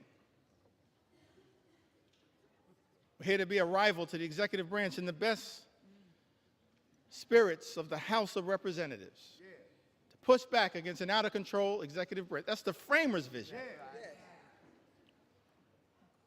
I said that's the framers' vision. That's what they said. The framers' vision. And so as we prepare to take this consequential vote, Mr. Speaker, I just urge many of my colleagues Take your time. in government, my colleagues on the other side of the aisle,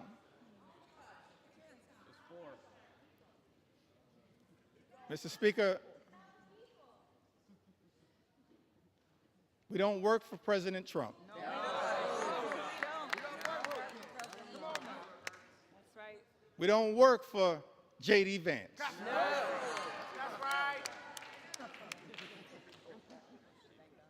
We don't work for Elon Musk. That's right. Mr. Speaker, as all of us prepare to cast this vote, I hope my Republican colleagues will come to the conclusion that we work for the American people.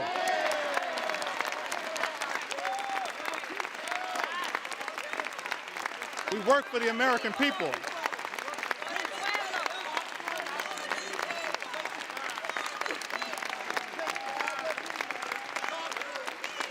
We don't work for any president. We work with American presidents.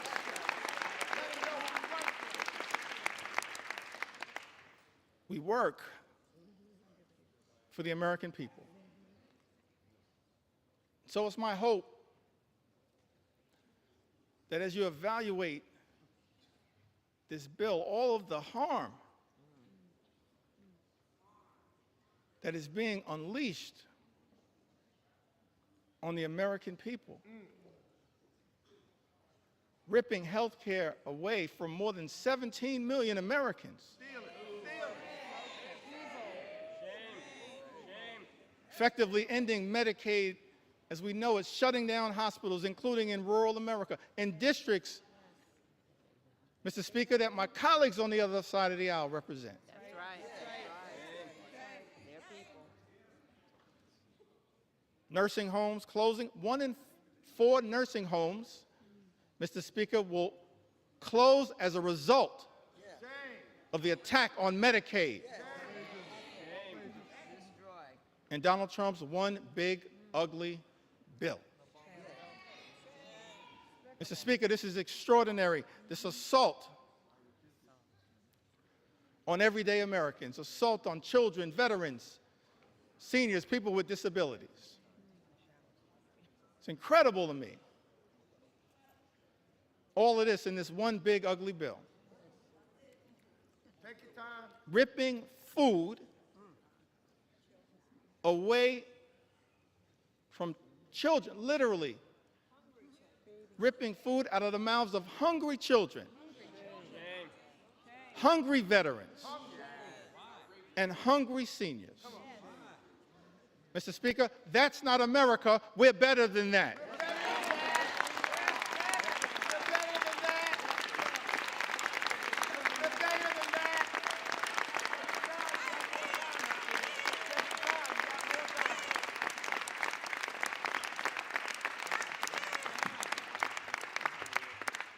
Mr. Speaker, we're better than that. Ripping food out of the mouths of vulnerable Americans. That's extraordinary that's what we're doing. Extraordinary. And all of this is being done? This unprecedented assault on everyday Americans is being unleashed on the American people. Mr. Speaker, on the most vulnerable amongst us. All of this is being done to provide massive tax breaks to billionaire donors. Shame on this institution if this bill passes. That's not America. We're better than this. We are better. We are better.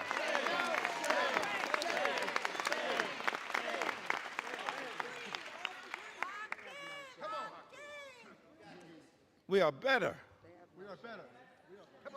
than this. I think that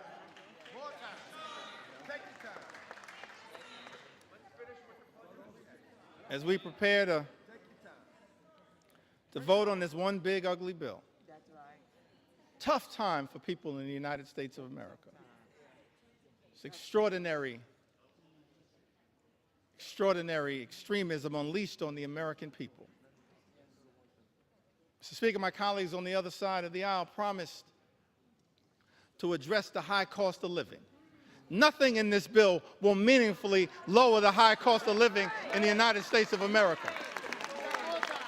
Nothing. It's incredible to me. All of the promises that were made by some people in this town. That the top priority was going to be to lower the high cost of living in the United States of America. And then, all of last year, ran away from Project 2025. Come on. Come on. Acted like it didn't exist. That's right. And then, Mr. Speaker, people come to town, they're in the majority now, and every single part of the extremism that we've seen unleashed on the American people is connected to Project 2025.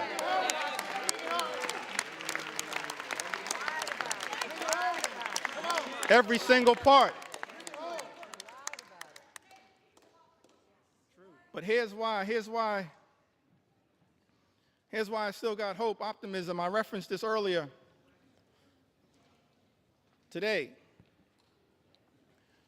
As we prepare to experience the 249th birthday of the United States of America. Yeah. Take it back to that original document. Yeah. Declaration of Independence, 1776. Mr. Speaker, it had the aspirational part. We hold these truths to be self-evident, that all men are created equal, Yeah. Come on now. Bring it home. endowed by their Creator with certain Yeah. unalienable Bring it rights, home. Come on now. that among these are life, liberty, and the pursuit of happiness. That's the aspirational part of the Declaration of Independence. And as House Democrats, we're committed, no matter what it takes, to bring that about. Imagine an America where everyone who works hard and plays by the rules can live the good life, afford to live the good life. Good paying jobs, good housing, good health care, good education for your children, and a good retirement. That's what House Democrats are fighting for. That's the aspirational part of the Declaration of Independence, to bring that to life, the pursuit of happiness. That's the aspirational part. But then when you look at that Declaration of Independence, the second part of it, it reads like an indictment against an out-of-control king.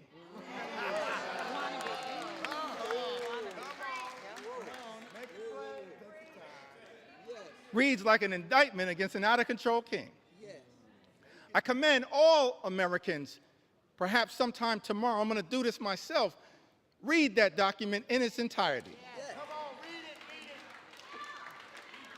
And why was that indictment issued? I think it was because the framers of this great country, they were fed up with Project 1775. And so they implemented Project 1776. So I know that there are people concerned with what's happening in America, but understand what our journey teaches us is that after Project 2025 comes Project 2026. And you will have an opportunity to end this national nightmare as part of Project 2026. I love the framers. They gave us a blueprint for what should give us hope in this moment. That's right. I think that I want to close by referencing Take your sweet time.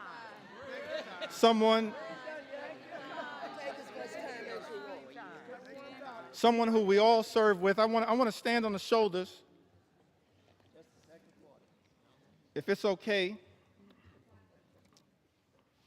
on some of our civil rights heroes and foot soldiers. Yes, yes. Those whose character, whose conviction, whose courage should give the American people hope at a moment of great despair.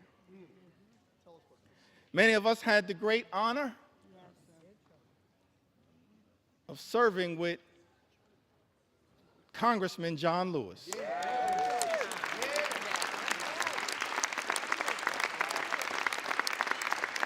The great honor, Mr. Speaker, to serve with Congressman John Lewis. That's right. And I came across something that John Lewis said in June of 2028, that hopefully, no matter what the outcome of this vote, will give people some hope. Great John Lewis said, "Do not get lost in a sea of despair. Be hopeful. Be optimistic.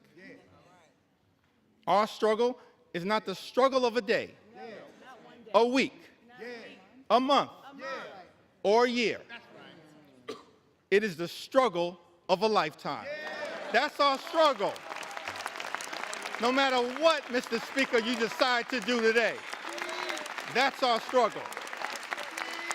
Standing on the shoulders of John Lewis, that's our struggle. Never, ever be afraid to make some noise and get into good trouble.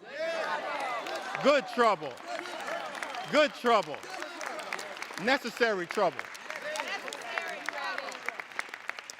Standing on the shoulders of giants. John Lewis would often talk to us about his admiration for Dr. Martin Luther King Jr. Dr. King, who would refer to John Lewis as the boy from Troy. The boy from Troy. Now, what's interesting to me, that civil rights movement, we can learn a lot from it. Started December of 1955. And Rosa Parks sat down on that bus so that all of us could have the courage to stand up. That's right. Wasn't an easy struggle. All the odds were stacked against these civil rights heroes and foot soldiers. And during the early days of the movement, a difficult part of the movement, Dr. King, after they've been targeted, arrested, beaten, harassed by the authorities,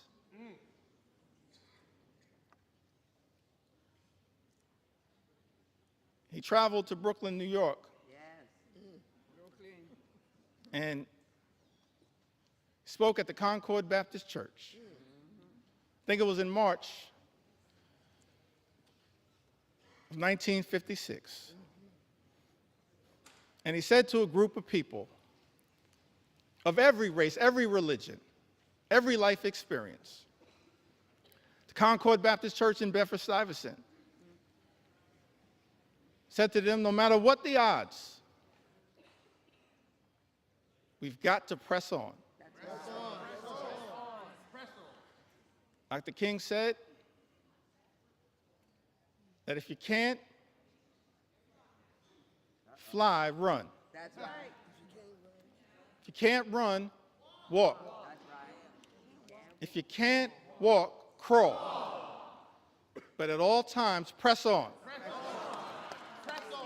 And keep pressing. And so as I take my seat, I just want to say to the American people that no matter what the outcome is on this singular day, Fight forward. we're going to press on. We're going to press on. We're going to press on.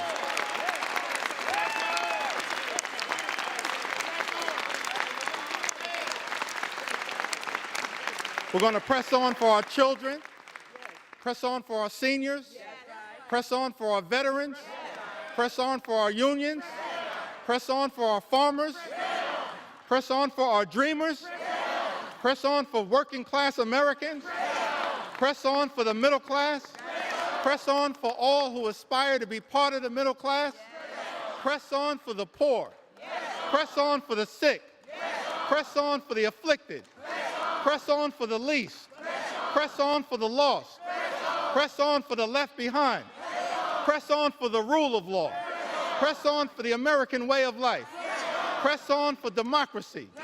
We're going to press on until victory is won. I yield back.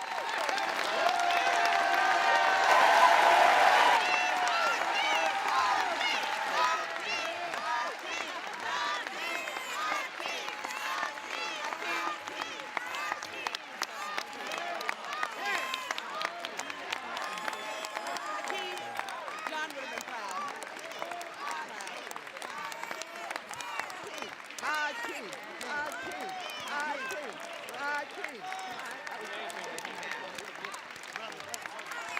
Hakeem, Hakeem, Hakeem, Hakeem.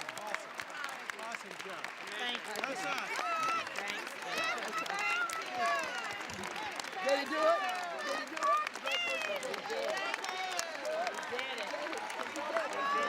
He did it. He did it.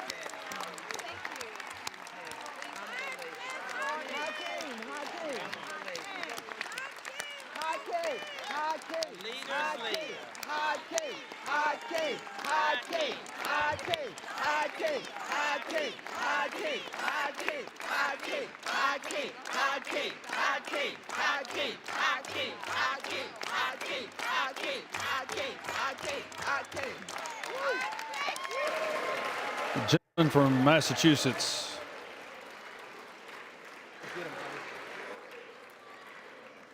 You don't need to take an hour. This gentleman from Eight Massachusetts. hours. Gentleman I from think it's, Massachusetts. Mr. Speaker, I think it's fair to say the leader has done his part.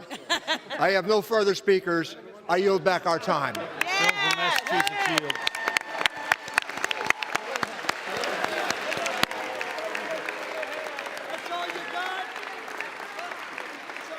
Gentleman from Missouri is recognized for 1 minute. You have 2 minutes remaining. Mr. Speaker, could we have order? The House will be in order.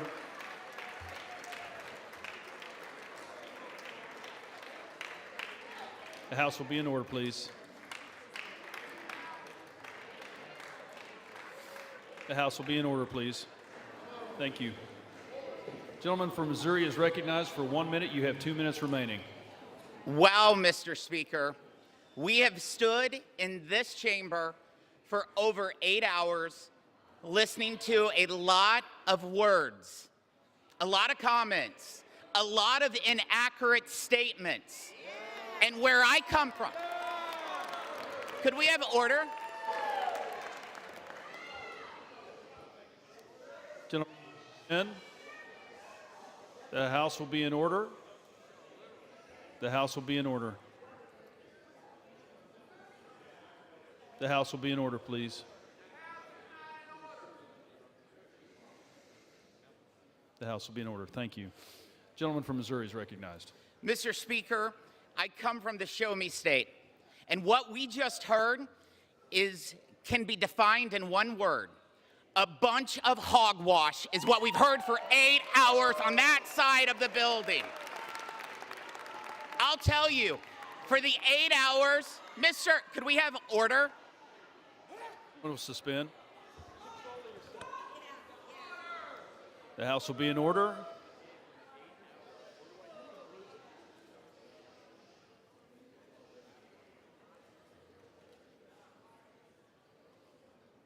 Thank you. He's recognized. Mr. Speaker, the 8 hours of hogwash that we just heard will not change the outcome that you will see very shortly when we deliver historic tax relief for working families, small business owners, and farmers. Mr. Look. Yeah. Mr. Speaker, I yield 1 minute to our great Speaker of the House, Mr. Mike Johnson.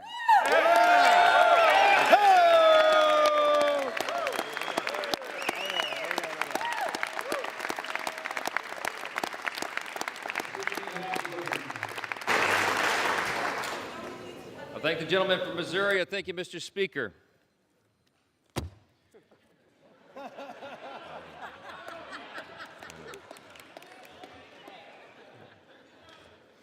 You know, Ronald Reagan said one time that no speech should be longer than 20 minutes, and unlike the Democrat leader, I'm going to honor my colleague's time and be a little more brief than that, all right?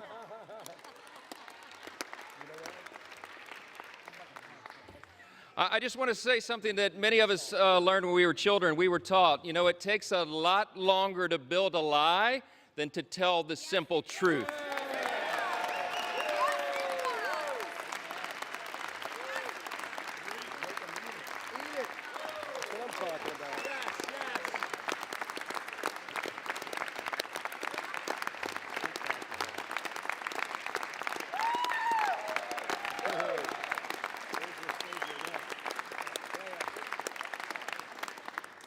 My friends and colleagues on both sides of the aisle, we've waited long enough. Some of us have literally been up for days now.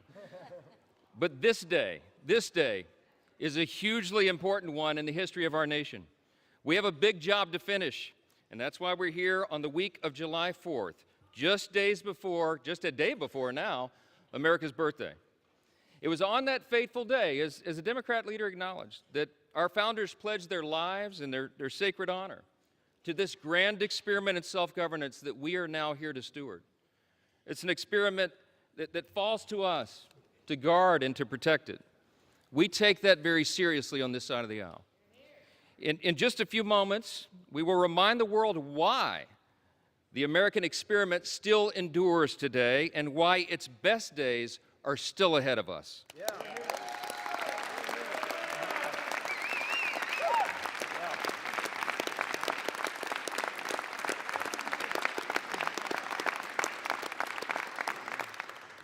Mr. Speaker, with one big, beautiful bill, we are going to make this country stronger, safer, and more prosperous than ever before. And every American is going to benefit from that. Yeah.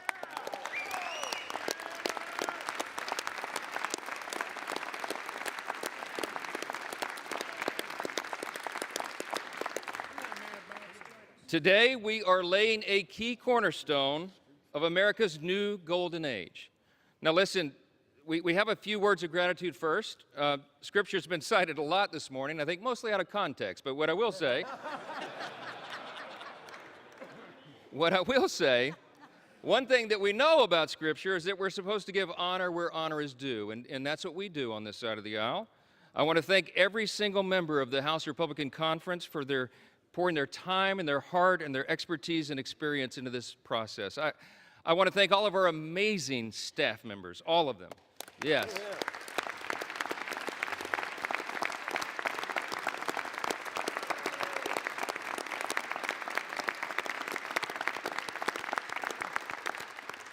Their dedication, their endless hours, their hard work made this all possible. I want to thank the White House Office of Legislative Affairs, who have basically lived with us now for the last few weeks. Their patience and persistence and their professionalism is greatly appreciated. Our country's incredible cabinet secretaries have been involved as well. They've assisted us in countless ways throughout this process. Our Vice President, J.D. Vance, helped us navigate so many dire straits along the last several weeks through the House and the Senate. And of course, our bold, visionary, fearless President, Donald J. Trump.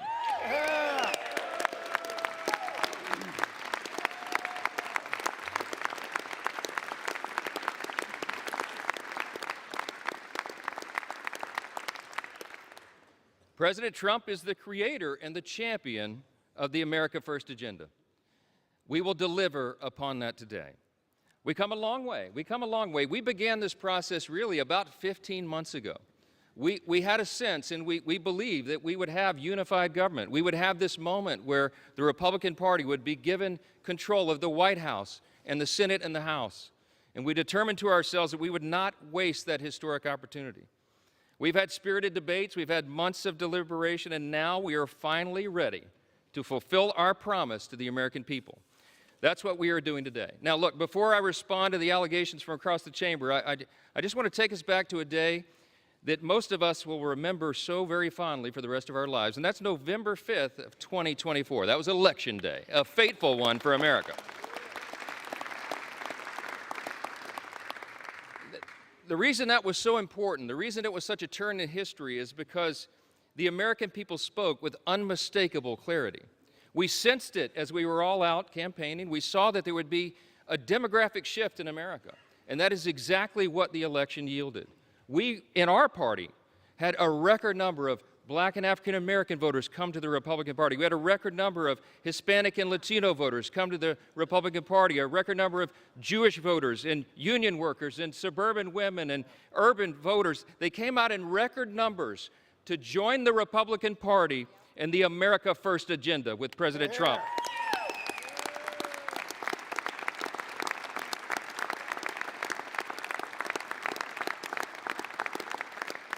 That election was decisive. It was a bellwether. It was a time for choosing. And I tell you what, the American people chose overwhelmingly. They chose the Republican Party.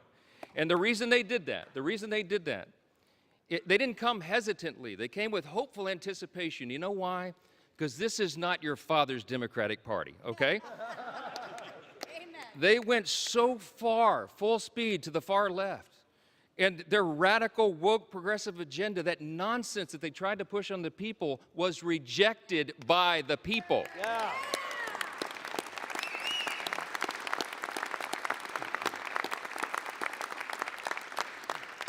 These new voters came to us. They had enough of the Biden-Harris madness and all the things they were trying to hoist upon the American people that they just don't believe in their hearts. And they were hopeful. They came to us with hope. They wanted us to restore common sense and accountability, and we promised to them that we would do just that. Those new demographics came to the Republican Party because of open borders wreaking havoc on their communities. They came because of weakness at home that fueled instability abroad, and because trillions in reckless spending put the price of gas and groceries further out of the reach for hardworking Americans. It wasn't right. President Trump and our Republican majority in Congress are fixing all of that right now. President Trump said this week, we're the hottest country in the world again.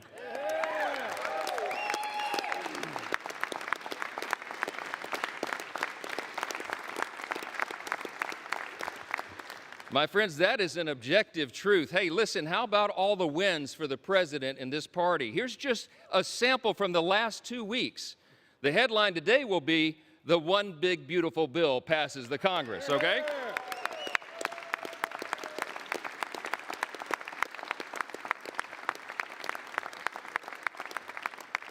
You got to hold your applause. There's too many wins. Are you tired of winning yet? No! Fourth jobs report in a row exceeds expectations. A sample of the headlines. Lowest monthly border encounters in U.S. history. We closed the border.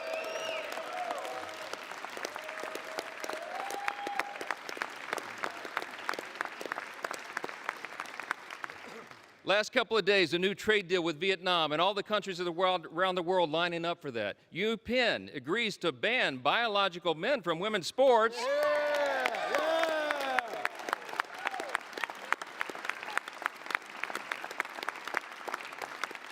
And they ought to give a personal apology to every female athlete impacted by that nonsense. Gas prices are at a 4-year low, my friends. The Air Force and Space Force both hit their 2025 recruiting goals 3 months early. Israel is agreeing to a 60-day ceasefire with Hamas. Successful strike on Iranian nuclear sites handles that problem. That's exactly right.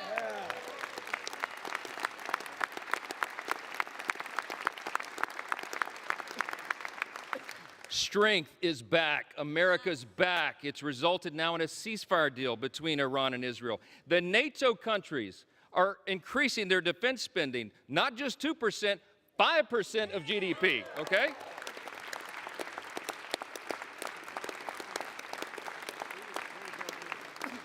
The president got in charge and got a Rwanda-Congo peace deal. The Supreme Court ended nationwide injunctions. How about that?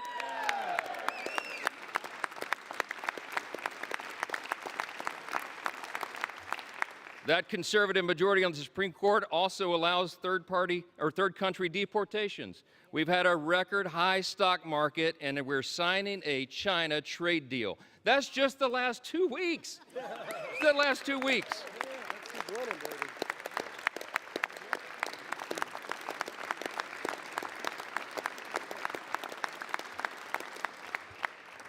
So many simple truths to share, and so little time to do it, because I want everybody to have a break here. But I just want to say this. It's really nice to hear my Democrat colleagues suddenly take an interest in working Americans again. Did you pick up on that theme today? Let's be clear.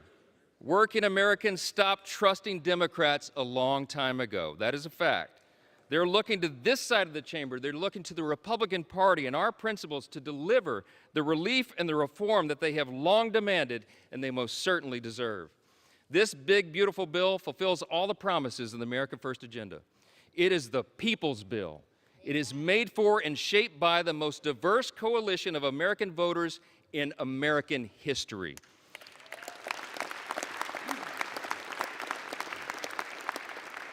Today, we are making the dream of a government that puts the American people first a reality. A reality. I would need this entire notebook to tell you all the great things in the big, beautiful bill. It is aptly named, but I'll just tell you a couple of the highlights. Record tax cuts for hardworking Americans.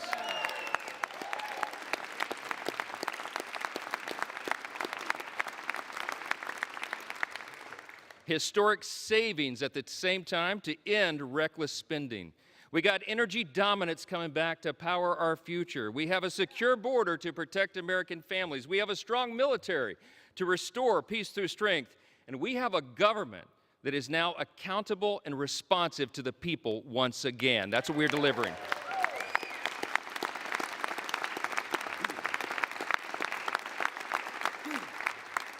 For everyday Americans, this means real, positive change that they can feel, and they will feel much more when this bill is done. Families back home will have real relief, an average of $10,000 in their pockets, thanks to the largest working and middle-class tax cut in the history of this great nation. That's what we're doing today.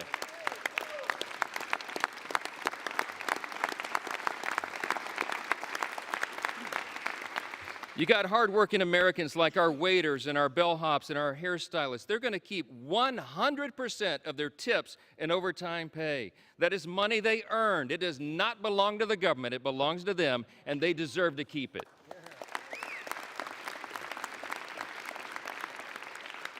Small businesses that want to build and expand new factories, you know what they can do now? They can write off 100% of their investment.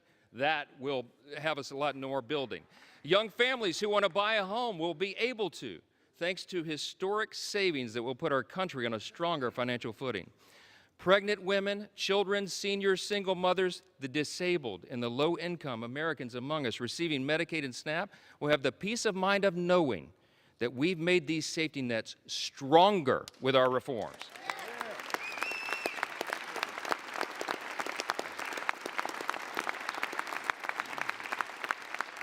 See, when Republicans are in charge, we bring common sense. We're going to make sure that Americans who do need and deserve those critical programs won't have to compete against people who can work but choose not to do so. That's not right.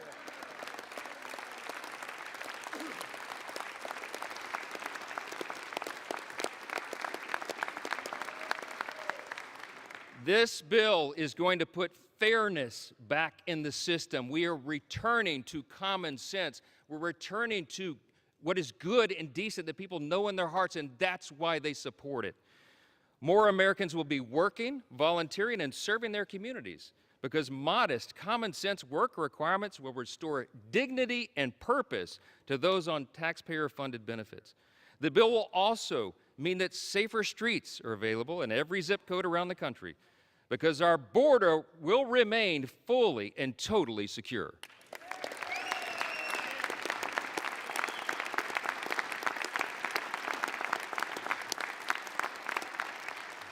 The Republican Party stands for law and order, and this is the side that stands with law enforcement, the brave men and women who are on the front line.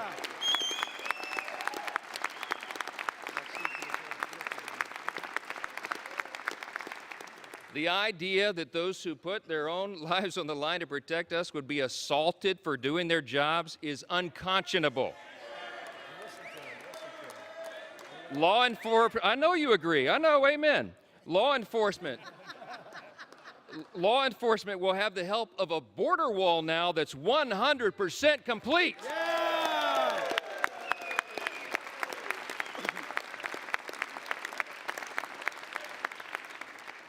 Our immigration enforcement officers will get a boost from more manpower and resources and detention space so that detained illegal aliens are not released back into the streets like they were for the last 4 years.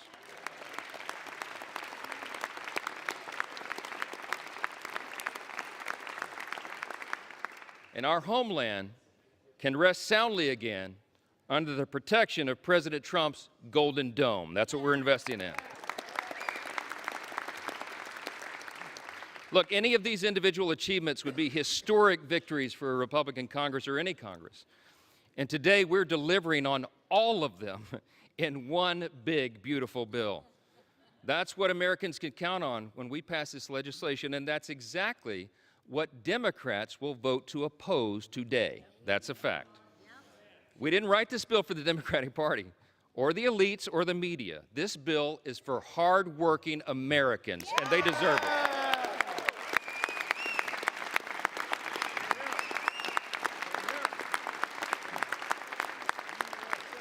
I'm gonna just say this as plainly as I can. This is a simple truth. If you're for a secure border, safer communities, and a strong military, this bill is for you. If you're for common sense fiscal responsibility and reducing the deficit, this bill is for you.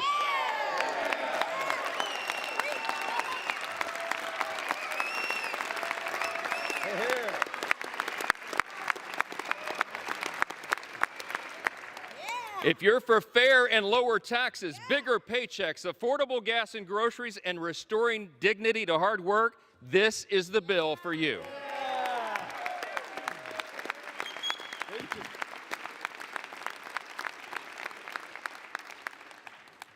It makes no difference whether our colleagues across the chamber speak for 25 minutes or 25 hours. They can't change the truth. And today was about performance for some of them.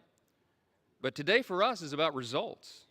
Results that improve the lives of Americans, regardless of their race, religion, color, or creed. It does not matter.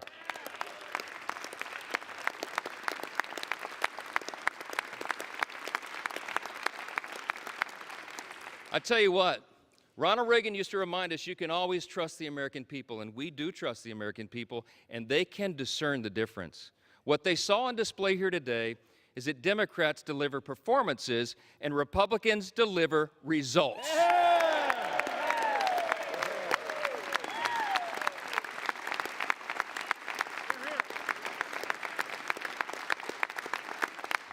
Today, my friends, we are ready now. We are going to deliver what we were sent here to do, and every American will benefit from it. In 1793, just steps from where we stand today, President George Washington laid the first cornerstone of the United States Capitol. Over 50 years later, on July 4th again, members of this body gathered once again to lay a second cornerstone. Once more on July 4th, at the height of the Cold War, Congress laid a third cornerstone. And this week, with this vote today, on our nation's birthday being tomorrow, we lay a fourth. With this bill, we can vote as stewards of that great legacy that we have inherited in this extraordinary nation that we are blessed to live in. We can lay another sturdy foundation for the future of this country, a future where working Americans can feel relief, where government can finally start living within its means again, and where the United States is safer, stronger, and more prosperous than ever before. That's right. Now, I'm going to say this as they mock America and mock everything and mock the bill. We'll see how the people feel about that. Yeah.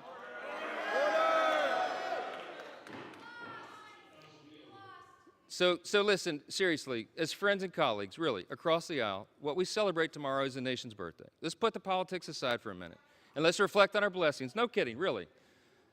Tomorrow is the 249th birthday of our nation, and that's right.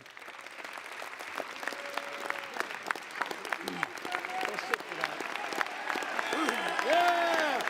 USA! USA! USA! USA! USA! USA! USA! USA! USA! USA! USA! USA! I mean this sincerely. I thank my colleagues for standing. We all should be united in that. We are. We have squabbles, we have partisan debates and all of this, but at the end of the day, we're all Americans, man. And we gotta believe that. We gotta know it. We gotta recognize that we live in the greatest nation in the history of the world. It's not even close.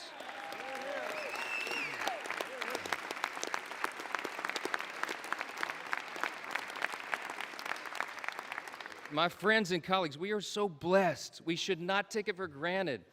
We live in the most free, the most successful, the most powerful, the most benevolent nation that has ever been on the face of the earth. And there's a reason for that.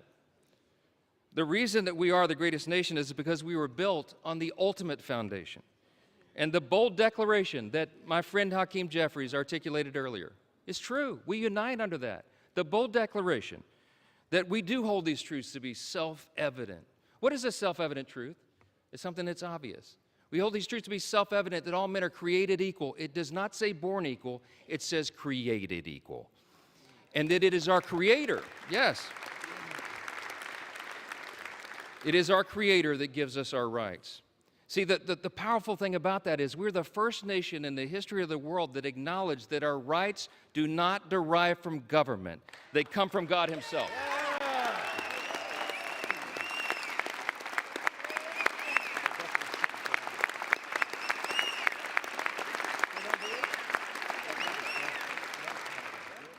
You see those words up there, that motto, it says, "In God we trust," right above the speaker's rostrum. You know, a previous Congress put that there in the early 60s in the height of the Cold War. There's a little visitor's guide that people get when you do tours late at night. You've probably seen your constituents and visitors and friends get the guide. If you turn, I think it's about to page 21. It explains why that's there. And it says, Congress voted to put that there as a rebuke to the Soviets' worldview at the height of the Cold War. Why? Because communism, socialism, find their root in Marxism. And Marxism begins with the belief that there is no God. It's wrong. And this Congress made us stand those many years ago, and we should do it again. We're different, we're distinct, we're exceptional, because we acknowledge that right there, our motto.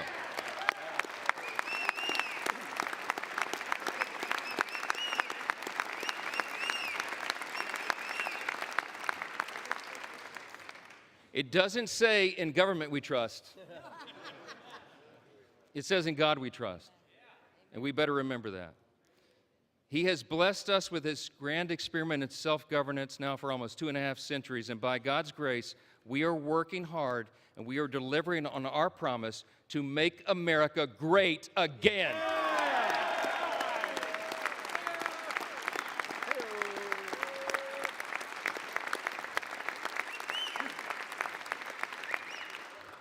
This is without a doubt the most important vote of this Congress, and I think this may be the most important vote that any of us take in our entire lifetimes. And everybody better remember it, however you vote today. My friends, the President of the United States is waiting with his pen. The American people are waiting for this relief. We've heard enough talk. It's time for action. Let's finish the job for him. Vote yes on the bill.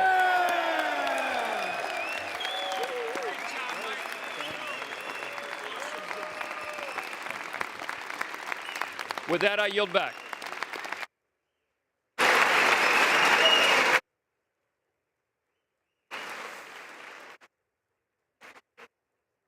The gentleman yields, and all time for debate has expired.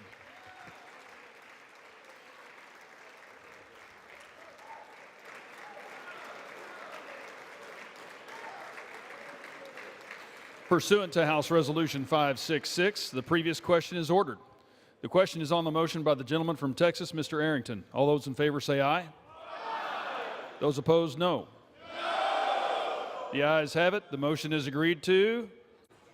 For what purpose does the gentleman from Massachusetts seek recognition? Ask for a recorded vote. Vote is requested. Those favoring a recorded vote will rise. A sufficient number having risen, a recorded vote is ordered. Members will record their votes by electronic device. This will be a 15-minute vote.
Members voted.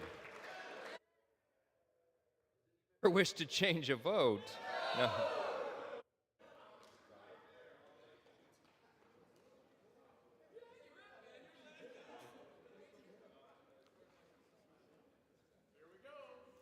On this vote, the yeas are 218, the nays are 214.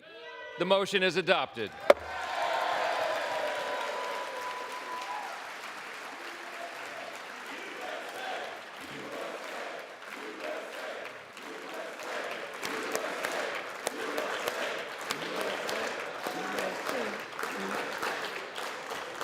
Without objection, the motion to reconsider is laid on the table.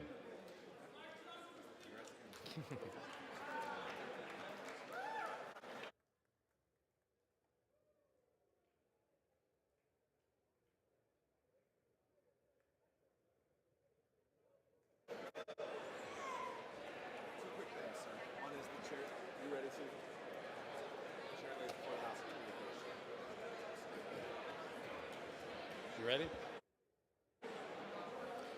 The chair lays before the House a communication. The Honorable Speaker, House of Representatives, sir, pursuant to the permission granted in Clause 2H of Rule 2 of the Rules of the U.S. House of Representatives, the clerk received the following message from the Secretary of the Senate on June 27, 2025 at 3:36 p.m. that the Senate passed Senate 98, Senate 257, that the Senate agreed to relative to the death of Frederick W. Smith, Senate Resolution 308, Appointments, Board of Visitors of the U.S. Military Academy. Signed sincerely, Kevin F. McCumber, Clerk. Do what I have to do.